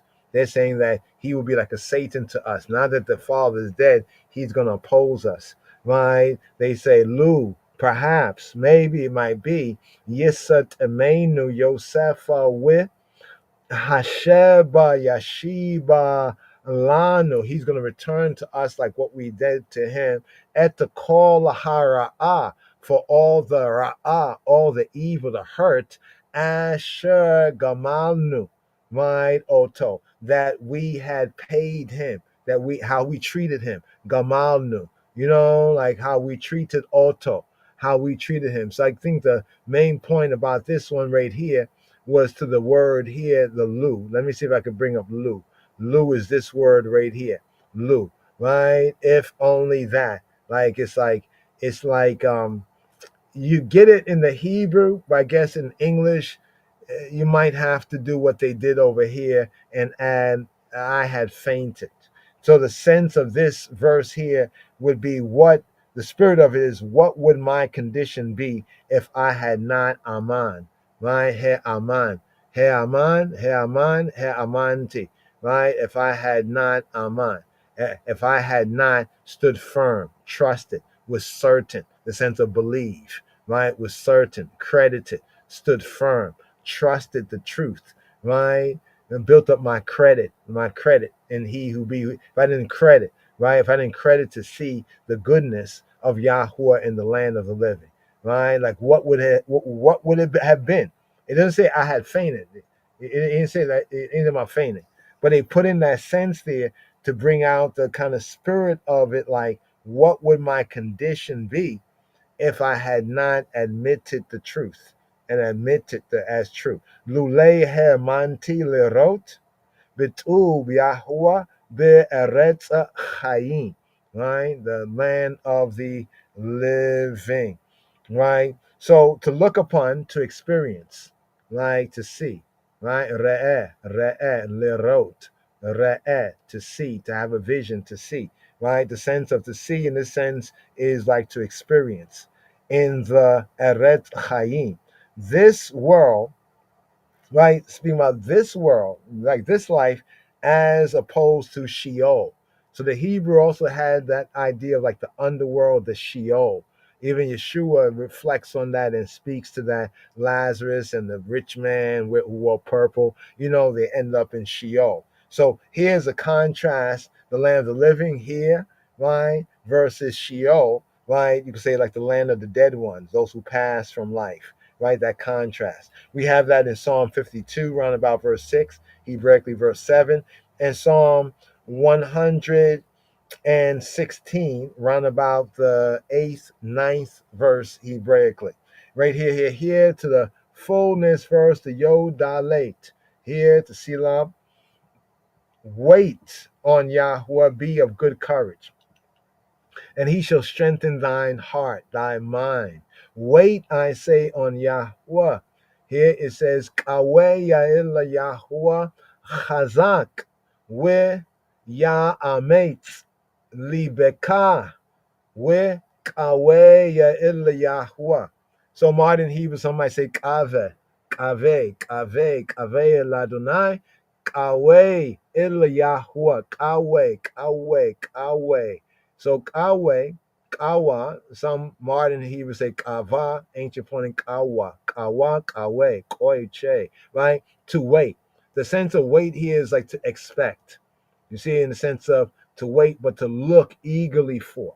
Unless I look eagerly for Yahweh, for he who be who he be. Kaweh illa to Yahweh. I look eagerly to he who be who he be.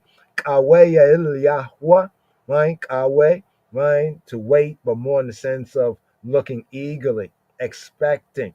Il Yahweh, to he who be who he be.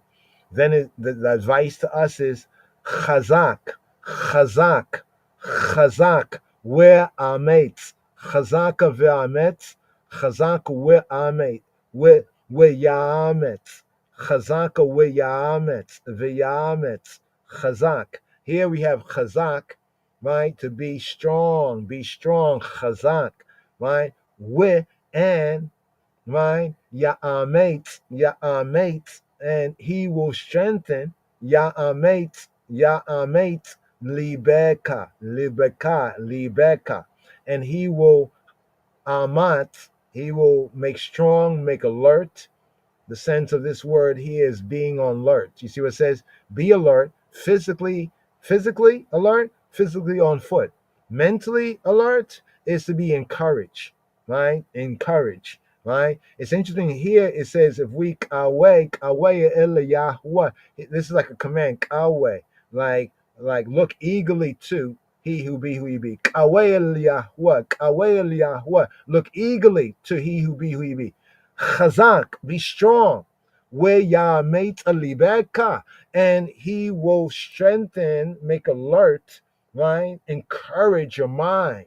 He will encourage your heart, your mind, libeka, your leave, right? Where Yah mate alibeka. Then sealing up here, it says where and away el Yahweh. Look eagerly to he who be who he be.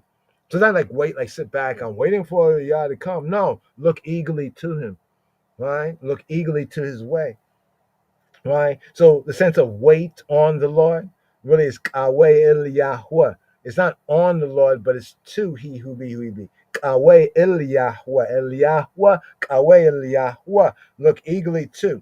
He addresses the words to himself, actually.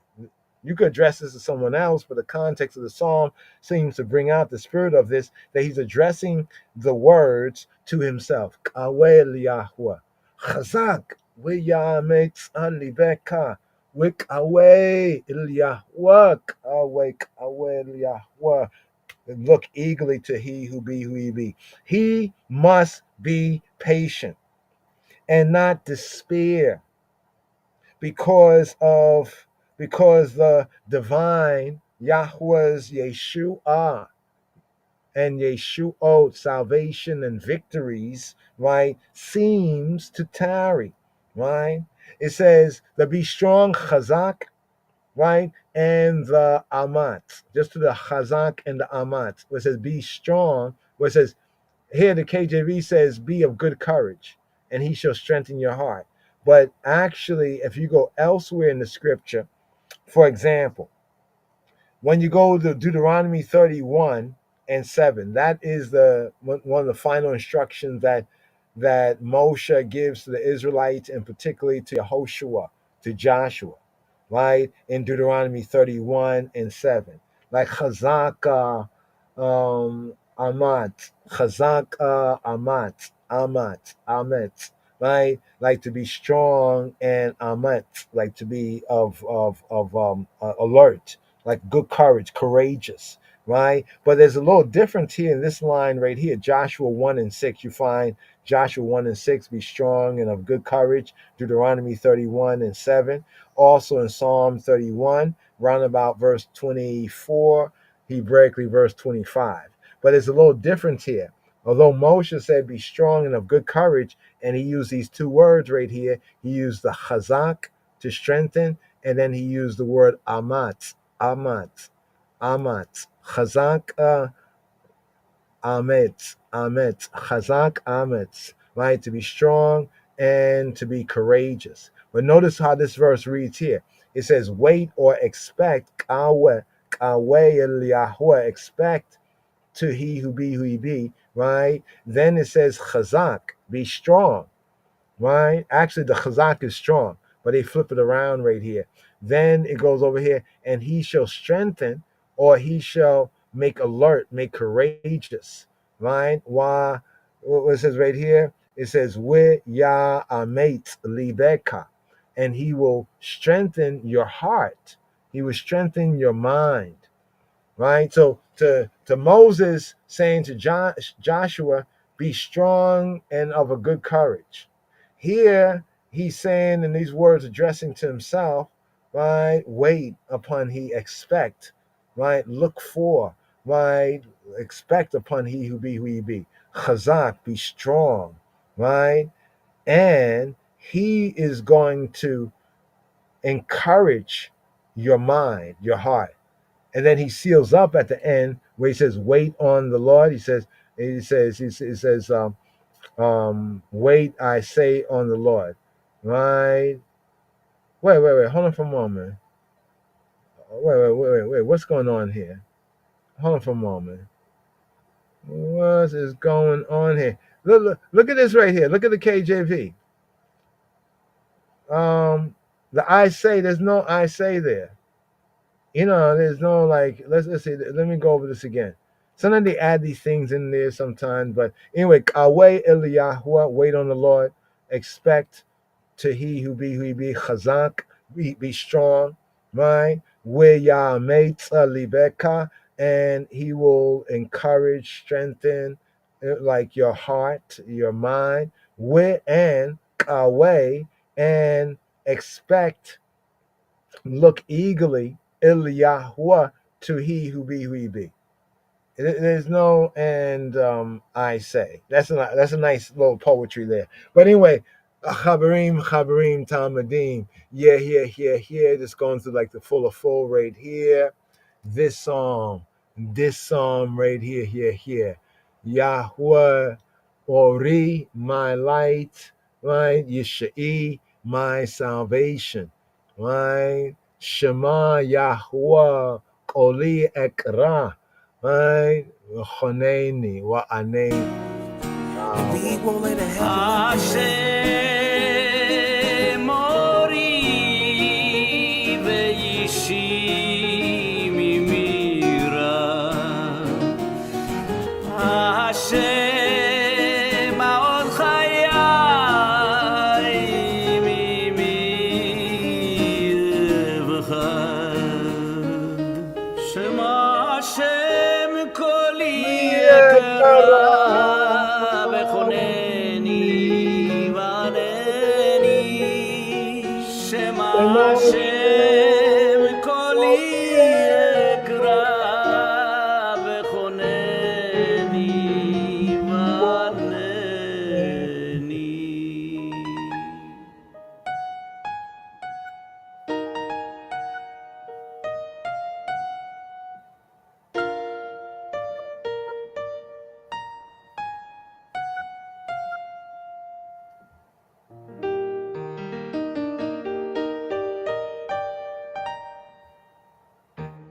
The wise.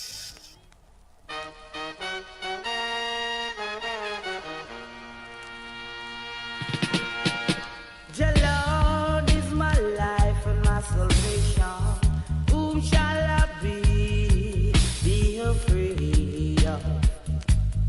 Psalm 27. The Lord is my light and my salvation. Whom shall I fear?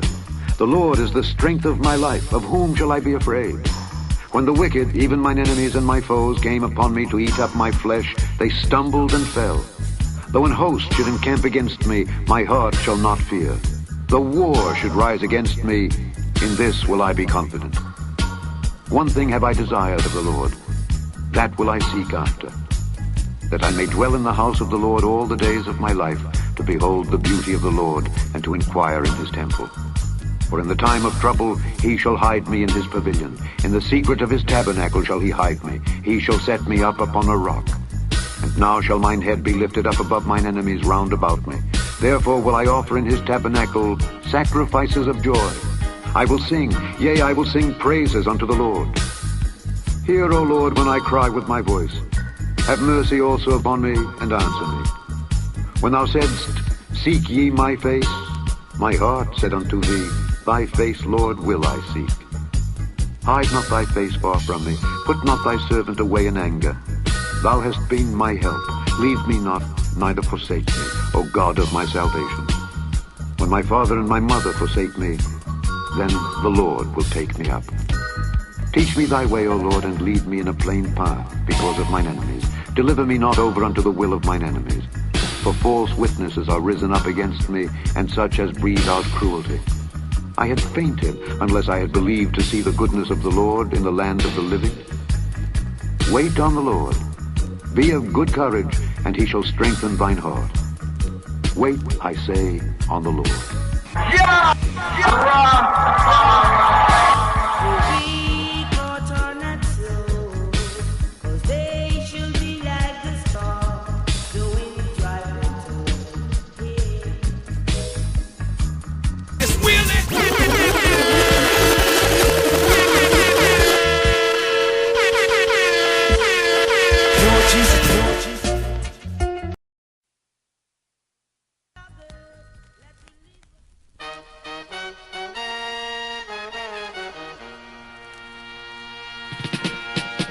The Lord is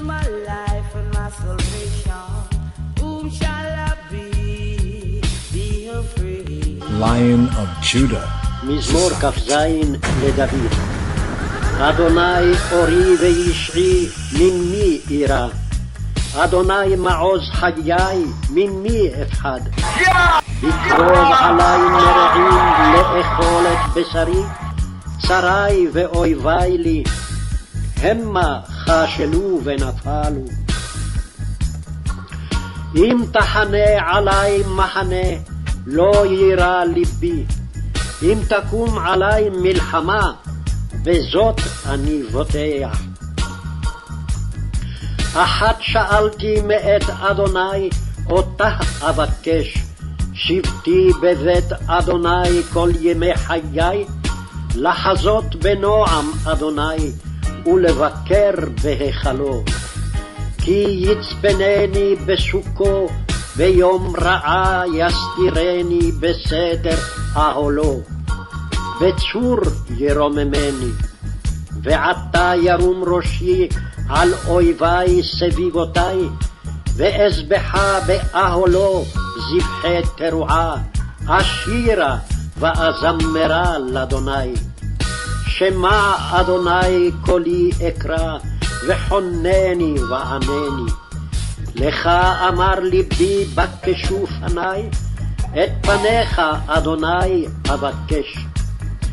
אל תסתר פניך ממני, אל תט באף עבדיך, עזרתי היית. אל תתשני ואל תעזבני אלוהי ישעי. כי אבי ואמי עזבוני, ואדוני יאספני. הורני אדוני דרכך, ונחני באורח מישור למען שוררי. אל תתנני בנפש צרי, כי קמו בי עדי שקר ויפח חמס. לולא האמנתי לראות בטוב אדוני בארץ חיים. קווה אל אדוני חזק ויאמץ לבך, וקווה אל אדוני.